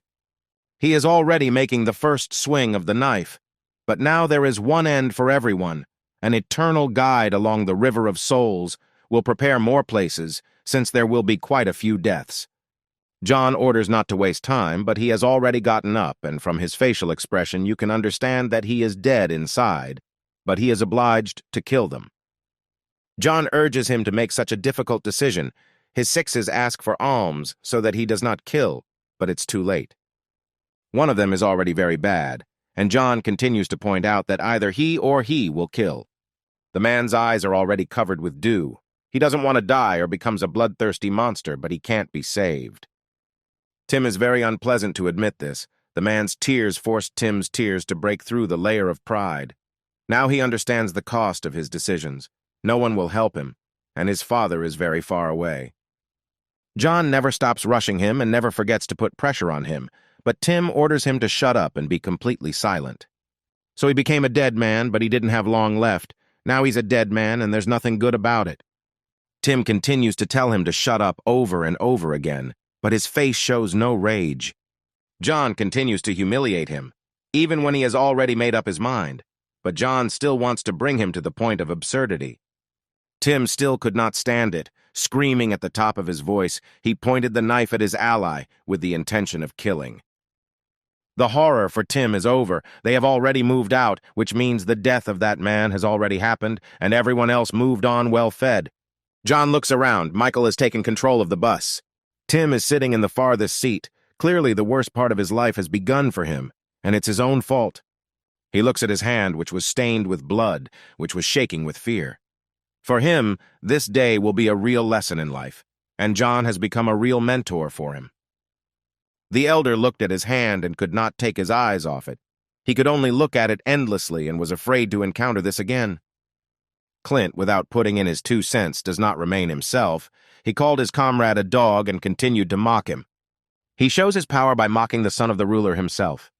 For Clint, Tim is a real coward who lacks the strength and fearlessness to kill the dead man he made. For him, everyone was disposable, but here he was afraid to kill his subordinate. The Six tries to intercede for Tim, thereby only aggravating the situation, as Tim again hides behind the backs of his allies. Clint confirms that he can only hide behind the backs of the Sixes. He remembers the death of Will, Tim's younger brother who protected him. Tim is hurt by every word addressed to him, and Will's death pierces his heart even more. Six is very angry, or rather he is furious. He is ready to blow Clint's head off so that he will no longer say unnecessary things. Suddenly, Tim stops him since he is already depressed, and he definitely doesn't need unnecessary conflicts. Six is in shock, but Tim has had enough that day, and he's definitely had enough. He doesn't even have a face. He's completely drooping. He doesn't even have the strength to fight. He was killed mentally, even if he himself was to blame. Six is confused, as he has never seen the boss in such a state. Clint's mockery can be heard from the outside, but there is no way to avoid this. Even if you cut off his hands or tie his tongue in a knot, he will continue to talk and mock. It's not for nothing that Tim sits behind everyone and across the aisle, all to make it more convenient for everyone to humiliate him, so that he's a real eyesore for everyone. Everyone hates Tim for what he did, but he understands that he won't be able to say a word, as he will only make things worse. They even remembered City B, thinking that on the same bus it was much better than in this ill-fated city. Clint, for some unknown reason, decided to stand up. What could be on his mind? John kept his eyes on the view from the window. He watches everything so that he is prepared for anything. Clint is delighted with John, because he did not expect something like this from a dead man, such an ability to put pressure on people's weak points. Clint puts John in comparison with all people, and yet for him he becomes higher and higher than everyone at once. Clint rubs his chin and realizes that Tim is completely killed. The soul is already crawling out of him. He feels so bad, as if he will soon sell his 21 grams to the devil and find absolute emptiness. John believes that every person must pay his own price for the desire to live. If you want to live, you must pay, and often this is not money or treasure. He casts his suspicious glance at Clint, as if sensing some kind of immense self-interest in him. In response, he sincerely smiles at him. Some thoughts must have left his head. For how long? Suddenly they stopped. What made them hit the brakes so suddenly? Michael is alarmed by something. Puzzlement is written on his face. He is excited. He does not understand what is in front of him. He presses the brake pedal hard to stop the bus as quickly as possible, as something mysterious met on their way. After a sharp braking, Clint almost took off, but John managed to grab him. Michael points out what made him stop moving so abruptly. A frightening van appeared on the road. Its nose was completely stained with blood. What could be there? These are the thoughts that come to all the bus passengers.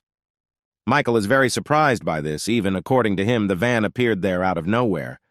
John's gaze was intensely interested in what could be in this van and who its owner was. John ordered the others to sit on the bus while he went to investigate. John's feet are already stepping towards the van. With every step, he is getting closer to solving the mystery of this van. There is no surprise in John's gaze, which means he hasn't noticed anything wrong with this van yet. The van was not destroyed.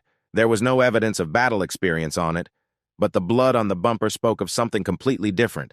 Were its wheels crushing many dead people while the owner was driving away from them? Initially, John decided to inspect the interior, Perhaps it was there that the whole secret of the mysterious van in the middle of the forest was hidden. There is not a soul behind the wheel, no secrets have been revealed, but many more questions have arisen. Suddenly someone rushed past the van, whether it was the owner, an enemy, or an ally. John instantly noticed him and fixed his gaze on him. He definitely needed to hurry up to catch up with him. The unknown person is trying to hide in the shadows of bushes and trees. He is also definitely not a zombie or a zombie, but he is the same as John, with intelligence.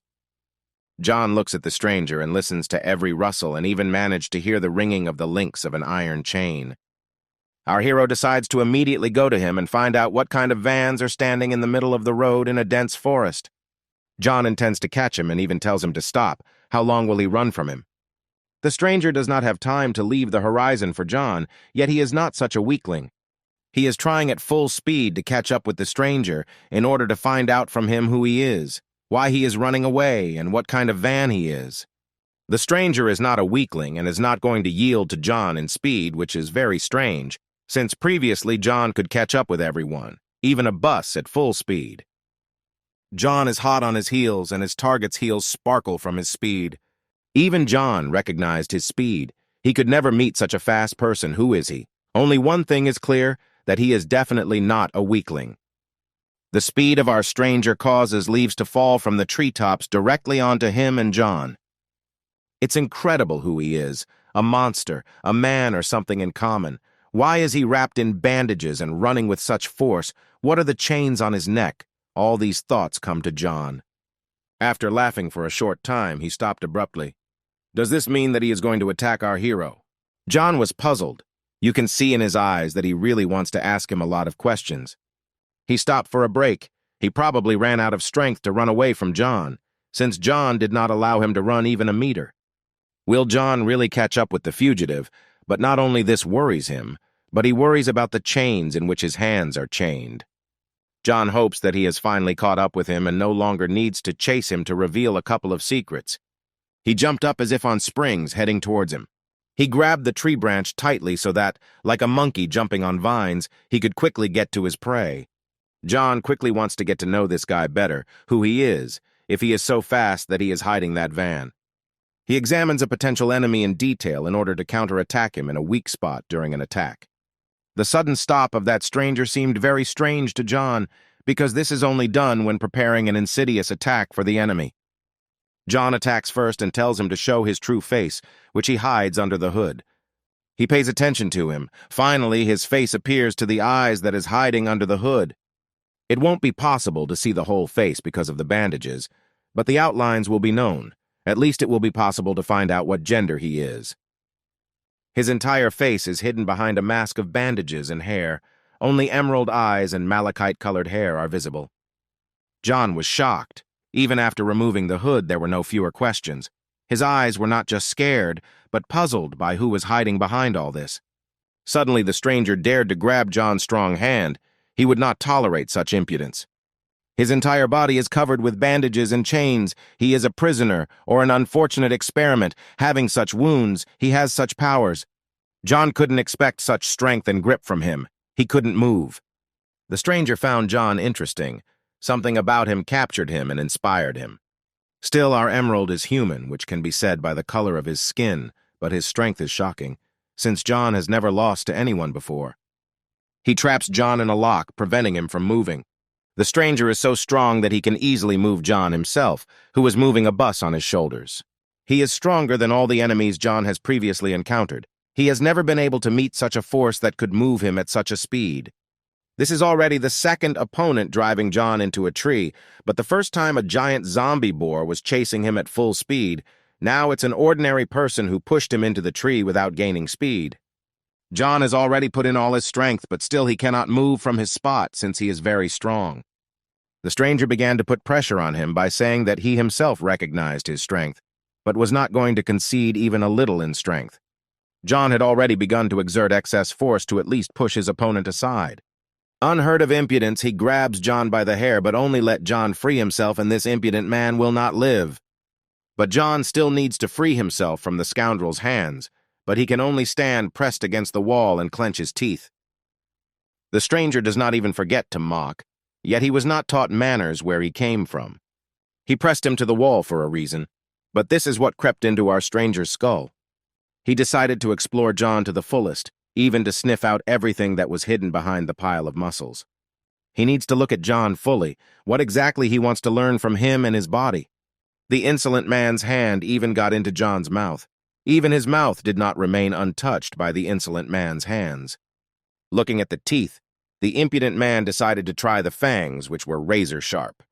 The stranger considered John's teeth to be very healthy, which, in his opinion, was strange, like for a zombie.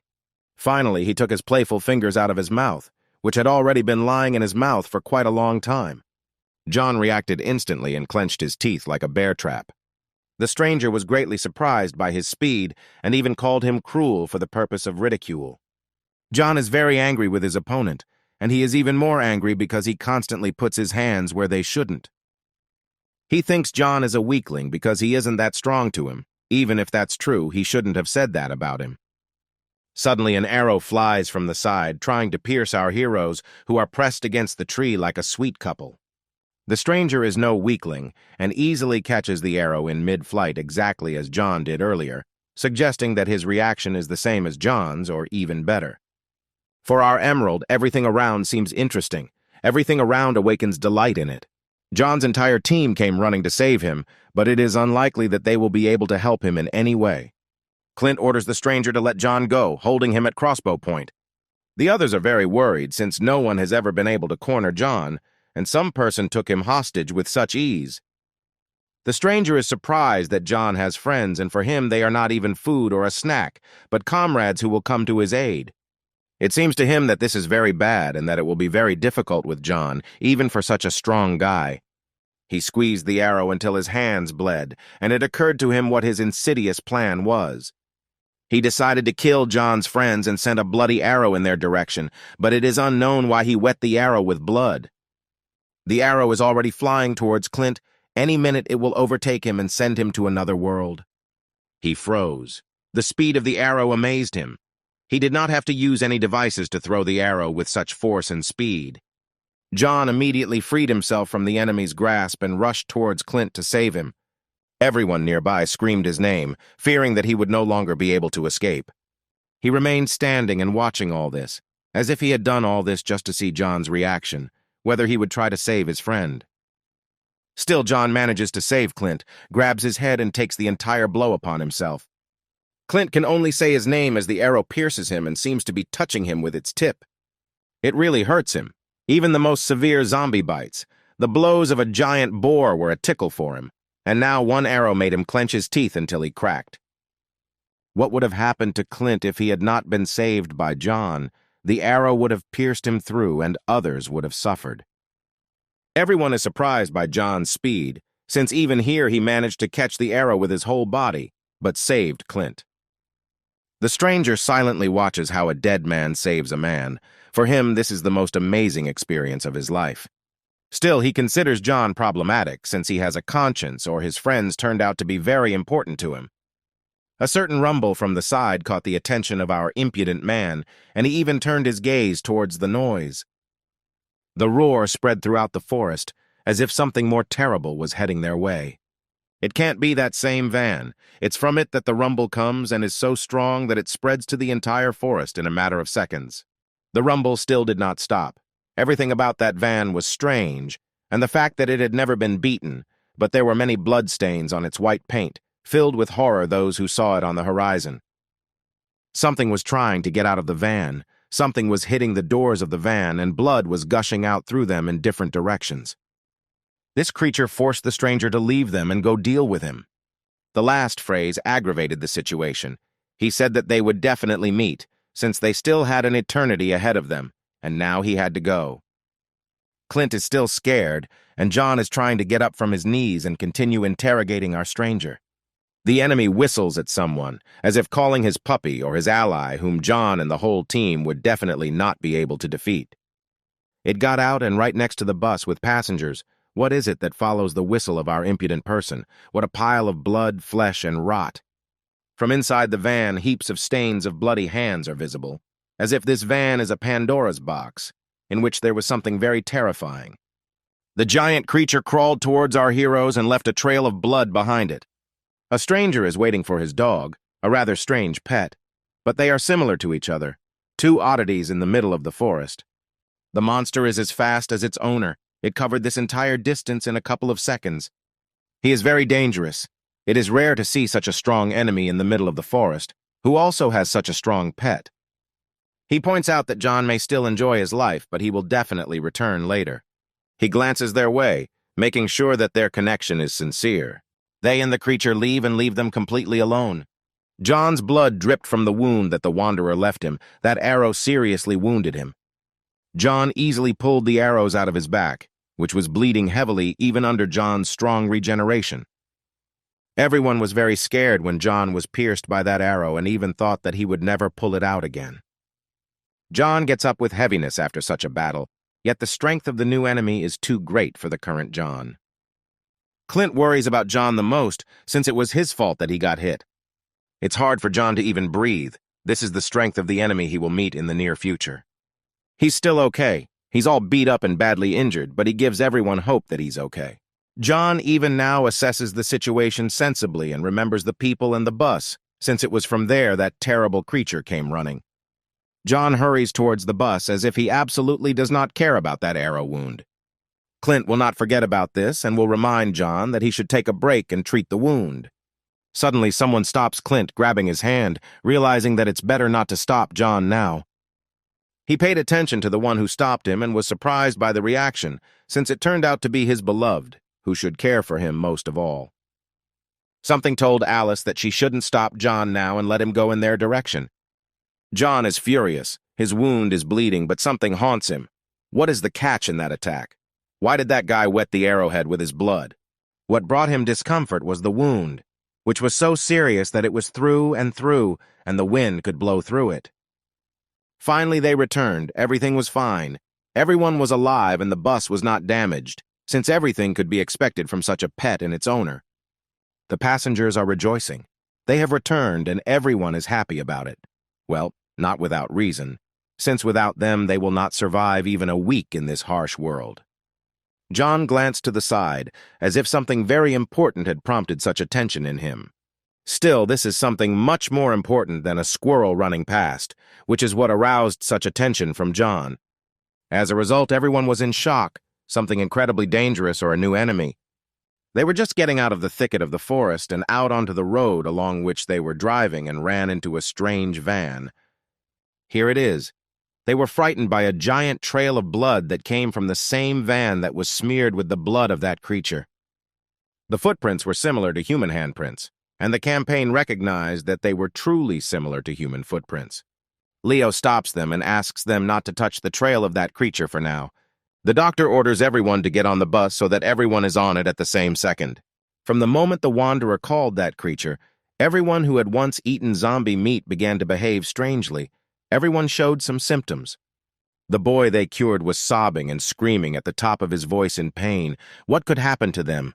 What was the strength of that Wanderer? The veins in the boy's neck bulged greatly, and his mother tried to calm him down, but she didn't understand a damn thing what was happening to him. John immediately tries to find out the reason and whether the boy will become a zombie. Leo points out that there is no way that boy will become a zombie. This is just a temporary symptom. Everyone who ate zombie meat had the same symptoms as my son. The situation is utter horror, and they, like no one else, understand this better than anyone else, and that van, which is full of blood and all the most terrible things from the inside.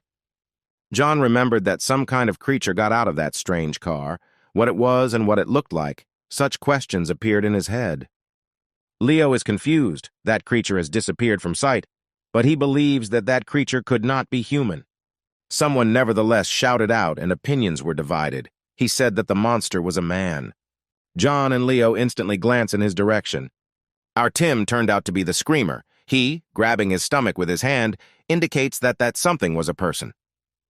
Tim did not consider him not a monster or a mutant, but still he was scared to the point of trembling all over his skin, and this is typical, since the creature, like a shadow, is gloomy and like a terrible nightmare. His eyes narrowed to Quanta. To see his pupils, you need to look at them under a multi-million-dollar magnification. That creature also had a terrible smell, which blocked the nose with barricades and killed from the inside. Clint is not even going to mock Tim after he almost let a stream flow under him. John has received the necessary information and goes to investigate the van, and Leo says that Tim's fear is inherent and they may suffer the same fate. Clint followed John, asking if he had found anything that might reveal a secret or two.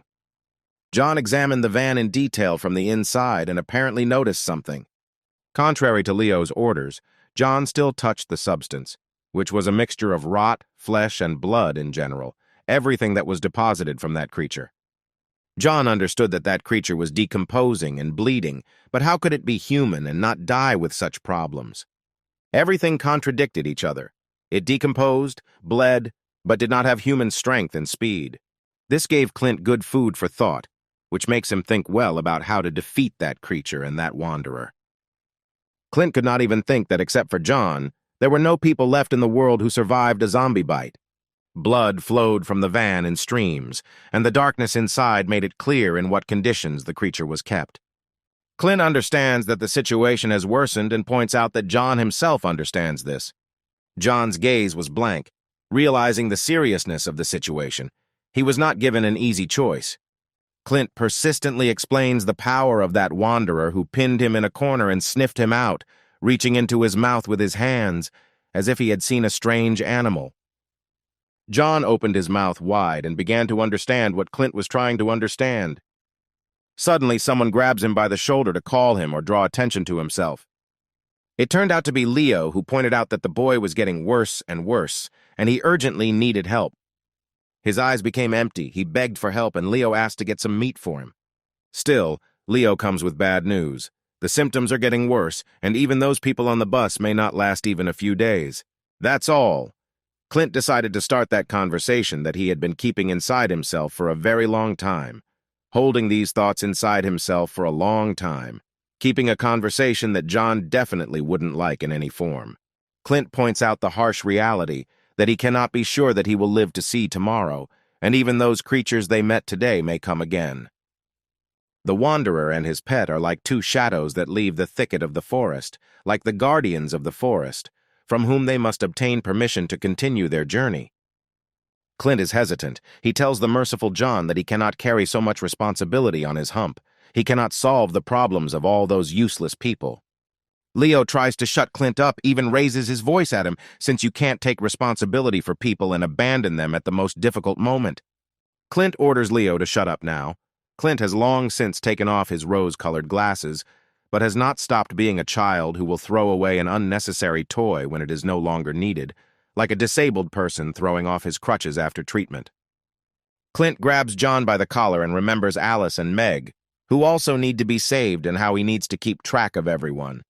Nothing could be more important than their lives. Then why don't they leave those people to their fate? These are the thoughts that have been in Clint's head for a long time. The child's mother ran out of the bus with tears in her eyes and asked them not to abandon them, since she herself understood her hopelessness. It was in vain that she intervened between the conversation between the furious Clint and John. She could definitely be in trouble, since Clint, in a rage, does whatever he wants. She nevertheless approached them. They turned their attention to her, and soon she would drive Clint to the point of absurdity. She walked up to John, grabbed his hands, and begged him not to leave them. She grabbed his arms tightly, letting him know that her requests were sincere. She laid her head on his chest and continued begging, but John couldn't even say a word. He had a very difficult choice, as if the captain's place was occupied by two people, Clint and John. Only Clint had already decided everything. She understands that they cannot watch their loved ones turn into dead people. John is immediately reminded of this situation, a moment from memory when his parents became dead, and every time these images pop up in his memory and lead him into darkness. Here it is, a grimace of fear on the fearless and valiant John, who cannot move his tongue after such an influx of problems. Incredibly, now Clint is definitely furious. He is ready to tear and throw. He grabs his mother by the hair, and she is unlucky to fall under Clint's hot hand. He throws her to the floor, absolute rage. Even after getting his hand shot, he wasn't this angry. The boy was already becoming a zombie, and his mother was thrown to the floor in front of her eyes with such force. Clint grabs her by the collar and makes her understand why they want to leave them. They are weak and useless. That's what an angry Clint who is full of rage thinks. He points out that they can only cry from no help and no gratitude. Clint's words scared even Alice and Meg. It was difficult for them to hear this, but it was much more difficult for the other passengers, since they were the ones who were going to be abandoned. Everyone began to leave the bus. All the passengers understood where this was all going and saw no point in being a burden for them. All the patients heard Clint well. Everyone began to leave their seats. The bus became lighter and lighter, and this was precisely the load that was beyond Clint's strength. Alice agreed with Clint, since even she, without a leg, protects John's sister and manages to give him joy. Clint had already pulled out a dagger and was ready to chop up that impudent mother who dared to go where she shouldn't have. Clint puts a lot of pressure on them, even if he's partially right, but he shouldn't get away with such craziness. Clint is cruel to those who do nothing. Everyone is equal to him. Be she a mother with small children, be a wise old woman, he will not take them into account and put a knife to their neck. John is silent. Something in his character doesn't add up. He would never allow Clint to do whatever comes into his head. Clint was determined to send every single burden out the door so that they would never cause trouble again. Mother begs for help. Wrinkles appear on her face from fear and pain. Still, one of the passengers decided to show his character and hit Clint very, very hard so that he would stop doing all this. Michael tries to catch the falling Clint, and his offender brazenly stands and watches as his enemy, and once his boss, falls from his blow from behind. They are real, impudent people. Without doing anything, they demand more than anyone else, as if important persons, to whom everything is offered on a saucer, also dare to beat their protector. The man decided to mention a certain rescue once upon a time when Clint saved them. Clint is also wrong in giving complete protection. He himself taught them not to do anything, when he himself solved all their problems and allowed them to sit under his wing. The beginning of the apocalypse, the dead literally walked under the eyes of the doors and looked for their future victims behind every door. That man at that time was very frightened, trembling, and the sweat dripping from his face confirmed all this, as if he was a rooster whose head would be cut off any minute. It seems like the dead have no mind, but they were able to find out about the people in the apartment, even behind the door. Everyone was paralyzed with fear. Small lightning passed through the nerve endings. Adrenaline played at full strength, and the body froze. As if shrouded in chains, the body could not take a single step. The man grabbed a knife from the closet. How will it help him against the crowd of zombies, just not to give in to them too easily? He was very weak in spirit, literally, not yet fighting back. He decides to commit suicide, but his wife stops him in time. The dead were already on their heels and peeking out between the cracks of the doors, showing with all their appearance that they wanted to devour everyone here. Suddenly, a dark silhouette appears behind you, be it the shadow that saved all those people from inevitable death within 4 walls. The corpse of a dead man falls face down into his own pool of blood. They are saved. This man spoke about this salvation. People still can't believe that they were rescued, and it turns out that they even tried to find them. Clint pointed out to his people that there would be people in this house, and he turned out to be right. Clint didn't expect there to be so many people here, so he was very happy. He brought the pipe to that man and pointed it at him, which made him very scared. It was then that Clint said that they could follow him.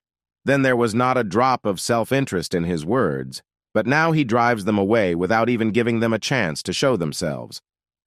Clint made a promise to them that they could be under his protection, and now people point out to him that it was his fault that he saved them.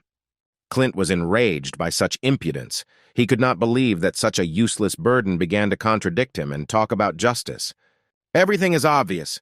Clint slowly said the man's name, which means that something big is planned, lest the man lose his life after such words.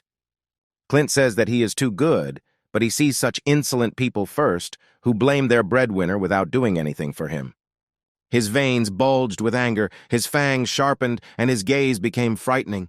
He was ready to send every rebel to the next world so as not to meet with them. Clint is not involved in charity work. You want a roof over your head and food on your plate? Be prepared to give at least some benefit to the boss. He throws this insolent one and points to his place, from which moment Clint began to have the responsibility to cater to their every whim.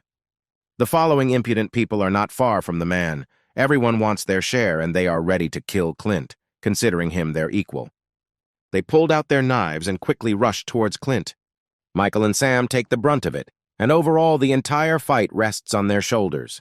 Sam has already been grabbed by the face. The battle is both ridiculous and serious. Michael is surrounded on all sides. The battle is quite tense for both of them, especially when the fight is not equal. They were not weaklings and even showed themselves well, since even Sam had probably already lost a couple of teeth. Sam flies off to the onlookers after taking a strong blow to himself, but everyone around is surprised at the fight in which both sides are in the wrong.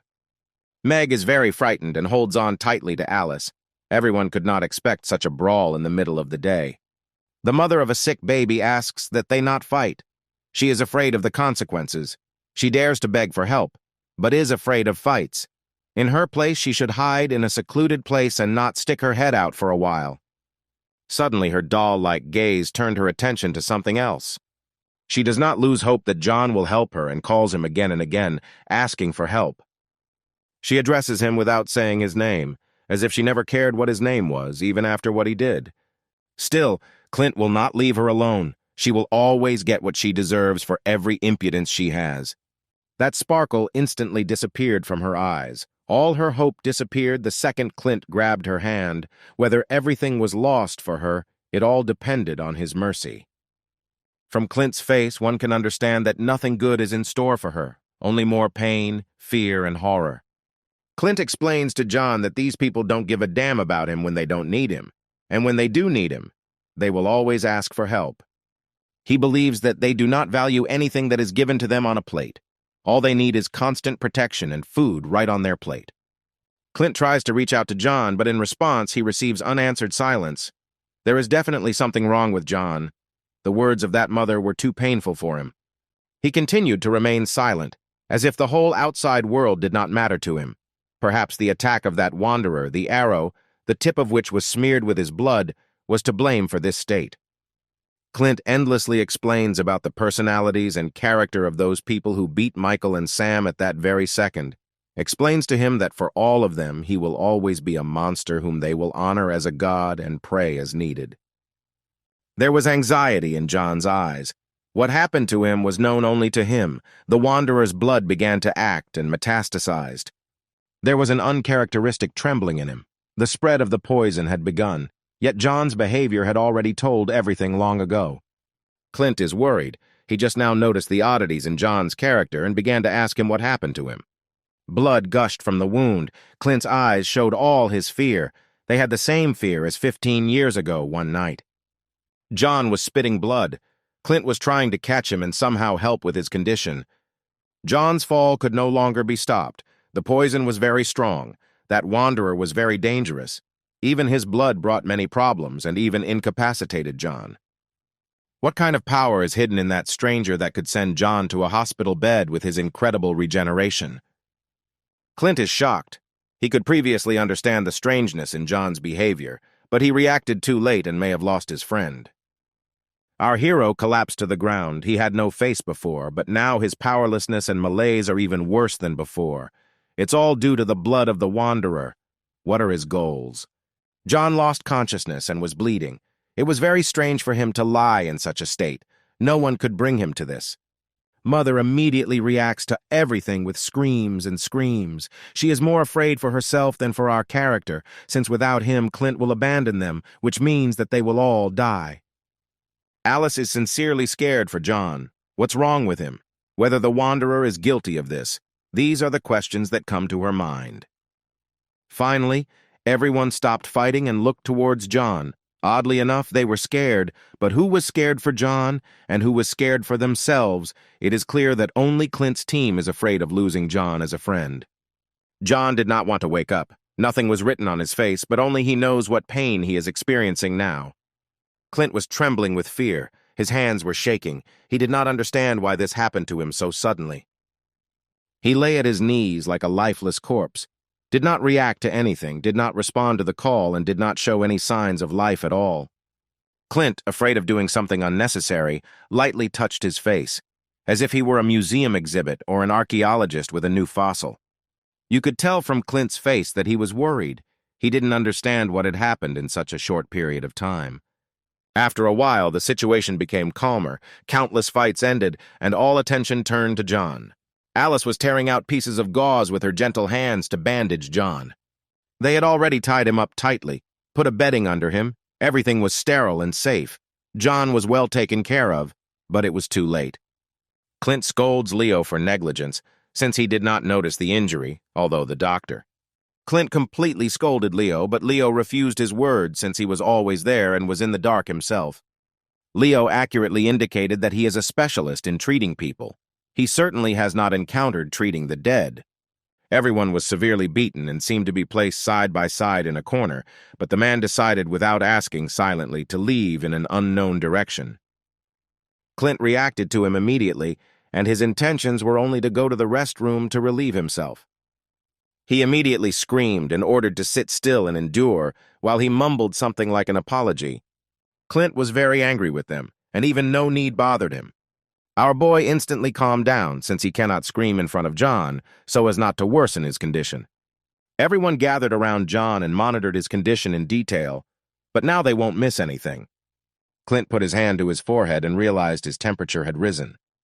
Clint finally understood the reason for John's condition. It was all the fault of the Wanderer who smeared the arrowhead with his poisoned blood. Nevertheless, the fears were confirmed. The stranger squeezed the arrow until it bled, wounded himself in order to finish off his enemy. John saved Clint at the cost of his safety. Only the speed of the arrow would have been enough to kill Clint, but the Wanderer was serious and decided to kill him without mercy. Clint's hand was shaking. He was afraid that he and his carelessness were to blame for everything. It was he who was attacked, and it was him who John saved, covering him with his body. He felt guilty. There was sadness on his face about what he would have to do to atone for his guilt. John's sudden cough pulled everyone out of the abyss of despair, and he finally woke up. Clint immediately began bombarding him with questions about whether he was alive, how his condition was, and whether he had woken up. John opened his eyes. He is still alive. He is not such a weakling that someone's blood would kill him. Everyone rejoiced, shouted his name. A bright smile appeared on their faces. The world was filled with new happiness. For John, it is a joy to wake up and see familiar faces in front of him. His smile begins to shine better than any star in the sky. But still, this does not make his condition better. He needs to ask for help just to get up. But still, no one will refuse him here. John's gaze became clearer. He stopped being so empty and drooping, and finally you can expect an answer from him. He touched his face and wondered why his face was so dirty, as if he were with his little son who had gotten dirty in the sandbox. John's behavior was just as strange. For some reason, he cared so much about Clint. John noticed the parasite passengers sitting nearby, whom Clint had left alone while the hero was in oblivion. Clint did not like the way John behaved. In his behavior, he saw excessive concern, as if he was not of a traditional orientation. John couldn't stop praising him for working so hard to keep things in order. Clint began to become cocky in response to John's affections, since in his opinion he was vile. He explains everything by saying that he was obliged to do so. If everything had been different, Clint threw overboard all the unnecessary ones. John remained silent. He beat every rebel. Every single one of them got what they deserved. Everyone got a couple of bruises and bruises. Clint pointed out that John would never get the chance to save him again and appear so holy. Clint even judged him for caring about everyone but always forgetting about himself. John began his speech again, which should touch Clint to the core. He explains to him that even if he returned to the past, he would save him again. Even knowing that the arrow was poisoned and could kill him, he would expose his back to the blow. Clint stopped. John's words pierced him much deeper than that ill-fated arrow, and it remained deep in his heart. For Clint, this John's arrow was not in the back, but in the heart, and he took it into himself, be it medicine. He was captivated by these praises. He could not even finish the sentence as John bombarded him with compliments. John gets up and explains that Clint doesn't owe him anything because he's not just comrades, but friends. Clint protected John's little sister, as well as Alice. This is what elevates him above everyone. This is why John considers Clint a true friend. Even when that wanderer attacked him, Clint did not leave his friend in danger. He went into battle with a stronger enemy and threatened him with an ordinary crossbow. Then Clint was the only one who came forward to help John. Clint was touched by John's words. Joy was visible in his eyes that he was praising him so much, praising his virtues. John sits up and lets Clint finally understand that all his good deeds mean that they both don't owe each other anything. John considers such signs of relationships to be characteristics of sincere friendship. Clint froze in one place. John's words struck him so much that he was petrified at that very second, as if he had been standing in the bitter cold for a very, very long time. Clint's mouth opened very wide. He did not understand how to react to such praise, since he had probably never heard such words from anyone. Here is Clint's real smile, full of joy and happiness. He finally heard what he so wanted to hear. He was very embarrassed, but continued to pretend that John's words sounded vile and disgusting. He did not stop praising him, but others reacted to this with their contemptuous silence. Alice was the most unhappy about this reunion. There was no joy in her face, only obvious disgust. What use was a blood-stained t-shirt for them, that their hands were shaking just from the mere sight of it? Clint's entire team couldn't even put on bloody clothes, but why did they need them? Sam wonders what is special about this clothing, why it was smeared with blood from the van. Clint listened to John again and ordered them to do as he told them, because if he said so, then it was certainly true. One of them decided to express his dissatisfaction and explained that under no circumstances could he even throw it on himself. John coolly pointed out that if they did not wear these things, they would meet death much earlier than fate predicted. They immediately became worried because death is a bad joke and John is even worse. John's decision is driven by the fact that the slime on his clothes will delay the transformation of those who ate the flesh of the dead earlier. John found a use for even this useless slime and rot that would save many lives.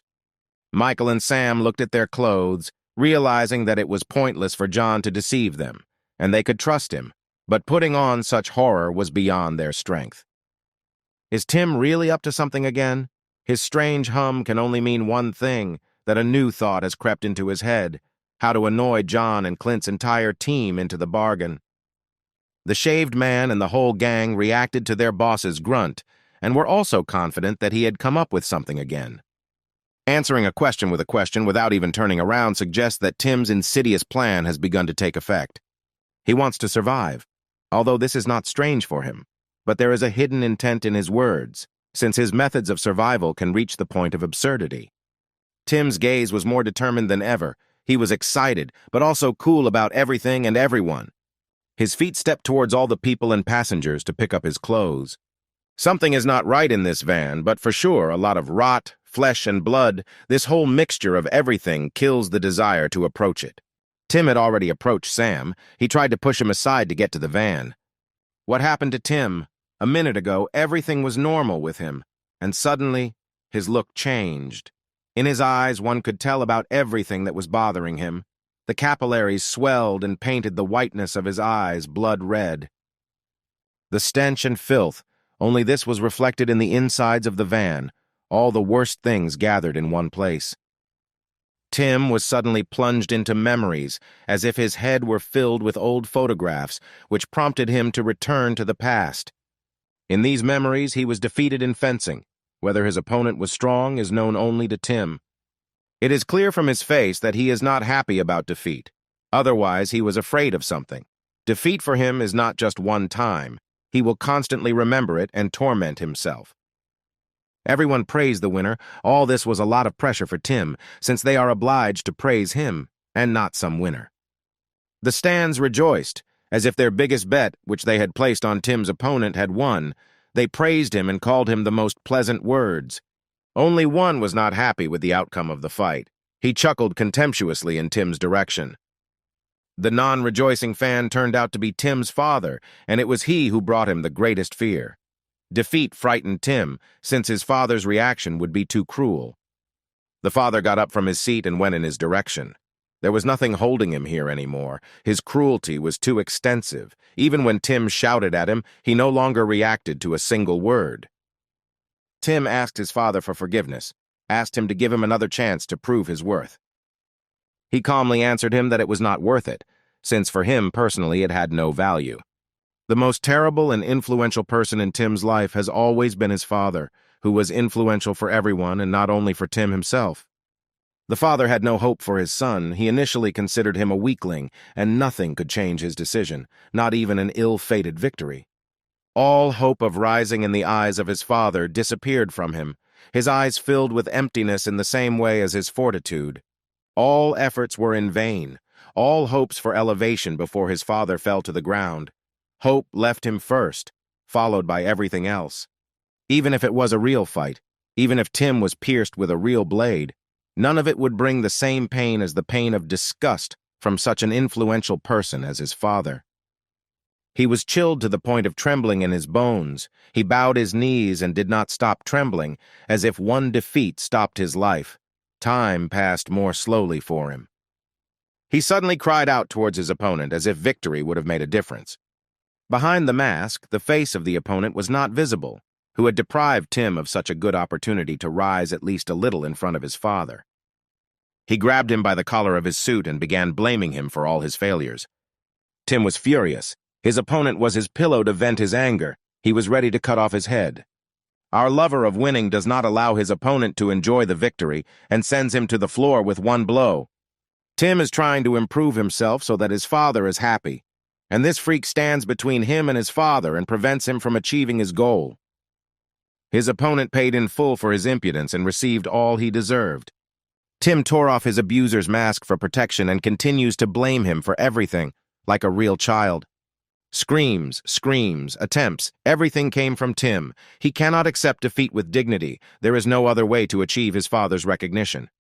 For Tim, this is no longer just a dream, but a real nightmare, since even in his memories, his main enemy turned out to be John, who haunts him even in oblivion. Again, Tim's screams and fears awoke. The one he never wanted to see again appeared in his dream. The dream turned into a real absurdity, and now he was an adult and met an adult John. He decided to look around, since nothing could be expected in this place. Everything was new to Tim. Now the stands are filled with the dead. They have driven him into a corner like cattle. He is surrounded. There is no hope of salvation, and only inevitable death awaits him around the darkest corner. Tim orders them not to approach, but it is unlikely that any of them will hear him. Each will reap his own peace and will not leave a living place on it. The lifeless bodies of the dead spun in a round dance, like dancing with the devil under the moon. By selling your soul weight, you get temporary bliss. A shudder ran through Tim. Fear permeated him completely. What he saw plunged him into horror. In the dream, John considered Tim only as food. He saw only food in front of him. Pinch Tim already. Free him from this nightmare. Show him the way out, since more than one person cannot withstand such pressure. Tim tried to push everyone and everything away, but it was unlikely that the mindless dead would listen to him, who violently attack and do not see obstacles in front of them. While the boss was sleeping, night had already fallen, and his nightmare caused him to shout to the entire bus, which disturbed all the passengers in the middle of the night. He woke up in a cold sweat, as if he had been doused with ice water, which pulled him out of the abyss of that nightmare. Everyone was surprised. No one could have expected Tim to wake up so suddenly. Clint and John are next to each other again, and they also decided to show their attention to Tim, who is having nightmares and will soon start cutting his teeth. The sixes ran up to their eldest and began to explain everything that happened to him while he was unconscious. They began to speculate on the cause of the collapse and pointed out that the foul aroma of dried blood from the van had caused Tim to pass out and fuel his dreams with nightmares. He grabbed his head. It was clearly in great pain since the dream was truly terrible from beginning to end. A silhouette of his father from a deep past appeared in Tim's head, a past that appeared in his dreams and plunged him into even greater despair. He breathed a sigh of relief and said that his father would no longer do the same to him as he had done before. The night continued. The stars shone with small lamps but could not outshine the moon with their light. They suddenly stopped and were ordered to hurry up and vacate their seats. Shaved continued to explain what happened while Tim was unconscious, and he said that all the women and children were hidden in a washed van as it was safer. They stopped here to wait out the night and live until tomorrow, and for complete comfort they lit fires and began to warm themselves. In the dense forest it was not so gloomy. It was quite light, and the light from the fires provided not only this light, but also warmth and comfort in addition. The boy is getting worse and worse every second. The scar on his mother has healed, and the man is trying to ask for help. He asks to get some meat, but Clint instantly reacts to him with aggression. John no longer gives a damn about how Clint behaves. He is absolutely indifferent to his goal and does not see any obstacles. Clint is absolutely right, since he orders them to find a way to get the meat themselves and not endlessly hope for salvation from John and Clint. John's vision with Clint's blood gives him an incredible advantage, being able to see the body heat of his victims and know their location in advance. John gathers everyone who is dressed in bloody clothes, and apparently he is going to teach everyone to hunt and get food on their own. They were very surprised. They hoped for free help, and John was not a fool, and to prove that the men among the passengers were hunters and not cowards.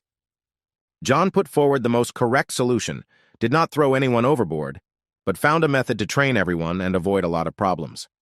It's unclear whether Clint is happy with this fair decision, but John is right, as he gave them the opportunity to prove their worth. Everyone else despaired as they were heavily criticized. Even if they were wrong, they certainly did not want to hunt. Tim and the shaved man glared at John, but still remained silent as they were given the opportunity to feast on the animal's meat. The boy was already coughing a lot. His condition was getting worse and worse every minute. He urgently needed help. The man began to understand that his son urgently needed help, and it would be better for him to hurry up and get meat for the family. Otherwise, he would lose his offspring. He clenched his teeth. There were many contradictions in his head. He could not decide to hunt in the dark forest, but at the same time, he really wanted to feed his son and heal him. Nevertheless, he pulled himself together, gathered his fingers into a fist, and made up his mind to get meat for the family. John clearly knows how to manipulate people. He is good at creating contradictions for them, putting pressure on them, and forcing them to dance to his tune. Everyone instantly gathered their courage, took their will into a fist, and headed after John. Clint, Michael, and Sam were very surprised by the activity of these hopeless people. They certainly could not expect such a reaction from them, but it was as if someone was holding them. Clint considers their behavior crazy, but Michael contradicts him because he believes that they should stick together. Tim remained silent again. His intention to survive had disappeared somewhere, or this was a trick to show his desperation. He decided to go with everyone. The shaved man tries to call him, but he doesn't seem to hear him. Those who participated in the hunt will receive the meat, and Tim's six understand this well and also decide to go after the boss. One of the survivors noticed something strange on his clothes. Something vaguely similar to a sticker or photograph was stuck to it. That picture caught Tim's attention. It reminded him of something familiar, as if he had seen it before. He decided to take her with him and check whether she really was familiar to him or just imagined it. The hero brought the bloody photo to his face. His reaction would tell him what was hidden on the other side. Still, the photo did not give him any pleasant emotions, but even frightened him, plunged him into shock. It covered his face with black silk. Another drop of sweat flows from his face. Nightmare after nightmare haunts Tim over and over again. Six noticed the boss's reaction. He decided to find out what happened to him and what kind of image in the photograph changed Tim's face so much. This photo is from Tim's childhood. It completely reflected the horror of his entire youth. Incredibly, the photo shows the ruler of City B, Tim's father and the pervert, because of whom that terrible night in Clint's life happened, when because of him Clint was crippled both mentally and physically. Clint suspected something, but not in vain, since they were talking very strangely and were definitely up to something. He snatched the photo from Tim's hands, which he didn't expect at all, whether Clint would be glad to see his hater. It is not for nothing that the photograph is stained with blood, since it reflects all the pain of those who have ever contacted that person in the photo. Still, it haunts me that the photograph was in the van in which the frightening creature was hiding, and how it and the Wanderer are connected with City B. Is it true that it is a trap, and how soon will they get there? Clint's reaction is similar to Tim's, but he was much more shocked because his childhood nightmare turned out to be the father of his enemy. At that very second, images and memories of those events that Clint so wants to forget flashed into his head. Tim wants the photo back, but Clint doesn't want anyone other than his family and John to know about it, and immediately removes his hand from Tim. Tim was already furious. He bared his teeth, and he also wanted to take the photo for himself. But his anger passed. Clint's reaction made him scared. Even his strength left him. When Clint realized that this pervert was his father, he changed. He became a completely different person. His aura became much more overwhelming than before. Tim suspected in his gaze that perhaps he had connections with his father, and from the reaction he understood that they were not friendly. Shaved wants to avoid conflict and pulls the elder out of the conversation, inventing a reason for this. Six thinks Clint is truly creepy since he still hasn't taken his eyes off the photo. Clint had already pulled away from the crowd. He had lost all the mood to kill animals. He wanted to hide in the most secluded corner. He was finally able to tear himself away from the photograph, lowered his hand, and prepared to leave on the way back. He simply, silently went to the camp with everyone. That photograph opened his old wounds and returned him again to his unhappy past. The night continued. The stars were not going to leave the sky and were shining with all their appearance. Michael and Sam stayed with Alice and Meg to warm themselves by the fire and talk about various topics. Alice asked them why they didn't go with everyone in search of meat. Sam explained everything by saying that Brother Zombie told them to stay and look after the girls. Meg noticed that Alice had a new prosthesis and asked her if she was in pain and what she felt like. John did his best, so to speak. He gave her the leg that Tim took from her. She smiled sweetly in response and said something that was very convenient, and she was grateful to him with all her heart for it. Clint came back. His hunt was over. He found something he didn't want to find. Alice turned her attention to him and decided to call him, since it was strange that he distanced himself from John and the entire squad. Michael also asked him why he was not hunting, what made him leave there. It was clear to everyone that Clint was not telling something. What kind of excitement he was talking about, what had happened to him. All these questions visited his head over and over again. Now he turned to Alice. What did he need from her, since before he had never been able to exchange words with her, even greet her, which was hard for him? Clint started with a difficult topic for her, as if he knew all her motives in advance, and that she never wanted to end up in B-Town. She was excited, after all. Clint hit the bull's eye when he asked such a tricky question. Clint understood one sad truth that John had to get along with people due to hopelessness. In addition, Alice herself understands that when they reach the city, they will have to part, and this can only be avoided if they turn off the path. Clint knows how to apply pressure to get the truth out of a person, but it feels like he already knew everything. He feigned a smile at her and pointed out to her that it would be better for them to stick together, but she already knew the solution to this problem. He spoke in riddles that only Alice could understand, because even if all the problems were solved, John would not stop helping all these people. Clint said everything that was stored in her head. It was not without reason that she agreed with Clint when he began to point out to all the passengers that they were a worthless burden. We returned to the forest at the very height of the hunt, and fortunately, everything around was already brighter, all the conditions for a successful hunt. Tim's gang was chasing a deer with doll eyes, but they don't care about any eyes, they want meat and only meat. Tim is not a fool and is already holding the tip of a stick and preparing it for an attack, just like I did in ancient times, when people hunted with spears and bladed weapons. His strength is incredible. Whether he trains and throws a spear so that he can always be ready for this moment, it is not the smartest or the strongest who survive, but the fittest.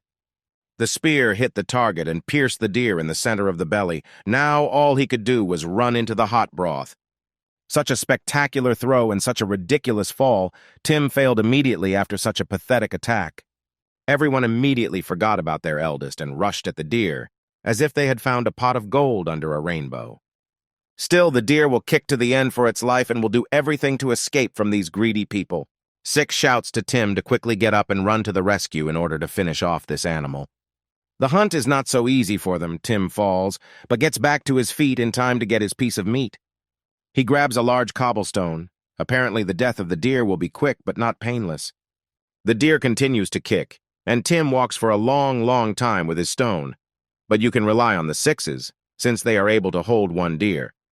In the eyes of a deer, as if nothing ever happened and will never happen, the eyes of a doll have a sweet appearance and complete defenselessness. Tim delivers the final blow to the deer and finishes it off, blood gushing out like a fountain in all directions.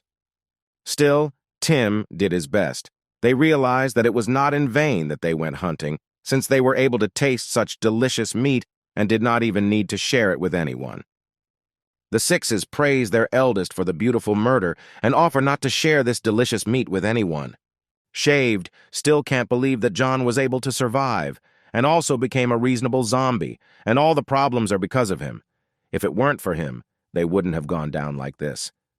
They can't trust John and want to escape in their van, replacing the wreck with a nicer car. The sixes do not have time to finish chewing, but chatter constantly. Only Tim is silent while he eats, and enjoys every piece of food he gets. Still, the six are itching, and he needs to ask Tim a tricky question about the photograph they met on the eve of the hunt. That photo was in the truck where that creature was sitting, and the six noticed it well, since it was very important information. Tim pushed his subordinate away since he did not like such information, yet all the memories with him were very terrible. Tim agreed with the plan, but the discussion of the photographs asks to be postponed, and perhaps for a long time. Tim has already made up his mind, his eyes are filled with confidence, and he is ready to crush them. How on time John arrived at such an interesting conversation, he considers Tim a real person of any kind of fear. All their faces changed dramatically. John destroyed their entire plan at the stage of its discussion and eliminated it at the root. Soon John will have the joy of catching Tim in the midst of executing a plan. He is about to lower Tim from the moon to Earth and grabs him by the collar to show him where the crayfish spend the winter. In addition, he asks to compose a song about everything that has been said and to perform it in tears so that he can listen to this symphony. Again and again his plan fails and he can't finish it, as John catches him at the most inconvenient moment and chops him down, stopping them. John will not even let him reach the camp in peace. He will do everything himself and drag him to the people on his own. Finally they returned. The entire fleet was in place. Every car was in place as it was. John throws Tim to the ground and clearly shows him his place. He must not leave the camp even a meter. He is distracted by shouts from the side. People are worried, and someone is trying to calm them down. What happened during the absence of John and the gang? Why is everyone so scared? They grab their heads and shout that the city is occupied and there is no longer any salvation for them. Tim was pierced by new information that they would not be able to make it, and perhaps his reaction was connected with his father. On the radio, they say that the city is under attack by someone and there is rustling noise due to interference. Such news is the worst for all survivors. Tim crawled on all fours and could not believe that the city was no more, including his father. He was greatly shocked by this news, as if the sky had fallen right on him, as if he had fallen off a cliff into an endless abyss and fell endlessly, losing all hope even of death. In his mind, the city was burning, and his father and the city were like a log in the middle of the wood chips. He is very worried. He cannot believe that such an influential man as his father simply allowed his own city to be occupied. Tim is in complete denial that his father could be dead. Even if he died in his arms, he would constantly refuse to accept it. The image of his father popped up in his head more and more often, as if his father was next to him every day. Tim could not deny the power of his father, and his thoughts made it clear that the ruler could never allow his city to be occupied. People could not know about the power of that man and had completely lost hope of survival. Clint explains to everyone that it is too early to give up hope, and the problem is that the radio works with interference and they do not know the full information.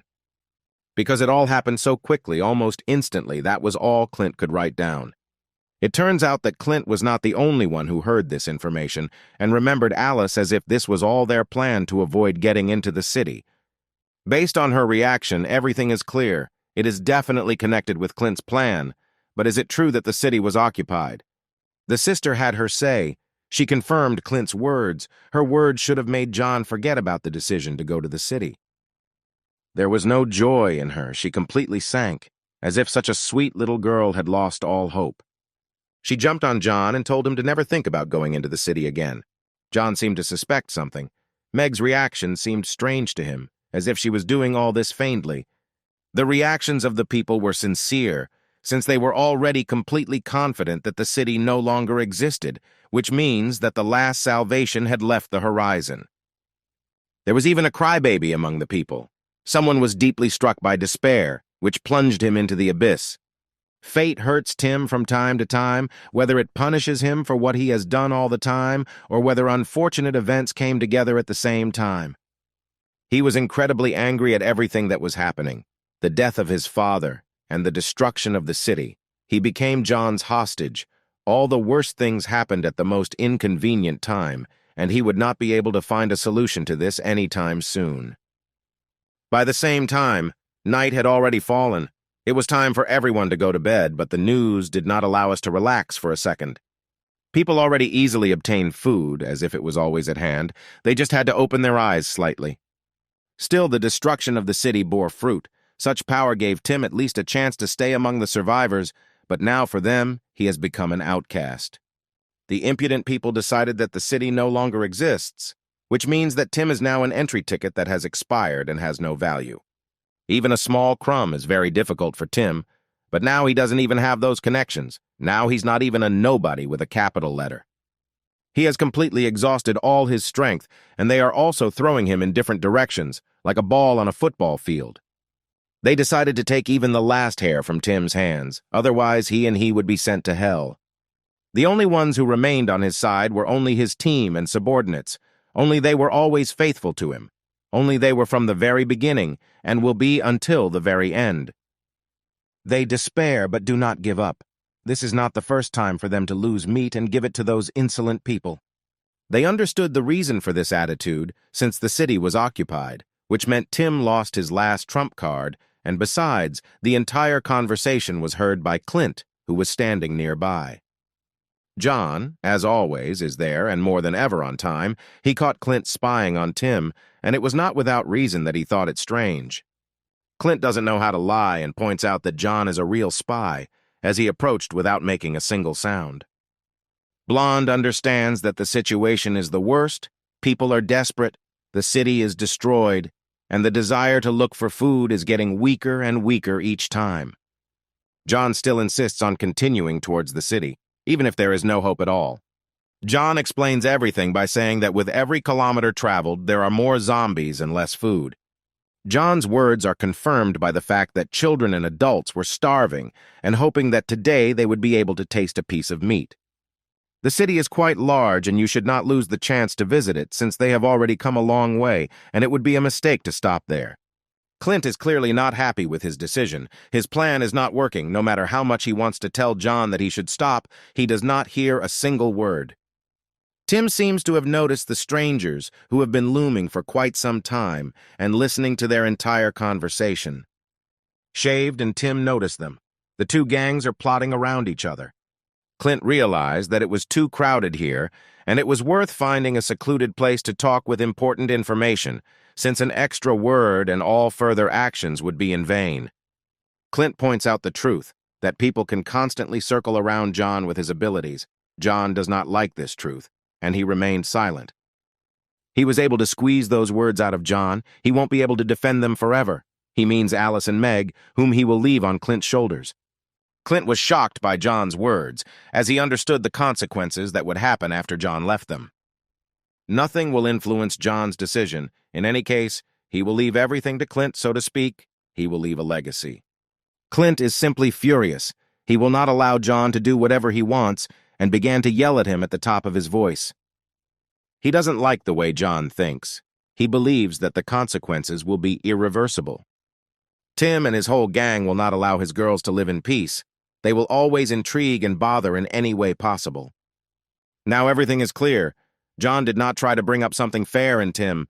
All his actions were only for profit, and he is alive only because there is still hope for the city. John is not so stupid as to give a potential killer free rein to kill everyone in his path and feed everyone with the meat of the dead. Tim hears the entire conversation. Now all the cards are revealed to him. All he has to do is run, since he is already digging his own grave by still being here. Tim's father is the ruler of the city, and he can give them the opportunity to enter the city without any problems. He can't do without mistrust, but he needs to use it as a free ticket into town. Tim is terribly angry with John. His show of justice and mercy was just a mask. In fact, John is hypocritical for the sake of profit. Tim is only John's ace up his sleeve as long as he is confident that the city still exists. Tim would be very valuable in the city and could easily be exchanged for a quiet stay in his city, but Clint was as scared by John's words as they were by Tim. John is confident that Tim will always follow him and will not leave him alone even outside the city. He has the right to live only when people's lives are in complete peace and protection. Only one deviation from the condition, but he will not be able to come to an agreement, and something very bad will definitely not be avoided. John puts his hand on Clint's shoulder and makes him a real promise that he will definitely keep. He swears that he will end Tim's life with his own hands if there is something in his agreement that does not suit him. Just one hitch, and he will deprive him of his neck. Tim was very frightened because his words were sincere. He was determined, but he believed in his justice. He believed that his life would be safe. The weather completely reflects Tim's well-being. Now all the elements are raging in him. He has one foot in the grave, on the edge of a knife. Tim is running away from here. There is no longer any purpose for him to stay here. His face was covered in shadow, as if a black veil was covering him, as if every second was killing him. Even bumps and stones do not give him a chance to escape from this unfortunate place. Everything is against him. Every centimeter is permeated with danger for him. Tim absurdly falls into a puddle of mud. He is already all worn out, exhausted, and weak, but everything around him finishes him off. His fearlessness disappears with every minute. Out of rage, he grabs the dirt with his hands, and his hand begins to shake. His fear knows no bounds. Failure after failure pursues him, as if lightning will strike him any minute. Tim will not allow himself to be offended in any case, but these are just his words. He is weak in comparison with John and the others. He can only run. Still, they won't let him safely escape and escape. Clint overtook him at the most unnecessary moment. Clint understood that Tim had heard the entire conversation, indicating that Tim himself was already lying in a grave that just needed to be buried and left forever. Does it make sense for Tim to continue to fight? Will he have a chance to escape? Will he see a bright future? Tim wanted to grab Clint's leg, but he was faster and removed it instantly. Clint was amazed by Tim's fortitude. Even now he was climbing the slope of the abyss. No matter how high its peak was, he climbed higher and higher. The obstacles that fate gave him, he passed with ease, only now he was overtaken by a dead end. He bared his teeth at all his enemies, no matter how strong they were, no matter how dangerous. He always showed his fangs and claws just to survive. He rises further. No matter what bumps there are, he will get up. Tim pounced on Clint. His strength never left him. His adrenaline was constantly pumping. Clint thinks he's stupid, even if he was the most fearless. He's very stupid. Tim's pressure is stopped by one unfortunate umbrella, which turned out to be another obstacle. The grin doesn't leave Clint's face. He's ready to solve it at every moment and will always find a solution for it. Tim clearly did not expect such a move. He attacked first and will fall first. His methods of fighting are useless. He was pierced again, as once upon a time, a long time ago, the enemy's rapier did not allow Tim to win the battle, and now he was pierced with an umbrella. He no longer fights strategically. He fights thoughtlessly, simply throwing himself at the enemy, becoming cannon fodder. Again he fell. Every enemy of his brought him to his knees. He was never strong enough, no matter how hard he tried. Clint no longer had the same rage towards him. All he wanted was to punish him. He never enjoyed it. He already with force steps on Tim's head and points him to his place, since he cannot take his side to stop John.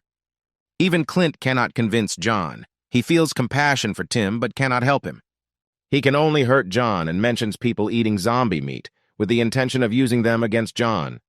Tim is already empty inside, but now Clint humiliates him. Even fate, which was previously favorable to him, has turned its back on him. Clint is going to use him to stop John. Even Tim's gang will be part of his plan. He hints to him that he better find a good way to say goodbye to his people, since soon he will no longer be the boss, and his 6 people will no longer be people. Drops of rain were dripping on him. He had already fallen face first into the mud. There was no way to help him. The situation was one of the worst for him. The rain continued to pour in buckets, spilling tens, hundreds of thousands of drops of pure water onto the treetops. Tim will not be swayed by the words of some people. He always finds the positive in things, a true optimist, whom one can only envy for his willpower. Even now he stood up and showed all his hefty strength. Even now he spits in the faces of Clint and John. Even now he laughs at their every word, even if he is already a winner. He is already laughing like a crazy person who is determined to win. Even if he is not destined to survive, he will take a dozen like John with him. He will die. Everyone will die after him. He is a suicide bomber who will take him with him to the guardian of the scales, and it will be he who will decide who will go where. The rain stopped along with Tim's madness. The sky became completely clear and reflected that things were getting a little better. John tries very hard to help his beloved, whether it's all for the sake of leaving without any regret or genuine concern. The prosthesis is getting better and better. Now the bones will become a strong support. The prosthesis has become like a full-fledged leg. Clint pokes him with his umbrella and points out that he is as interested in the prosthesis as a child is with a toy and spends the whole day with it. He asks him to fix the umbrella since it has been broken for a long time and he is just doing other things. Clint opened the umbrella and showed its condition. Now it is like a sieve and allows moisture to pass through much better than before. The umbrella has become truly useless. You can see everything through it, no need. John came up with something brilliant at that very second. He would not restore its previous properties. He would add new ones. So simple and ingenious, he took a certain bone and placed it at the tip of the umbrella. Now Clint is a warrior with an umbrella. He really liked his work. A new weapon in their times was an irreplaceable gift. John interrupted him and grabbed his hand, as his stupidity could lead to bad consequences. He instructs him to never allow himself to get hurt on this bone, since it could become his last weapon. Still, Clint was distracted by shouts from the side. Someone was very indignant at the expense of someone. A kind grandmother was sharing food with a young boy, and a man behind was yelling at her as she was handing out food. Clint finally realized that these people are also capable of helping a friend and comrade. John points out that people tend to express their feelings more strongly when they're having a hard time when they should have been given a chance. He is very glad that they are still human, and their humanity makes them much stronger than all the dead. Even Clint was curious about where all this would lead. John did a good experiment and showed Clint what kind of people all these survivors could become. When Clint becomes interested, he twirls his white silky hair and begins to wonder if sometimes he really is wrong. The eyes are filled with interest, as if every burden began to disappear, and useful people came to replace them, capable of at least something. But the thought of what Tim would do did not give him peace of mind about how far this could all go. It's a clear, sunny morning. Birds are soaring into the sky, but looking at the sky, you can never say that the walking dead are roaming the paths. The rain left a heap of dew on the grass. The ground was damp and there were small puddles on it, which were seas and oceans for the small inhabitants. And suddenly, a zombie attack in the middle of the forest. Someone can no longer save his hand. The dead man has already sunk his sharp fangs under the skin. The shaved man turned out to be the victim of another dead man, and someone is ready to come to the rescue and cut off his hand before it's too late. The shovel pierced the skin, flesh, and bones. Part of the arm ended up on the other side. They did not leave the dead man unattended and hit him on the head with a large stone so that he would not get up for the second time. His head fell to the ground and created a large puddle of scarlet blood. Finally, he was completely dead. Shaven is grateful to his comrades for being able to save him and cutting off his hand in time. Six turned back with a kind of questioning look, as if someone was walking behind him. That stranger became their eldest. Tim returned to them and everything around them began to shine. Tim was glad to see them, since they are the only bros he has to whom he can always say whatever he wants. They are always ready to come up with a new plan to escape. They are definitely positive. Tim grabs the fat man by the cheeks and asks his bros to calm down, since his plan will not lead them to survival, but will take all the offenders with him. After arriving, they would no longer be afraid of John. He was completely confident in his words. What gave him such confidence? His plans include becoming hundreds of times stronger than that rotten creature that is capable of fighting irrationally. For Tim, John is just a toy that they will chop off his head at any opportunity. The others did not understand Tim's intentions. He seemed to have gone mad, and this alarmed them. He laughed terribly, like a real villain before contemplating a new evil plan. At the same time, John eats delicious meat, which is very surprising for him. Clint, who caught him doing this, was also surprised. Whether he was happy or disappointed, but he was definitely stunned. He enjoyed his food, licking his fingers as if he were eating some delicacy. Even if there is little food, they will continue on their way as soon as everyone is gathered and ready to move out. Michael shouts to everyone that someone is returning. Apparently John had already warned him and forced him to watch for everyone to come. Silhouettes like shadows made their way through the thicket of the forest, and apparently everything was assembled. We could go.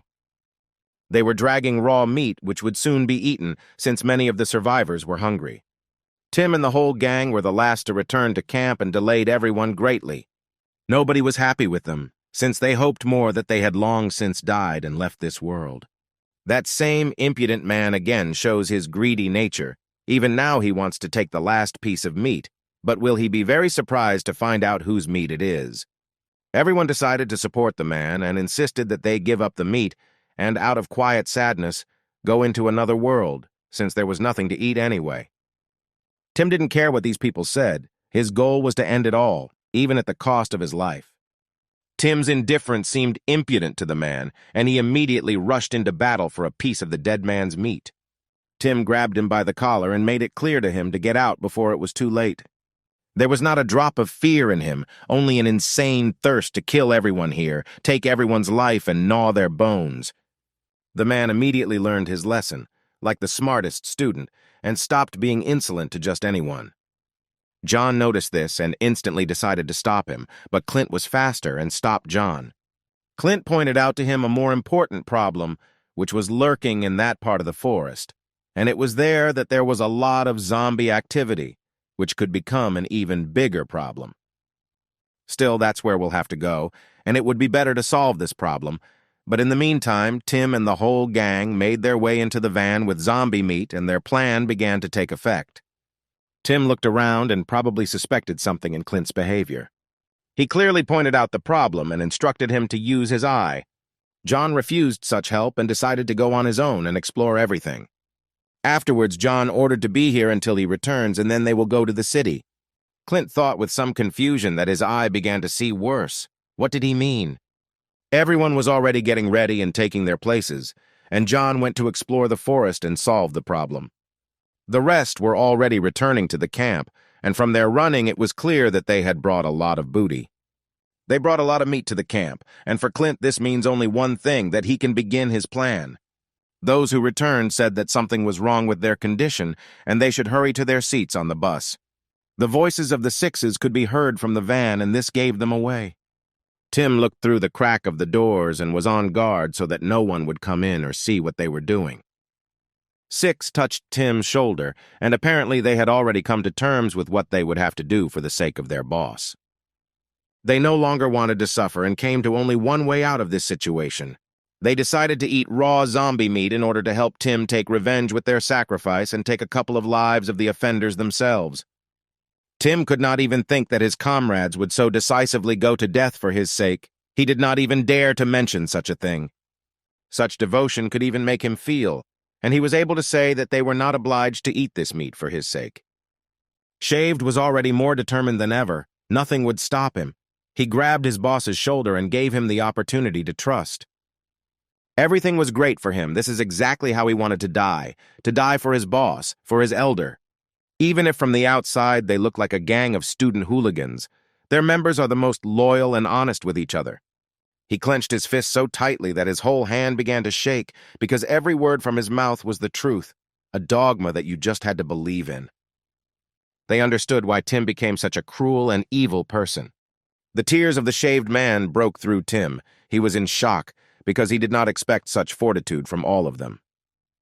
Tim became so angry because he wanted to save them, to save his reliable people, and he did not dare to lose them, since no best family could even replace their devotion. Everyone in the car began to cry like children, but everyone made an adult male decision, which they came to the very second they came to thinking. Suddenly, even now, Tim was plunged into memories of winter, of a cold white blanket, of strong storms and the terrible beginning of the apocalypse.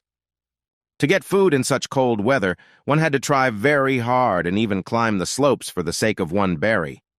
Back then, Tim wasn't so long-haired. He shivered from the cold and obtained food with blood and sweat. Still, one wrong movement and all the efforts were in vain, as if he had lost more strength than he had gained. That same scar appeared all over his face after such an unexpected blow on an icy slope. He put himself in mortal danger just to get some provisions and enable himself and others to survive. He fell again into the cold snow. The attempt was in vain. The hope of survival smoldered like the last cigarette for a smoker. He had no choice but to die among the ice and become an ice statue. They were so hungry that they couldn't even make a move. Only Tim didn't give up and fought with fate equally. Even now he did not allow others to give up, but hunger drowned them out completely, and the eternal frost left no chance to rise and warm up. He could not believe that they were able to escape from the crowds of the dead, and now they would die from ill-fated hunger. His voice was very pained, but his only desire was to save his brothers. He was at a dead end. There was no food nearby, there was severe frost everywhere, and crowds of zombies were roaming. There was no mercy from this world. Even the fat man lost weight, but he really wanted meat, any meat. He would taste even the most disgusting meat.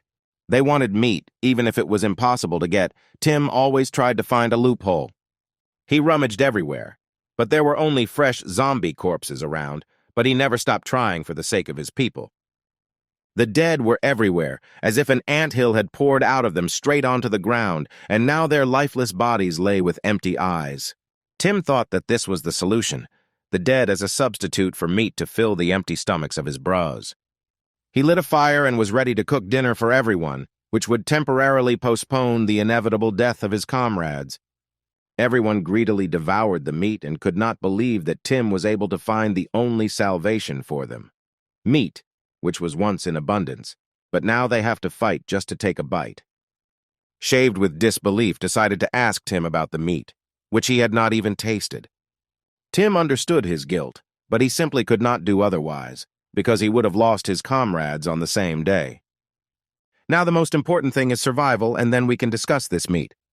They cried like children, but they proved their devotion, and they are Tim's true and only friends.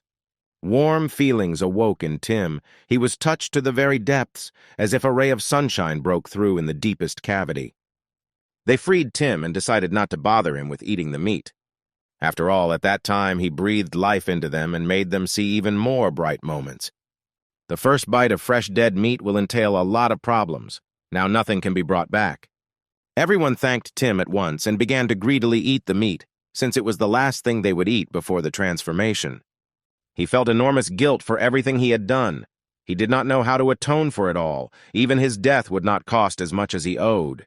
Then he only pretended to eat zombie meat to convince them that the meat was safe. He obviously wanted to say something. It was on the tip of his tongue, but the lump in his throat did not allow him to say a word. Then he could not tell them about that meat, since they would have died of hunger and would not even have lived to see these days. He is a complete liar. He lied to them constantly, and they were always sincere with him. This is it, the beginning of Clint's plan. He locks everyone inside along with Tim so that he can be eaten in addition. He closes them from the inside so that the last ticket to the city will die among the dead. Tim noticed a strange click outside. Now even he has no hope of survival. Before their death, Clint even remembers to laugh at them and calls their actions cute. These dogs are ready to give their lives for their stupid owner. That's exactly how Clint spoke about them. The last click and movement of the hand and everything that was in this van will remain in this van. Hunting has already become a favorite place for survivors, but hunting for John means killing hundreds of monsters to the sound of their screams. Another dead man attacks over and over again without even thinking about who is standing in front of him. With one flick of the finger, the insane creature is decapitated and sent to hell. The monster fell, but Clint didn't lie. This place really isn't calm. Everyone was defeated. The forest was filled with silence. Only the rustling of leaves gave life to this place. But still, there were far fewer zombies here than John might have thought, which is exactly what he was surprised by. He remembered everything Clint had told him before he sent him here to scout. He was confused as to why Clint sent him here since there wasn't much activity here. In addition, that strange smile on his face, all this haunted John, since everything in Clint's actions was unusual and for good reason.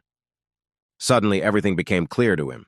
His eyes opened wider. He finally understood everything, and he should hurry up. Still, Clint's plan went as he wanted, as if he knew all the actions in advance and was 10 steps ahead. Screams could be heard from the car. They begged to be let out, and Clint stood and pretended that nothing had happened. They tried to extract from him what he had in mind, but received silence in response. There were many eyewitnesses around, but Clint didn't care. He calmly left there with a pure soul. He took his mother by the hand and was already dragging her onto the bus, ordering everyone to take their seats as they were moving out. The mother decided to ask her beloved son where they were going, and he asked not to ask unnecessary questions and just go. They shouted after them, but it's unlikely that anyone will hear them, since they definitely have no more salvation. Clint called out to Alice, and she instantly responded with surprise. He ordered her to take Meg with her and take their seats so that they could leave. She clearly follows Clint's plan, takes her sister by the hand, and she obediently obeys her. They heard this noise and rumble from the truck, but they were not going to do anything, but only go and follow Clint's instructions, since it was very beneficial for them. Screams, roars, and screams came from the car, but everyone had to hurry up and become passengers on the bus. Everyone was disturbed by the roar from the car, and they wondered what was there and what was hidden in it. Nobody understood where they were going and began to be indignant about it. They put forward the right thoughts about waiting for John, but none of this was part of Clint's plan, so no one will hear this guy. Clint makes it clear that they better go quickly, otherwise their flight will end and they will not go anywhere. The man was indignant but could not contradict him, as he would have lost his rightful place. But he was also haunted by the truck with its screams and roar. What was in it? Such questions were circling in his skull. Nevertheless, they decided to follow him. Since they have no other way, he will abandon them at any convenient opportunity. First they all have to come in, and later they will talk about everything that is tormenting their head. Clint sometimes glanced at the truck, something that brought him discomfort. The screams continued. No one could shut them up from the inside, but what was also frightening was what could come out of there in the end. Clint glanced at the ignition button and clearly decided to hit the road so that John wouldn't catch up with him. He pressed the button too sharply and too hard. Now he must take full responsibility for the consequences in the future. Old men and women were left out. There were no places for them. They were late. Clint is not going to feel sorry for anyone. To enter the bus, you need a ticket. They didn't have one, which means such passengers cannot even be present in the baggage area. He grinned brazenly and made an arrogant grimace to prove his cruel intentions. Clint orders Sam to head towards John. He definitely didn't want to get into the city and killed Tim for this. All those who dropped out ran after the bus, but it turned out to be faster than them, and soon they would leave the horizon. They fell, screamed, and asked to come back, but Clint in the driver's seat didn't hear a damn thing, of course, on purpose. The last hope fled and left behind a cloud of dust. Clint is too cruel a ruler to be merciful. The truck was too dangerous for them, since it contained the biggest danger for them, zombies that would devour them. Tim kicked the door with all his might, but it was too strong for him. He was surrounded. The guys would soon become mindless monsters, and the door was locked from the outside. He tried to get out. Investing all his remaining strength, he fought against this ill-fated door like a monster. He wanted to open access to survival for himself. The boss was in despair, but tried to find a way out of this situation. He was like an experimental mouse that was locked in 4 walls with predators. He hit the door over and over again, but it was all in vain. There was no longer a chance for him to get out. He could only resign himself to fate. No one heard all the screams and calls. No one cared that there was still a person among the dead who would eat him, or even worse, infect him. Although he could be heard, no one would save him in such a hopeless situation. He is only one among the Brolos. Whether everything is over for him, only his determination can help him, since only it will give him the strength and energy to fight again. Tim was trembling with fear, but he knew that he could not die, and he would definitely prove it. At the same time, the guys had already transformed. Their eyes shone like candles in a temple with a grin like the devil. They were already ready to kill Tim. Fear filled Tim with adrenaline, but chilled his body, as incredibly dangerous creatures stood behind him, from whom nothing could be expected. But he couldn't die today. He had to take revenge and grabbed the handle of the knife to finish off his boys. They had already become brutal. All that remained was to kill them, since it was either him or him. That's how natural selection was. But Tim should not face death yet.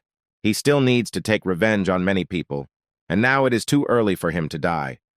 Someone was quickly rushing past tree trunks and creating a whistle from their speed. It turns out that John was already rushing towards the camp because he was sure that Clint was up to something, and he turned out to be absolutely right. He fought his way through trees and bushes, knocking down everything in his path to stop Clint, since he had been acting strange lately. He was eager to find out what his friend Clint was up to, who decided to distract him and go in his direction. The bus was racing at full speed. At such a speed, it would be difficult to catch up with it if it was also constantly on the move. Alice grabbed Clint's hand and wanted to force him to return in order to take those people before it was too late, since he could not do this to them. This plan was very difficult for Clint, and there was no way he could sacrifice it for the sake of some people. She believes that Clint takes on too much since he had to distract John in order to get rid of them. He was definitely furious after her words. If she hadn't been John's beloved, she would definitely have been in trouble. He was very tired of listening to nonsense from John. This John constantly pokes his long nose at him and teaches him morals as if he were a small child. He threw her on the seat, and this greatly agitated Meg, as she was very frightened for Alice. He doesn't understand that John wants him to become the most generous and fair. It really infuriated him.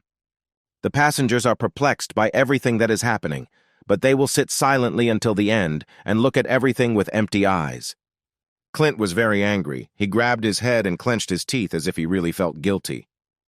He had been alone all his life, and suddenly this John came out of nowhere and started teaching him everything. It was both good and bad for Clint. Obvious bruises appeared under his eyes. He often experienced mental pain, and his eyes swelled from tears. John was the first person Clint couldn't contradict, even if he didn't agree with him. Time after time, he took on everything and shared it with everyone, and even then Clint agreed with him. He always wanted to avoid conflict with him, and this is what his silence led to. But all this does not mean that he always agrees with him and is completely on his side. He is the same person and has his own opinion, even though it is sometimes not correct. Clint does all this in order to correct John's mistakes, since they are the only ones who have each other, which is just wrong. Every mistake will be corrected by Clint, and in the end it will be just the two of them. That's what Clint wants. That's what he wants. Still, Alice told him the truth. John is not alone at all. Besides him, there is Megan herself. Clint did not like such impudence on her part, and he silently looked at her, as if any minute his hand would grab her neck and make her beg for mercy. John also has human feelings, and besides, he must not only give them, but also receive them. Clint was already on the edge. She was completely right, but he couldn't give her John, since he was the only one who could warm up to him. He grabbed her by the collar and began to explain to her that she could not possibly be a comrade. She was a burden, and only a burden. She was calm. There was not even fear in her. She was truly strong. This is what a comrade in arms should be like. Suddenly, the same truck crashed into the bus, yet Clint could not think through every step. At the most unexpected moment, his plan began to collapse. The whole bus shook and everyone flew out of their seats, as if an earthquake had started in the middle of a calm day. Clint was confused. His surprise knew no bounds, since anyone could have come for him. Behind the bus came a truck containing Tim and his gang who were supposed to eat him, but something did not go according to plan. It was Tim who was driving. It's incredible that he was able to survive, escape, and get to everyone in such a short time. Tim had already caught up with them and was very angry, all wounded and wondering how he could survive after such a thrashing. The bros were lying in the back compartment of the van and apparently were killed by Tim. That's the man's fortitude. He escaped through broken glass, as evidenced by a piece of cloth from his clothing and a lot of spilled blood. He himself almost became a dead man. His breathing was heavy. He was ready to take revenge. Tim bared his teeth and promised that Clint would go to hell after everything he had done, and he himself would take him there. He leaves them no chance to escape, as he steps on their heels again and again. Clint's plan began to collapse before his eyes, but he did not take into account only one point, and everything began to collapse like a house of cards. Tim can no longer be stopped. He makes a firm decision that Clint, John, and the others will go with him to the afterlife. Another violent collision with a bus. This is a life-and-death battle. Again, the whole bus is shaking. All the passengers are holding on to the handrails with difficulty, and there is general panic all around. Clint orders Sam to get behind the wheel and continue the escape, but everything is pointless, according to Sam. Clint doesn't like this turn of events. He has no choice but to swear and bare his teeth. Suddenly, Tim's hand breaks the glass. Now Clint is cornered. Now Tim is on a horse and will trample Clint to the ground over and over again. Everything is bad for him. Everything he did turned against him. All the mistakes that he wanted to correct became large-scale problems against their background. Tim was already ready for death. He survived with all his might to take revenge and take a couple more people. Meg and Alice are very frightened. Both are holding on to each other, as if something immense will separate them any minute. Clint didn't have a backup plan just in case. Now his plan is ruined. John is already heading towards them, and Tim is already on their heels to kill everyone. The atmosphere became very tense for him. All his actions brought only harm. He turned out to be a complete coward. As soon as everything began to collapse through his fault, he leaves everyone to the mercy of fate. His mother grabs him by the leg and begs him to save it, not to abandon it under any circumstances, and to keep it under her wing until the end of time.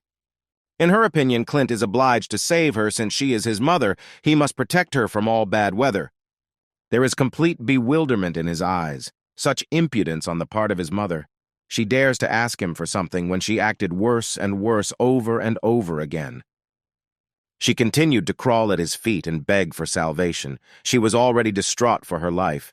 Her son had previously meant nothing to her, but now he is a savior for her. For a long time now, Clint had been screaming and whining in the same way. He asked to be saved, but his mother stood behind everyone and silently looked at all this. Even if they put a knife to her neck, she could stop this pervert. She could stop the vile father who was already destined for a place in the flames of Inferno. Clint, of course, will save her. He will save her and sacrifice his most valuable things for this. Only it was she who taught him one thing that he must do in the first case. She taught him to initially save himself, then you can think about your family, but he's right. Even if he abandons all these survivors, only his upbringing is to blame for his character. He runs from his mother's arms. Now she has the same face as Clint's once 15 years ago when he was tortured and cut. Clint can no longer be stopped. He has already run far away from his mother, since earlier it was necessary to establish contact with him and then whine for help. He jumps out the window, leaving all the passengers alone without a commander, as if his biggest mistake. For many years she hasn't even changed. About herself and only about herself. She doesn't care what happens to her son, only how she feels, nothing more. He will soon leave their horizons, but his mother still continues to point out to him that he cannot live even a minute without her. And then the memory struck again. He was a little boy running from his mother. Then it was not too late to establish contact. He tried to shout out to her. He had once wanted to run away with her far, far away, to leave all his problems here. Just the two of them to go on a trip and forever forget about what kind of life was prepared for him here. At the same time, his smile dropped. His mother refused him. She cannot fulfill even one of her son's most cherished wishes. Only now did she begin to realize her guilt. So many years had passed, and only now did it creep into her head that she could be responsible for everything that happened to her son. But it's too late to sob and cry. Tim is already breaking into the bus and is ready to take many lives before he himself dies. Now, Tim is not such a trash. Every offender will be chopped up by his hand. It's not without reason that he decided to do this. The survivors were very scared. They could not do anything to the zombies, especially when Tim became one. They begged for mercy, but Tim's eyes burned with a different desire. They burned like candles in a temple. His smile scared everyone around like the devil. He was definitely ready to leave everyone's hopes on his sharp claws. Clint made the biggest mistake of his life. He left John's girls right in Tim's hands, and if even a hair fell from them, John would destroy everyone. Alice protected Meg with all her might. She covered her with her whole body so that he would definitely not touch her. Tim was already very close. He looked into their frightened eyes. John had to hurry before it was too late. She broke out in a cold sweat. Her fear knew no bounds. No one could have expected what would come into Tim's head. Tim finally turned out to be happy for a long time. Even when he knows about his death, he is happy to take revenge on everyone who has annoyed him in his life. Clint was already running as fast as he could. He had no thoughts of where to run or how far. He ran wherever his legs took him. But suddenly he is stopped by someone's dead hand, whose it may no longer be important. Everyone with that skin color wants to kill Clint. It turned out to be John. If he finds out about everything that happened during this time, Clint will be in great trouble. He was very angry with him. John was ready to drill his angry gaze all over Clint in order to finally pierce his lying heart. He still wondered what had happened during all this time, and how such a plan had crept into his head to distract John and escape far and long. Tim didn't care anymore. The blows on him were pointless. They only did what irritated him and drove him to rage. Alice threw herself at him. Even if she was a fragile beauty, she could easily fight back the crowd of men in the alleys. But Tim will definitely not fall for such naive attacks. He easily catches her leg with the intention of depriving her of the other one so that she cannot kick as before. He squeezed her leg tighter, grabbed it with such force that it would crack any minute. It will not be easy for Alice to get out of his shackles, and she understands this well. Tim is now not the same as before. Now he is a dead man who does not care about death. Now an ordinary person is unlikely to defeat him. Tim is a real madman. He survived even after what happened to him. Anyone would easily accept death and go with it to the afterlife. But he is not like that. He laughs in the face of death and walks away from the swing of her braid from time to time. But Tim completely forgot that John added a good accessory to her. Not only did he become stronger, now she, having 2 legs, can give good blows. Still, for Tim, such blows will be a trifle, like a mosquito bite. Now even a pistol bullet won't kill him. She was amazed by his strength. No matter what blow she tried to throw, he always deflected it. Tim believes that Alice can only be taught something by force, and all because she is trying to fight him on an equal footing. Her willpower is the envy of everyone. Even when her neck is squeezed, she bares her teeth to her opponent. Even if her legs are cut off, she will not stop kicking. Tim is truly cruel. It's not for nothing that he came out of that truck alive. It's not for nothing that he's trying to take revenge. The last breaths of air were gone. She couldn't even say a word. John was too far away. It was unlikely that anyone would help her. Her hands were shaking, but never out of fear. She was shaking due to lack of air. She was not afraid of death. Tim wanted to turn her into a dead man, and only then they could be together. Only then he could achieve her, but she contradicted him. Tim was amazed by such impudence. Alice grabbed his cheek while he was strangling her and brazenly said that he would not dare to do this. The elder didn't understand why he couldn't do this, why she thought so, why she was so unsure of him. She smiled back at him. Even in such a difficult situation, she did not despair, but only because she knew him well. No matter how cruel he is, there is one weakness of his, one weakness that she will tell him right to his face. The mask slips from her kind and naive look, and she is now the most furious warrior who puts pressure on her enemies only with her charisma. He is a weakling. Tim again left his guard along with his head in a completely different place and lost his eye. Fragile like crystal and strong like steel, it was she who was awarded the phrase that beauty saves the world. It is she who remains strong and beautiful, smart and reasonable, the best woman for the best man. Tim again remained a joke. Alice made fun of him, and he continues to kneel and prove his helplessness. Beauty is no longer the first to save her sister. Even now she manages to accomplish the impossible. Even now she does not fail at the most inconvenient moment. She orders Meg to save herself and run away from here while her little sister detains this madman. But the most important thing is that Jonah's youngest runs away as quickly as possible.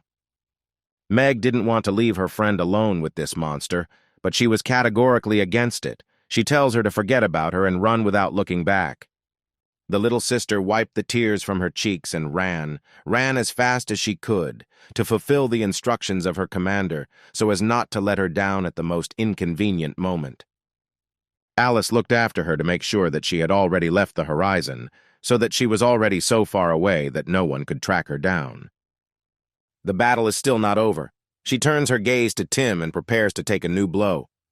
This monster tells her to stop, but now she is unlikely to find a new weak point for him. One wave of his hand, and Tim is able to cut off the head of an elephant, leaving hope in its claws. Tim's claw swing was so powerful that it sent Alice flying and off the bus. Tim was already bursting with anger. He was exhaling steam from his mouth like a steam engine. The impact with the ground was not weak. Her back took the full impact. This picture is very tragic. A young girl lying in front of the bus. An incredible tragedy. A mistake by the driver who hit the sweet beauty. She fought to the end. But now she doesn't even have that fire in her eyes. He didn't have that life. She doesn't even have the strength to get up and fight back against Tim.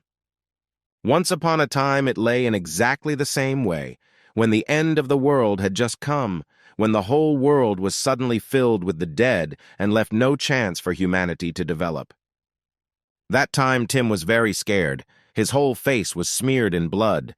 But it is no longer known what would have happened to Alice if he had not cut off her leg before it was too late. From the shock of pain, she did not even have the strength to scream. She quietly said that she was in pain. She did not complain and did not interfere with her salvation. All this suggests that she is incredibly strong. Tim was very scared for Alice. She could have died in his arms, but he certainly could not survive the death of his beloved. Tim ordered his six to take off his t-shirt in order to help stop the beauty's bleeding. He instantly snatched the t-shirt from his subject's hands, his hands shaking due to fear of loss. He bandaged the bleeding leg. Only one thing is unknown, whether such first aid will save her or whether everything is in vain. He sincerely hoped that she would be able to recover. He cared for her as if she were the rarest jewel. He touched her face and said that her leg had finally stopped bleeding. This was real luck, even a miracle. He promised her that it was with him that she would always be safe, no matter who stood in front of him. Now Tim was in complete madness. His mind was clouded. He could not utter reasonable words, but it was clear that he wanted to kill her. He grabbed her artificial leg and squeezed it tighter and tighter. Tim tears and destroys everything to smithereens. Even Alice's prosthesis is destroyed into the smallest pieces. Like a wild beast, he rushes at Alice. He is ready to die with her on the same day and take her with him to the afterlife. The willpower has dried up. Now she has lost the strength to survive.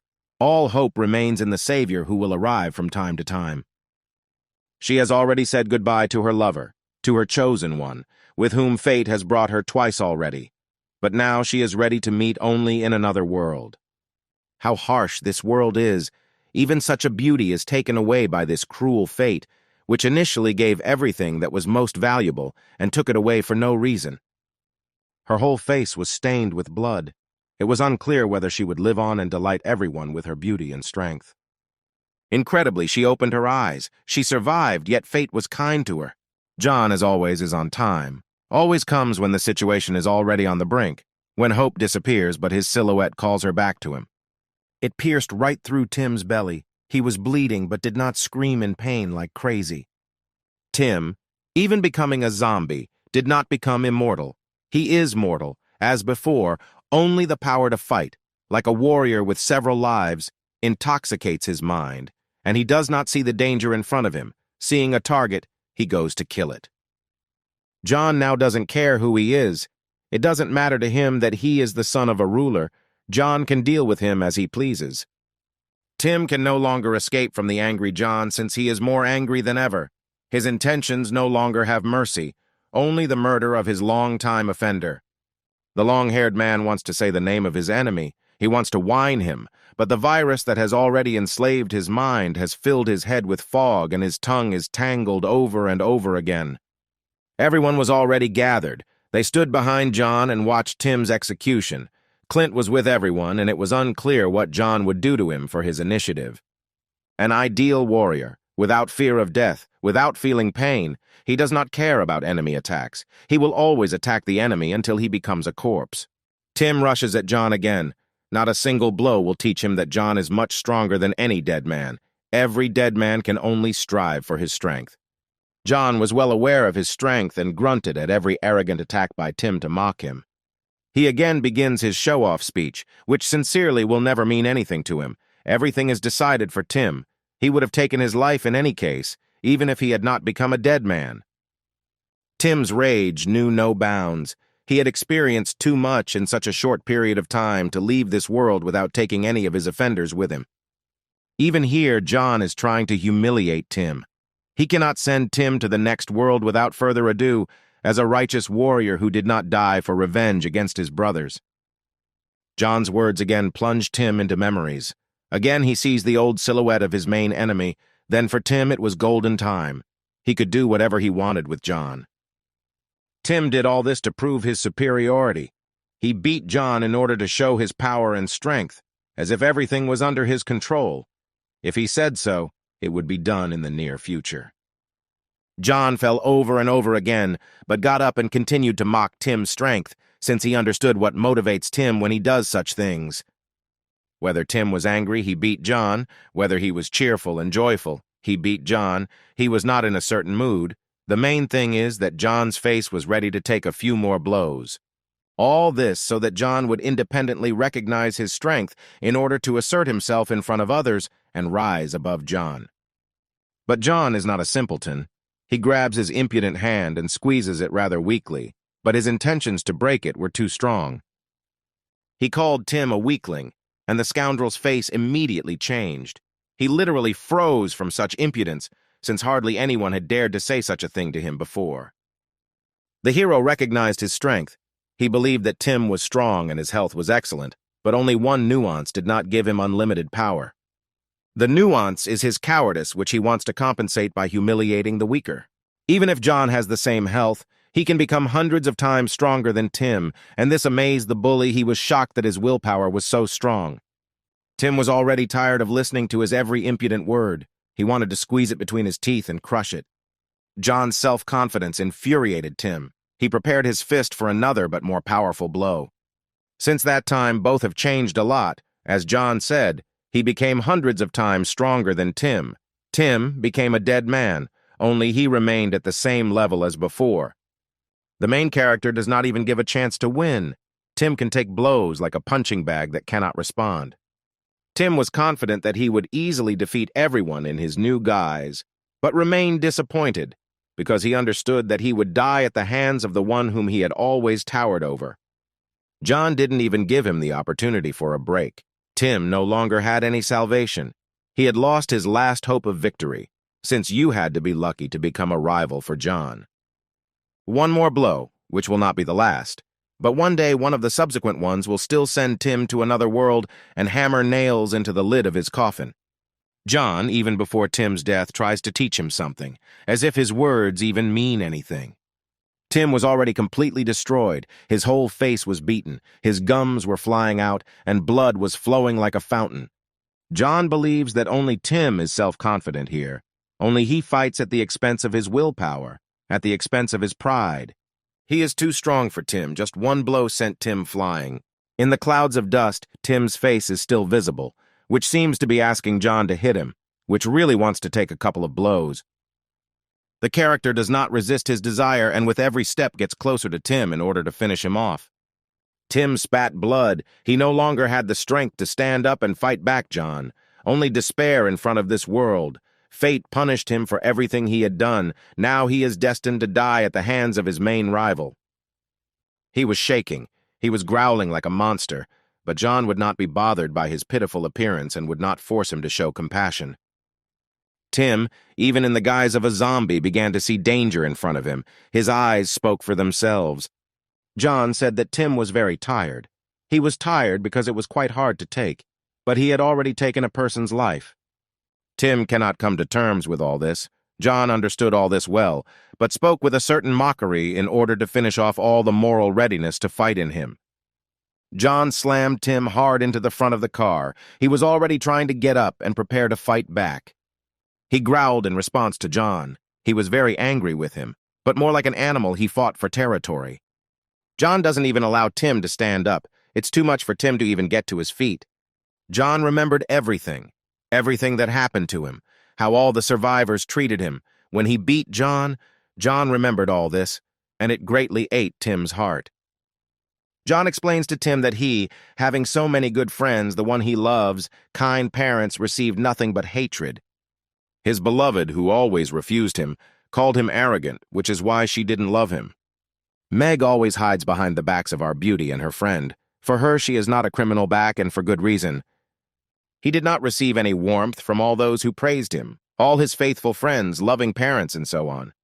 Tim ordered John to shut up. He was ready to kill him, but John's leg pressed him hard against the car. According to Tim, John does not understand anything. Everything he says is real nonsense for him, but he is right.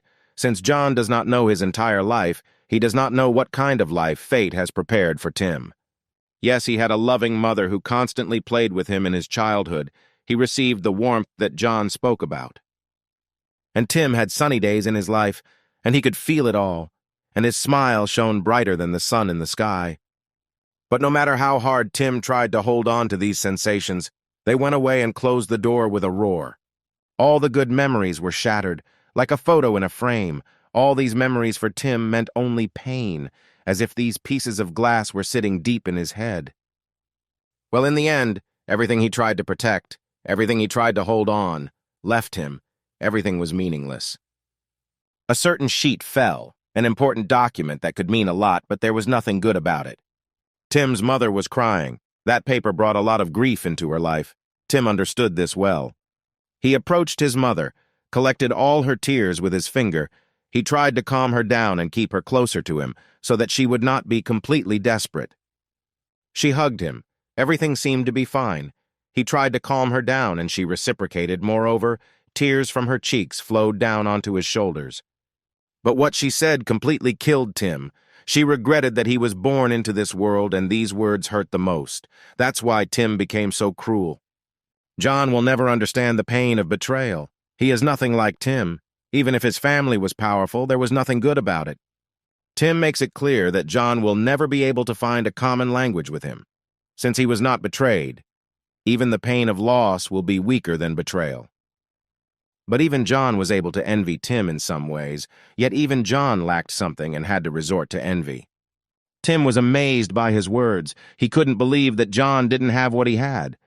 As insufferable as Tim was, he had truly best friends who became real brothers to him. From John's words, Tim doesn't feel any better. Before his death, he has to remember the silhouettes of his brothers. They shone against a brilliant background. Their smiles were warmer than any sensations that Tim could get in his entire life. Will, who was the first to give his life for his elder, his younger brother, who made a promise that they would always be brothers. Tim was bursting. He was trembling after such warm memories, since he had lost everyone and all because of a harsh fate that took away a lot of valuable things from many people, from millions of people. John did not stop reminding Tim about his friends. He wanted to teach him something a second before his death. But John tried to convey to him that he himself killed his friends. All his brothers died through his fault. But it was also his fault that they lived to this day. He destroyed his brothers. Now his brothers will destroy him. He is destined to die one day with them. And apparently, he cannot avoid this. They attacked him without any thought. They were ready to kill him, even if he was their best friend, older brother, and boss. The whole gang attacked Tim with shouts and screams. No one in front of them saw their own brother. Everyone saw prey that needed to be killed immediately. Tim tried to push them away, but the three of them would easily prevail over one exhausted dead man. He is again sent back to memories of warm days, of carefree times when they could create anything until their youth ended. One of the sixes did not progress and received friendly ridicule from friends. Their smiles shone brighter than the garlands on the holiday tree. That was the warmth that warmed Tim and gave him hope. They always smiled at him, were always happy to see him, and even when he was angry with them, the bros tried to please him. But Tim didn't hesitate to smile and was happy to smile back at his gang of hooligans. They promised each other that they would become stronger in their hobby. But Tim was worried about one thing. He thought that they hated him. Each of them made smiles that even then showed fangs. There was also a lot of unhappiness around Tim. Even the rich and wealthy can be unhappy. That's how harsh this world is. Tim's mother was sobbing and bowing to something. She complained that only the poor and weak could be unhappy, but everything turned out to be completely different. While she bowed to the majestic statue, Tim silently looked at it all. Everything around him betrayed Tim. His devoted friends are now devouring him. He was constantly hiding behind their backs, and now they are devouring him from behind. Pain enveloped Tim's eyes. He could not do anything with his emotions, nothing. Everyone around him left him alone, no matter how hard he tried to protect him. The girl he loved, whom he compared to a spring field, the beauty to whom he was drawn, also turned away from him. His eyes closed, but from Alice he only received coldness. Even the frosty winter did not bring him such frosty burns. Tim admired her. He always tried to get her attention. Even in a joint hobby, he craved her response. He stretched out his hands to her to ask for help to get to his feet, and she still offered her hand. He clearly lost more than once. She remembered this with an attempt to humiliate him and say that she would no longer train with him. In order to spend more time with her, he wanted a rematch, as he wanted to defeat her and prove that he was capable of something. He was very worried about such a conversation, since she is the true love of his life. He named it after the cherry tree, which meant its endless beauty, which must be preserved forever. Tim asked Alice to become his friend until he defeated her, and all only because he was given to his beloved with all his heart. His heart was captivated by her beauty. But besides, her thorns did not allow him to approach her. Alice was outraged. She didn't like Tim's proposal, and she definitely didn't agree with him. Tim was very embarrassed. He expected responsiveness from her, but he clearly had very, very little chance. As expected from a non-criminal beauty, she asked him to be smarter and not ask such stupid questions anymore. He was afraid of being rejected, but time after time he tried to find a way to get close to her, but everything was in vain for him. But she was too cruel with him. Her gaze cut deep holes in him, which was imprinted on his soul. Her next refusal hit him right in the heart, as if lightning had touched him and sent millions of volts through him. Alice left him and didn't even say goodbye. That's how harsh love can be, since a loved one can heal any wound, but also make it open up even more. She looked at how Tim was being devoured. It is unknown whether she felt guilty for those actions. Her gaze was empty. She may have been struck by the cruelty with which they ate him, but she could not come up and help. Tim's pain knew no bounds. His mother betrayed him, his friends ate him, and his beloved did not even give him a chance to show himself. Tim was initially pushed into a corner. He was always lonely, and he lost all the loved ones to whom he devoted his soul. Now he too had fallen. Blood was dripping from his hands. He was to blame for what he had done, but he could not do otherwise. Everything around him stood against him. Everyone looked at such a spectacle. Everyone froze in place after Tim was torn to pieces by a crowd of his own bros. A real tragedy. Everything in the world was proportional. In appearance, he is a real villain. But what led him to this? Whether he wanted it or fate was so cruel that it did this to him. John grabbed Alice. He wanted to calm her down, as he probably felt anxiety on her part. He suggested that she get out of here and get ready to leave this damn place. She had no face, as if she was hiding something, and besides, she simply nodded her head with an air of agreement. Clint was about to climb inside the bus, but decided to turn his gaze in their direction. While he was glaring at them, someone growled from the entrance, which couldn't mean anything good. Clint turned towards the source of the sound. Something really bothered him. Had some of the passengers already transformed? The fears were confirmed. The same boy who suffered from the virus the most had already turned into a zombie and was ready to eat his first victim. Clint began to understand that the situation was very bad for him, and no one knew whether anyone could save him. John immediately cast his gaze in their direction, whether he was ready to help Clint after everything he had done, or whether there was no mercy for him. Another couple of centimeters and Clint is destined for death in the guise of a zombie. The baby monster is already flying at Clint, and he can only fall down. His gaze reflected nothing but fear, sweat dripping from his face and a terrifying atmosphere of hopelessness that surrounded Clint. Incredibly, the mother still decides to help her son. After so much time, the maternal instinct and conscience awoke in her. She grabs the child by the t-shirt, and his short flight towards Clint ended unsuccessfully. Clint fell down. His mother managed to save him. At least once she somehow helped her son, pulled him out of trouble and put herself in danger of death. A trembling ran through him. Opening his eyes with heaviness, he turned his attention to the mother who first saved his life. Clint was greatly struck by the fact that no one except his mother rushed to his aid. Even John, who took the arrow upon himself, stood aside. Mother held this little demon with all her might. It is unknown what could have happened to Clint if not for his mother. Even the boy was amazed that someone could stop him. He opened his mouth wide and drooled while his mind grew cloudy. A real nightmare in the body of a child, he turned his head in the opposite direction, and with his smile instilled horror in his mother. His eyes burned with the flames of death and nightmare. This is no longer the baby as before. Now he is an insane machine for killing and spreading the virus. There is no longer any humanity left in him. It finally dawned on her. She saved him at the cost of her life. She was able to prove her love for her son. She tried to reach him with her bloody hand in order to get approval from him. She said Clint's name. Her hand reached out to him, but the shock enslaved Clint and could not release him from the bonds and leave him alone. Contradictions began to play in his head. He could not believe that his mother could save him, but before his eyes, everything was completely different. Mother was reaching out to him, but the boy hanging around her neck prevented her and Clint from getting close to each other. Blood flew in different directions. John tore the child from her neck, but it was unlikely that she could be saved. She fell straight onto the cold ground, and she didn't even have time to say goodbye to her son and apologize for everything she didn't have time to do. John grabbed the child's neck tightly. He whined and floundered, but nothing would stand against him. John began to push harder to stop this little monster from infecting even bigger people. Clint helped his mother, but it's unlikely that anyone will help her. Only seeing her off to the next world with all honors will be real help. She tried to say something to Clint, but he couldn't understand a word, and silently stood opposite the future corpse of his mother, and now he was very afraid for her death. Mother apologized to him. It took her a lot of time to prove her love and care. It was not easy for her when her son was wounded before her eyes, when they tried to cut out his dignity. Clint wasn't cold or scared, but his trembling, it was due to a misunderstanding, how his mother saved him. When she became so kind, all these questions made his head spin.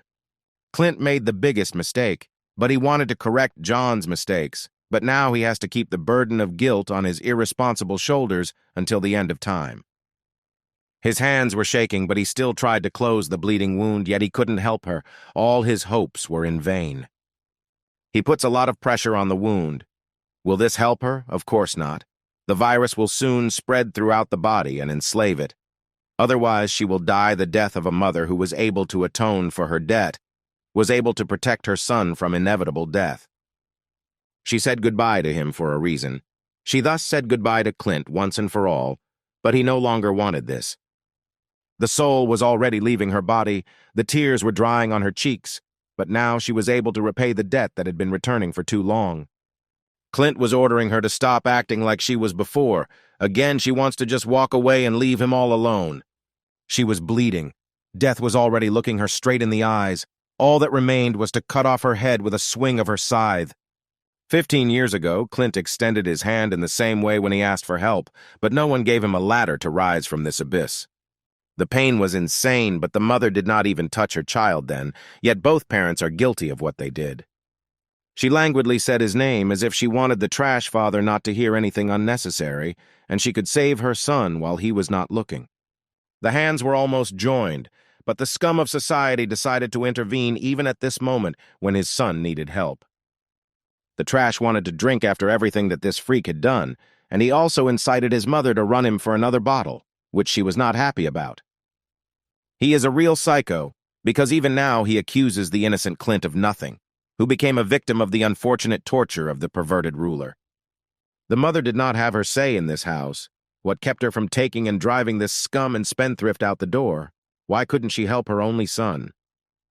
So she left him again. He was left alone again while the blood dried on his outfit. His mother ran for a drink. He remembered how she didn't even touch him back then and was very angry with her, but today he can finally forgive her. She had already completely reincarnated and continued to apologize to him, but still she died with pride that she was able to atone for her sins. Then she didn't understand what it felt like when you needed help, and a loved one ran away in fear in order to survive. Now her son abandoned her, left her at the mercy of Fatum and gave her to the dead to die, but now she extended her hand and expected help. Her hands were shaking and bleeding. She tried to reach her son, but it was too late for an apology and everything else. Only death awaited her. Clint shouted at the top of his voice that no one would have wanted to die for his place then. No one would have stood up for him and covered his back. She was still sobbing. The pupils disappeared from her eyes, only terrifying bloody streaks and an empty look. Even her mind was leaving her.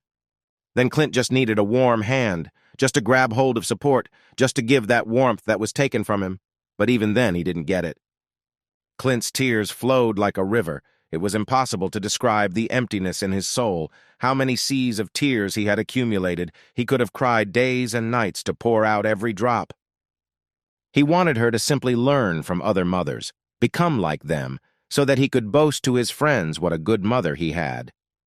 Now he cannot let her die. His heart does not give such an opportunity. He cannot lose the one with whom he just established contact. He could not say goodbye to the one who saved his life in exchange for her own. John sees how much bad weather Clint has endured. Only his parents are to blame for his character. Not only did they not give him enough, they shed his blood before his eyes. They left in his head the image of his parents as maniacs. The boy greatly bothered John. Even his size did not frighten the boy. As he attacked thoughtlessly, all his actions were based on the virus, strong aggression and insane rage. The virus was to blame. John has already decided to kill him, but otherwise his recovery cannot be achieved. There is no way to save him. He finally squeezed his neck. The boy is dead. Now his soul can calmly go to the heavenly nursery. It can't be. The dead man was not alone on the bus. Apparently all the passengers had already turned into zombies and became slaves to the virus. John threw the imp at another dead man, and he should do something before everything reaches the point of absurdity. He ordered everyone not to approach and stay away from the bus. John was very angry at the whole situation and was ready to vent his anger on everyone. He tore the bumper off the bus and was probably preparing it for a severe thrashing by the walking dead. The others shouted after him, but out of anger, John didn't even hear a single voice. No one could reach him. A certain plan crept into John's head on how to finish everyone off at once, so that the dead would not have a chance to get out of the bus alive. Fuel and short circuit. Everything is ready for mass arson. The genocide of a bus full of the dead is ready for action.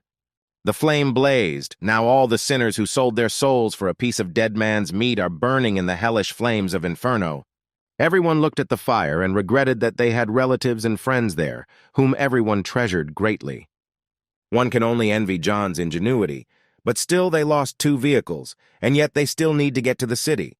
Some had their mothers burned before their eyes.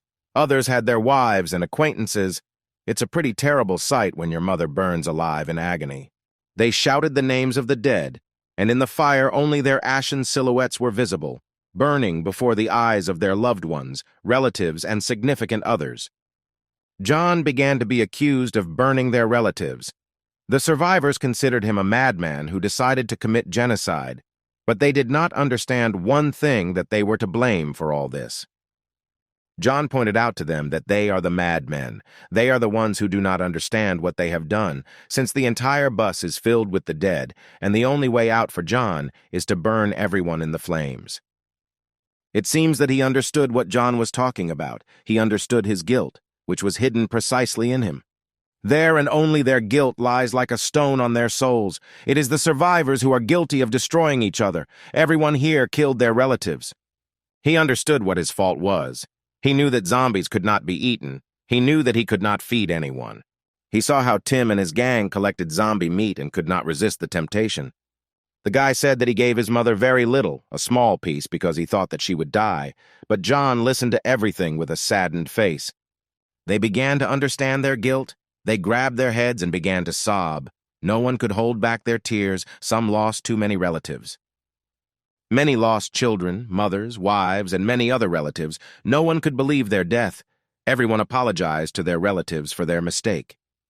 The bus was blazing with an orange flame. All the dead were burning to the bones, smoldering in the wind like a cigarette. Their loved ones were burning, and with every second their despair became stronger. It devastated them from the inside and made them hollow. John and the girls were already leaving. They no longer had transport. They had nothing else. They only had each other. John approached Clint. He was killed in all plans. He made a bunch of mistakes. Although with the desire to correct them, he took the lives of half the crew, killed his own mother in order to save his life. The zombie friend looked at Clint with pity. He was silent and watched as his mother choked on blood, and Clint shed one tear after another. He finished her off with an umbrella and sent her to another world, where she would be destined to meet her beloved husband. Clint's gaze was indifferent to everything.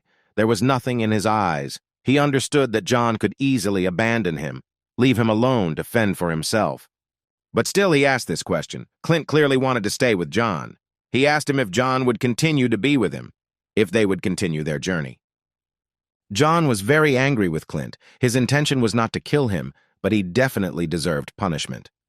John grabbed Clint by the collar, but was silent. He was silent for a long time. He had no words to describe his action, to explain to this fool what and how. Clint couldn't stand his silence. He stopped when John pushed him. All his actions were aimed only at getting an answer. Will he leave him, or will he take him and ask him for all the mistakes? All these questions were circling in his head. There was no limit to his desire. John remained silent, and Clint made the situation worse and worse with his annoying questions, but still tried to get answers out of him. John was already on the edge. His teeth were baring at him. He was ready to growl at him and swallow him, so that there would be no sound from him, so that he could not create unnecessary problems with his childish head. Our zombie friend yelled at Clint so that he should finally stand up and stop acting like a child, so that he would stop considering himself so special that everyone should bow to him. Clint's stupidity continued as he cried and tried to force an answer out of John, refusing to follow him. Clint has already fallen too low. He cannot let John go. He begged and whined on his knees for him to forgive everything. He banged his head against John and poured out his endless reserves of tears. His prayers had no end, and all just for the sake of John taking him with him. Clint killed his mother, even if he blamed himself. It doesn't change anything. Because of his fault, many people died. If he had not distracted John, if he had not gone so far, they could still have been saved. He blamed his entire behavior on his fear, the fear that made him run away from his mother, the fear that made him take the lives of those people. Someday John will get tired of all this. Someday he will send Clint far away, where he won't have to look after people and lead them. Meanwhile, the bus went out. Ashes and smoke rose into the sky along with the ashes of the victims who died the death of the Vikings. The terrifying silhouettes of some still looked out the windows and left a shiver on the skin, as if a nightmare had escaped into the real world. People stopped crying and sobbing. Their tears would not put out the fire, would not bring everything back, and at least these tears would not even reach their relatives. John was already tired of listening to Clint's nonsense. He understood his motives, but earlier he had already helped people become more useful. They stopped being a burden, but Clint was itching for something. John had no face, no reason to rejoice. It was the most painful thing for him to lose so many people, since he had sacrificed too much to save them. He pulled his hand away from Clint. He had become a real burden for him today. All of John's efforts were in vain, and all because of one mistake Clint made. The zombie's friend explains to Clint that no matter how much he tries to understand him, they are completely different. No matter how much effort John puts in, Clint doesn't care about them. He was very angry. He understood that Clint didn't trust him, but he didn't understand why he couldn't trust him, why he couldn't be patient. Now John's patience has come to an end. He is already at the limit, since Clint speaks only about his problems. Only they worried him. Everyone around him did not matter to him. He didn't understand why Clint was doing all this. John made a promise that he would protect everyone. He made a promise that he would take them to the city, but why did everything have to be ruined after going such a long way? And then Alice entered the conversation. Now it's clear why she was silent when Clint conceived this plan, and all because the city did not exist in the first place. Alice's words completely killed Clint. She clearly said too much. She began to reveal Clint's real intentions. She began to show the dark side of Clint's coin. Alice told John everything, all her hidden intentions. He came up with everything in advance that he would take everyone to the city, but it was all misinformation. John was struck by Alice's words. He could not have expected this from Clint, since he trusted him with all his heart, and he had already bypassed him twice and everyone at once. From his reaction, everything was clear. She said everything straight to the point, but he himself trusted her and told her all his intentions. And he planned all this in order to take everyone not to the city, but to the enemy's lair, so that more people would gather around him who could cover him. Alice angered him so much that he expressed everything he thought about her. He made fun of her mother and even brought up her family in conversation, which John definitely would not tolerate. Clint is also not going to remain silent. He pointed out that Alice behaved in the same way. She was silent in order to stay with John more often. Even her beloved fell for this offer. Even her greed took over her mind and forced her to go for it, to go for falsehood and carry out Clint's plan. She also began to feel guilty. Clint revealed her intentions. Everyone around turned out to be liars. Clint did not expect such a betrayal, since they were both at a disadvantage to speak about their intentions, but Alice was still faster than him. He is already crossing the boundaries of what is permitted, and soon John will join the conversation and throw in a couple of affectionate words for Clint to keep his mouth shut. Still, John couldn't stand it, and now Clint will also receive the benefits, of which he has already acquired enough. Really, Brother Zombie was able to give one easy answer to Clint, one blow in silence. What could be better? John's blow struck Clint with such force he had never received from his only friend, but still without force, he does not understand anything. John's clap was so strong that it sent Clint flying and gave him a less than soft landing. John understood that in his rage he also exerted extra force. It seemed that he didn't even want to create a conflict, but Clint himself forced it. The brother did not stand aside. He felt guilty and decided to help Clint since he was truly wrong. Clint threw away his helping hand. Now after this, he doesn't need anyone. John doesn't mean anything to him anymore. The slap was really strong, blood was flowing from his mouth, and there was a noticeable dent on his cheek. Who is this impudence? Clint can boast of his fearlessness to anyone since no one dared to spit in John's face in the guise of a dead man. Clint now speaks completely differently. He already hates him more than anyone. What is the parallel in his attitude towards people? When he whines and asks to stay, and when he spits in the face and hates with all his heart. He cried but laughed in response to John. From the outside, Clint is two-faced. All his actions are unpredictable. He constantly does whatever he wants. In Clint's opinion, John had achieved nothing except a loving woman and a child to look after. To spite John, he says that he has nothing to talk to him about. He believes that no one would ever want to deal with John. Clint thinks correctly, but skeptically. He believes that everyone in this world is trying to get ahead of the other. In pursuit of the dead, you just need to be faster than your friend. John didn't like Clint's thoughts, but he remained silent. He did not interrupt Clint, since he had probably already prepared his answer. But still, Clint didn't understand why he hangs out with weaklings, having such strength. Why doesn't he leave everyone to their fate? John's answer was quite short and clear. Everything he does is because his parents were ordinary people. Clint was amazed by the answer, but he didn't fully understand what John meant, what kind of family he was talking about, what it meant to him. John's parents were ordinary people, like the answer of a small child, but what this answer carries is of real value. Clint will never understand what John tells him about his family, ordinary people who had sincere love, sincere warmth, and joy. And Alice was hurt by these words. For John, the death of his parents was a turning point in his life, and she understood it well. Still, John's parents became zombies before his eyes. They ate him while he felt everything, but once they smiled brighter than the sun, he could feel their warmth. And the younger sister is also ordinary. How can he abandon such a cutie, even if she is ordinary? How his conscience will allow him to deprive her of attention? Alice, his beloved, is also an ordinary person. What could make John leave her halfway? All those people whom he has protected so far are also ordinary people. Each of them is ordinary, and now how to come to terms with the fact that they will no longer exist, as well as with the death of their parents, will regret it for the rest of their lives. That includes Clint himself, who himself made John feel special. Aren't they all simple people? Each of them is ordinary, but John, by the call of his conscience, cannot leave them. He is the only person among them all. Everyone understands that in order to live in comfort, one must become stronger, but still the strongest bear the most responsibility. In the first half of my life, when everything was normal, when the end of the world did not come, John was constantly beaten until he bled by Tim and his gang. He could never fight back even one of them, and he never had a chance to compete with the crowd. While he was being beaten, he could not respond with anything, and the only way to emerge victorious was an insidious trick.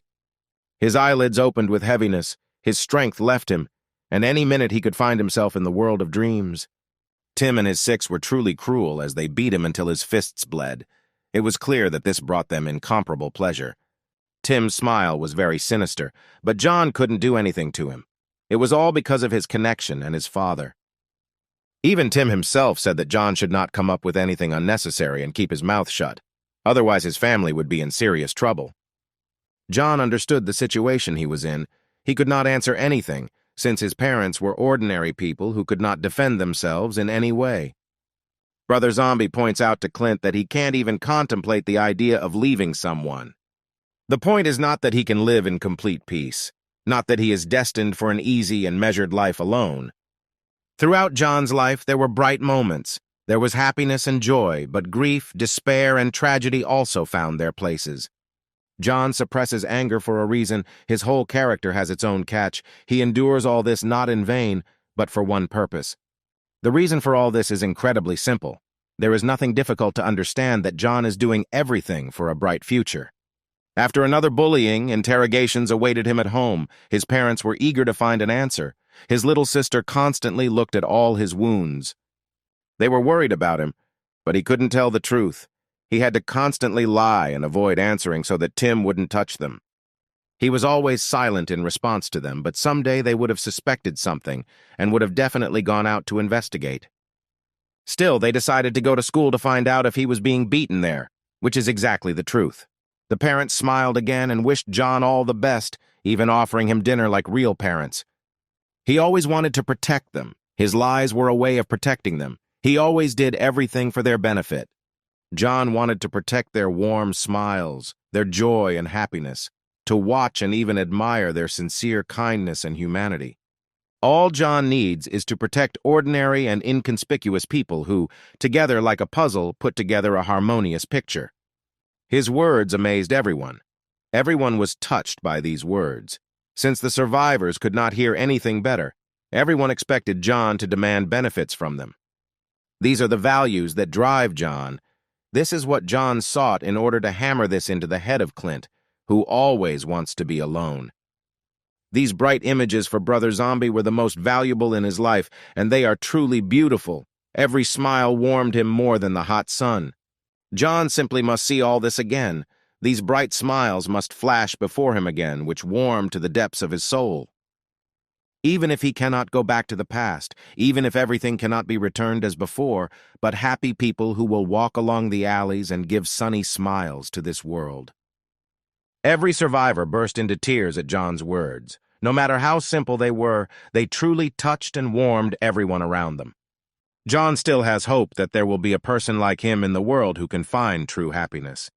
People survive only so that the world is ruled not by the dead, but by ordinary people. For John, there is no choice, since wandering around the world completely alone is not at all in his mind. John points out that the death of his mother was very scary for Clint, since they only managed to make peace. This kind of thing kills you inside. Clint won't be able to come to terms with his mother's death after what she did. Finally, Clint's memories began to bring him warmth, and his mother's smile was no exception. It was no longer possible for him to hold back his tears, since he was wrong from the very beginning. But John should have explained this much earlier. The brother fell silent. He was finally able to convey to Clint about real values. Clint refused his words, but his face spoke of something completely different. He was sobbing and well aware of his guilt before everyone. Even if John's words are truth, dogma, it's all meaningless in Clint's opinion. After her death, Mother did not think that she would be able to repent for everything she had done. What is the value after such salvation when you die, having only recently atoned for your debt to your son? John now listened to Clint about how he was alone all the time and never felt any warmth from someone's side. Throughout his entire thorny path, Clint had never experienced such precious happiness. He wiped his tears and said that it would not be difficult for him to continue to remain lonely, without any happiness. John grabbed Clint's head between his hair and prepared him for a man's embrace to soothe his soul. A masculine act on John's part. Even after everything he had done, he accepted and forgave his mistakes. Even the men were moved to tears. Each one poured out streams, rivers, seas of salt water, and yet there was only one serious conversation. Even Leo, an adult doctor, did not stand aside and could not help but shed a tear from such warm words towards all people from one intelligent zombie who has much more humanity. But something suddenly distracted him from all the misfortunes, from everything that happened, and from all the warm words. Incredibly, a military helicopter flew over the tops of the mountains. Does this mean that the city is very close? Leo immediately changed his expression. He was very surprised by the sudden appearance of a helicopter on the horizon. Clint and John also paid attention to him. Apparently, salvation had overtaken them. They would finally be able to avoid the next bad weather. No zombie could fly a military helicopter. Only a human could save them. The helicopter driver reported to his headquarters that no people were found within a radius of 10 kilometers.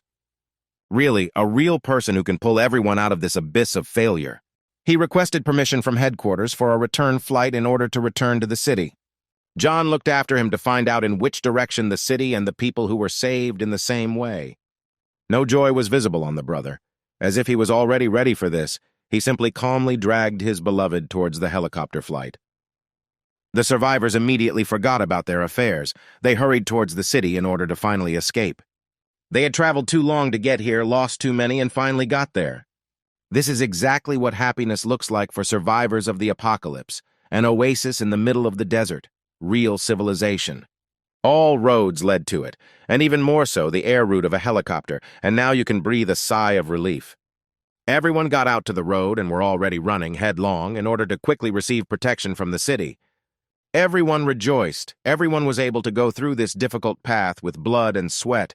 Many left behind the lives of relatives and significant others, but were still able to get closer to salvation.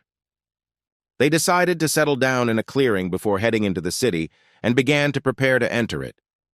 Sam pointed to something that struck him so much he literally began to shine, because in front of him was something that can only give joy. He saw survivors making their way into the city through crowds of military personnel, and everyone was allowed inside. They were screened by the military before entering to ensure they were not infected. Everything around began to shine. All misfortunes were behind us, which means we can celebrate and rejoice with all our hearts. Only Clint was not happy about his arrival, and there was only one reason that made him uncomfortable. The ruler of the city was a real freak, and nothing could be expected from him. For an unknown reason, they set fire to the torch, which motivated them even if night fell. It is always possible to find a better source of light. Now everything is clear. A torch is different from a dead man. Zombies are afraid of fire, and this makes it easier for the military to understand who is dead and who is human. And the connection started working. You can immediately see that it is not far from civilization, which means salvation is not far away. The phone caught the signal, and it wasn't even a moment's joy, since a smartphone is already an irreplaceable thing in the world. Everything in this world is not just a coincidence. It was not just that he was able to find a phone, and this helped him a lot. The guy changed the SIM card in it, and it started working again like a Swiss watch. Since the boy did not save anything, and even deleted the photographs, he did not have a single photo and not a single memory left. This upset him very much, since he had lost everyone and he couldn't remember anything. The zombie brother could understand the survivor, since relatives and memories of them are all the most valuable. Joy gave way to sadness. What a fine line there is before these states, and how terrible the pain of the absence of memories. John doesn't know why he needed this guy's phone. There is no one to call him. All his relatives are right at his fingertips. The boy could not expect such a request from him, but his conscience would not allow him to refuse. John was ashamed to ask him for something, although he could ask anyone here, but his sense of justice does not allow him to do so. But the young man is not so pitiful and without any pity or greed. This is sincere gratitude. John didn't even expect such a kind reaction from him, since he was sure that it would be much harder to beg for a smartphone from him. But still, the smile indicated that he understood that it was not all over for these people, and that future generations could be safe. After such travels, people truly begin to value their own life, and the one who saved it will be a kind of deity for them. The stars shone between the trees, and John, who knows why, needed Clint, who probably wasn't expecting him very much. Clint finally noticed his presence and was able to pay attention to him. Clint pointed out to him that he would be going into town, and John knew that better than anyone. John also knows what kind of person was really hiding behind Clint's mask, what his nature was, and who he was. From the very beginning, John was right. He was almost always right in any situation.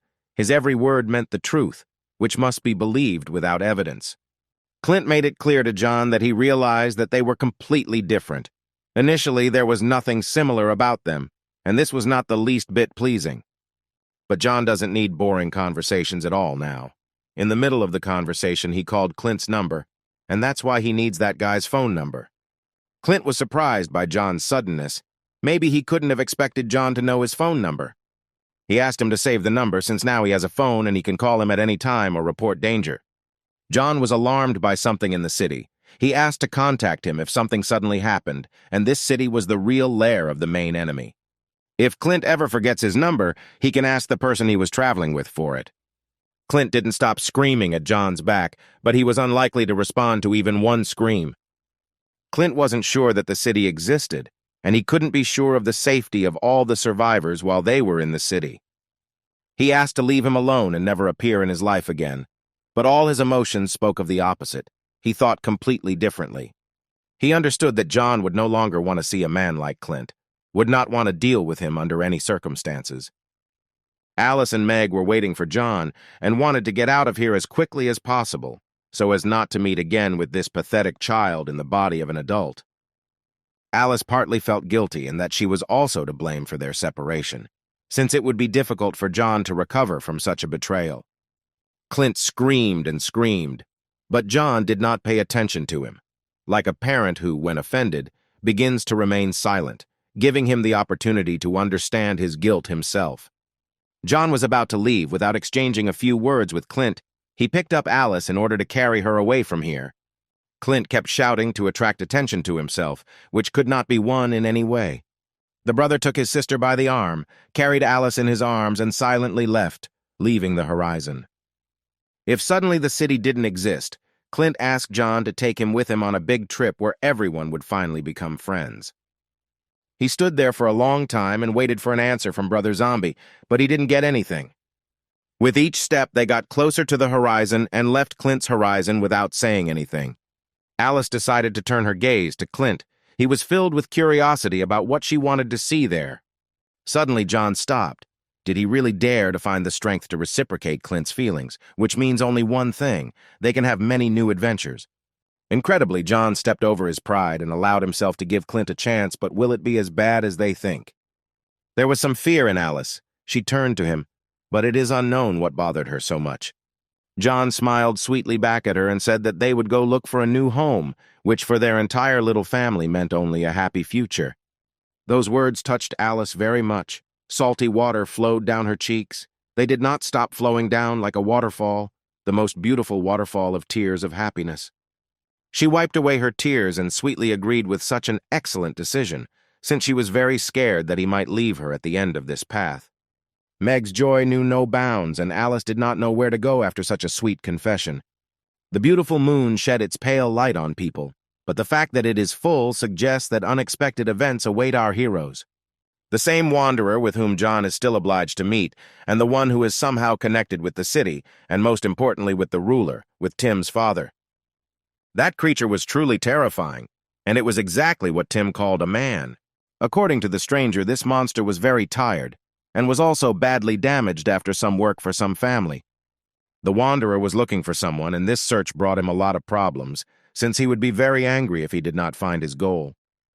That creature had human faces on it. That's what scared Tim so much then. It was this monster that was hiding in that mysterious truck. The stranger could talk to this monster and even reacted to its aggression with laughter. If this creature is a side effect of the city's experiments, then what could be waiting for our heroes at the entrance inside? The wanderer noticed nearby that the dead were greedily eating someone, but it took him a long time to realize what was going on under his nose. He decided to pay careful attention to them and even got up from his corpse car and rushed towards the zombies. It can't be how lucky he was to once meet a gang and even Tim himself, whom they devoured. The wanderer again shows his gigantic strength, and it amazes again as he throws two with one kick soaring in zero gravity.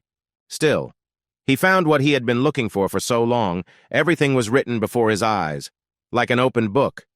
You can read everything about him. It's not for nothing that the eyes are the mirror of the soul. It seems that even signs of intelligence were able to remain in Tim. Since his eyes were not empty like those of the dead, he could still think. The stranger looked at him clearly and examined him completely from head to toe. The chains and handcuffs in which he is shackled haunt him, and the bandages with which his entire body is tied are even worse. From his cloak, he began to pull out a certain photograph. Surely that family would be Tim's family. He brought up the photo and compared the dead man's body with the photo of the one he was looking for, and it would be really bad if Tim was the one he was looking for. All fears were confirmed. The wanderer is directly connected with the ruler, and it is for his family that he works. He still found it, which means Tim still won this battle with John, since he was able to get out of this situation unscathed. It turns out that the stranger had previously known Tim, and yet they had not seen each other for a long time, which is why he almost did not recognize him. They were supposed to see each other for the last time before his birthday.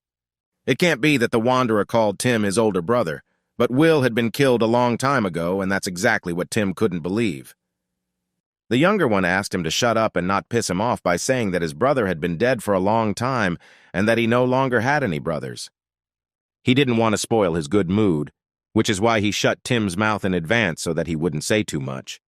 Good treatment from the Wanderer still needs to be won, so Tim will have to be a good boy to win his love. He pulled the gloves onto his bound hands and confirmed everything by saying that they were still one family.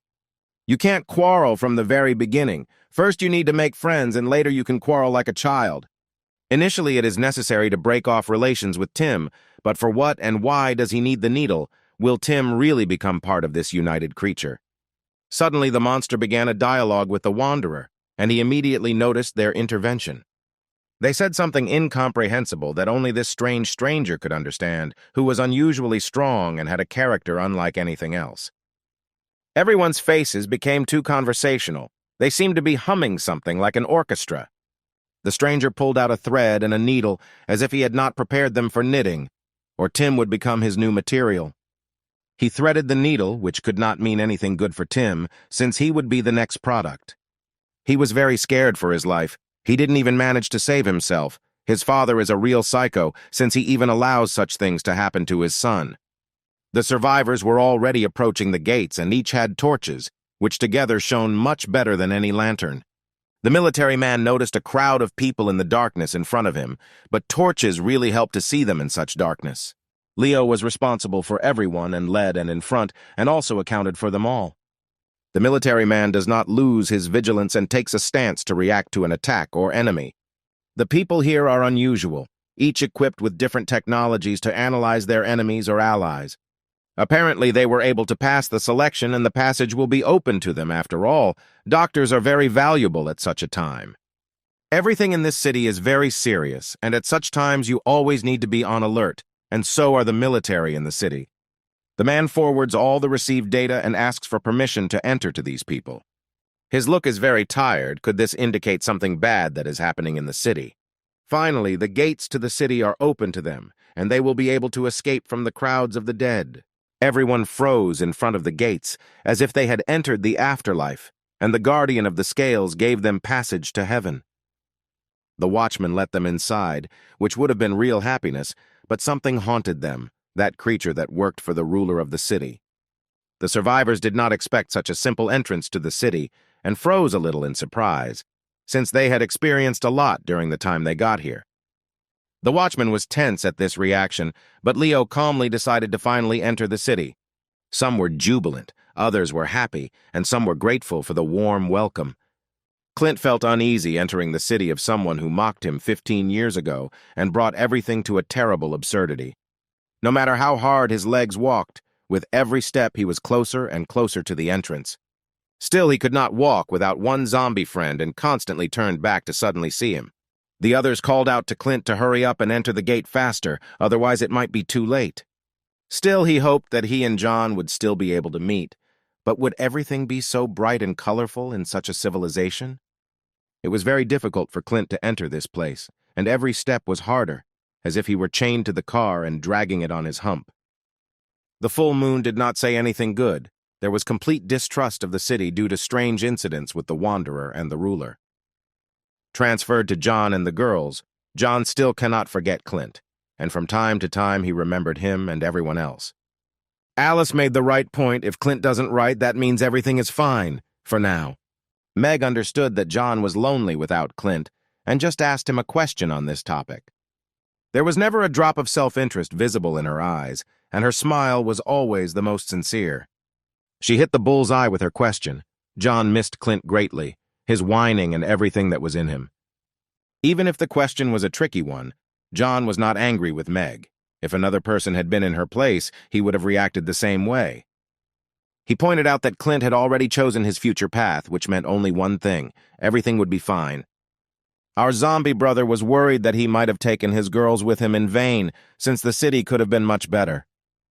And suddenly John turned his attention to Alice, and still understood that she had no other choice but to lie so that John would not leave them in the city. Alice will not allow John to leave them, even if he is not eager to take them with him. They will not care about his decision, or who he is. Stupid John was still conflicted about this, and it bothered him greatly.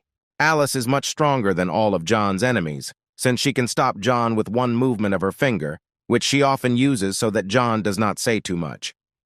In her opinion, people long for a new life in order to lose and forget about the old sufferings that torment with their presence at the present time. Alice's words amazed John. Now both are able to throw around beautiful words. Having lost a loved one, people begin to look for a replacement in order to lose the pain of loss. But they have not yet been able to lose John, so they are not going to look for a replacement. Her sincere smile is much more pleasing than her absence, and until this moment, John may not have realized this. Appearance is not important to her. What is important to her is that, having become so strong and powerful, John remained himself without changing his priorities. She pointed out to him that he couldn't forget the past, so why should they forget about it?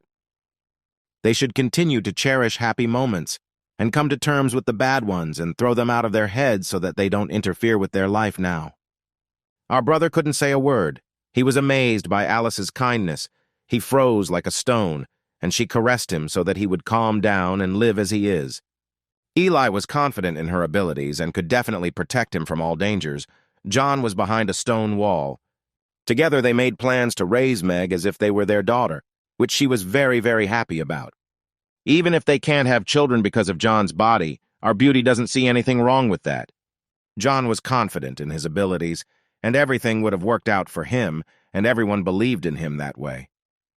Any minute now she will laugh with all her soul like a child. As expected, John has become himself. She is good at calming him down and distracting him from unnecessary thoughts. After such a shame, John felt ashamed for a long time, and the girls added fuel to the fire with their laughter. Still, we were transported to a majestic city with an ill-fated ruler. The survivors set foot somewhere, and nothing foreshadowed trouble. Everything even turned out very well. Still, someone was watching them, and it turned out that there were 2 people missing from that crowd, and it was Alice and Meg. Incredibly, the ruler and his subordinate discuss all this and remember that those people will be food for some livestock. Everything was terrible. Tim's father was a real madman, and his son was not far off. Even such a businessman was forced by something to get up from his chair and go to the cameras to look at one handsome man whom they had not seen for a long time. Even after so much time, he did not forget about him, and waited a long time to admire his beloved boy again. Even now he considered him handsome. His mad love for children was terrible. It was not for nothing that he did such vile things as his son. The ruler saw a lot of energy and sensitivity in his eyes. All this made his animal instincts awaken. Clint is like a barrel of wine, only becoming sweeter over the years, and only this pervert has such feelings for him. He wanted to see something that over time interested him even more. He wanted to know the reaction of the weak animal, who had lived in the darkness for a long time, and he would plunge it there again. The guard opens the gate for the survivors, and apparently the feeding has already begun. The worst is for dessert. The crack in the gate emitted a strong light, and it was this light that Tim's father was talking about. The gap became wider and wider. The light became very strong, what was stored behind these doors. All the people were blinded to the point of burning in their eyes, and no one could see anything in the rays of this radiance. Smoke dispersed throughout the room. According to the ruler, the people's reaction would be darker than he could have thought. They had broken through all his perverted expectations. Leo was in shock for a reason. He was scared. He didn't understand what was looking out of that door. It was a real nightmare, the likes of which they had never seen before, one that could destroy all hope for the further development of civilization. This is the real horror in everyone's life. The white chalk circle on the floor will not save you from this. Such evil spirits which were kept locked up will reap all the survivors any minute. Clint was petrified. Did he really not expect to see something like this? Although, yes, he had never seen anything like this. This is a real horror for him. The reaction was truly gloomy. This is the kind of cattle our ruler has. This madman turned out to be an experimenter like Tim. This is exactly what he wanted to see. Such a reaction was priceless to him. He laughed evilly, like the main villain, yet the city turned out to be the lair of the enemy of humanity, who wanted to achieve immense power through experiments. Millions of people had already fallen into his trap. Each one was given over to be devoured by the dead, and he considered each one a naive friend. At the same time John was putting Meg to bed, she finally went to bed. Clint didn't call them. Everything was calm for them, but that creature that stuck its hand out of the gate gave no rest. While their friends and acquaintances are dying, they just want to have fun when their little sister lies very nearby. They have almost touched their lips. Finally, everything is fine with them. They are together and everyone is happy. But suddenly they are already interrupted for the second time, but still John calls Clint and calls them to his place. The brother raises the smartphone closer to him and realizes that his fears have been confirmed. It can't be. Clint is in complete danger and he urgently needs help. John already needs to hurry. They were put into a cage and perhaps they will soon be experimented on or simply sent to feed the dead. They fell straight into a trap. John himself put everyone's lives at risk and also almost set up his girls.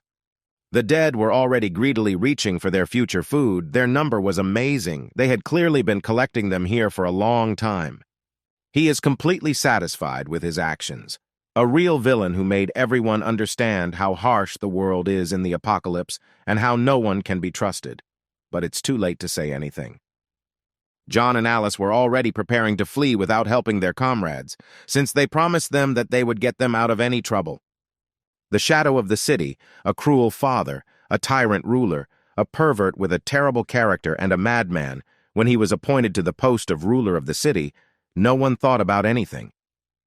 The saviors of this city have already arrived and are ready to administer their justice in it.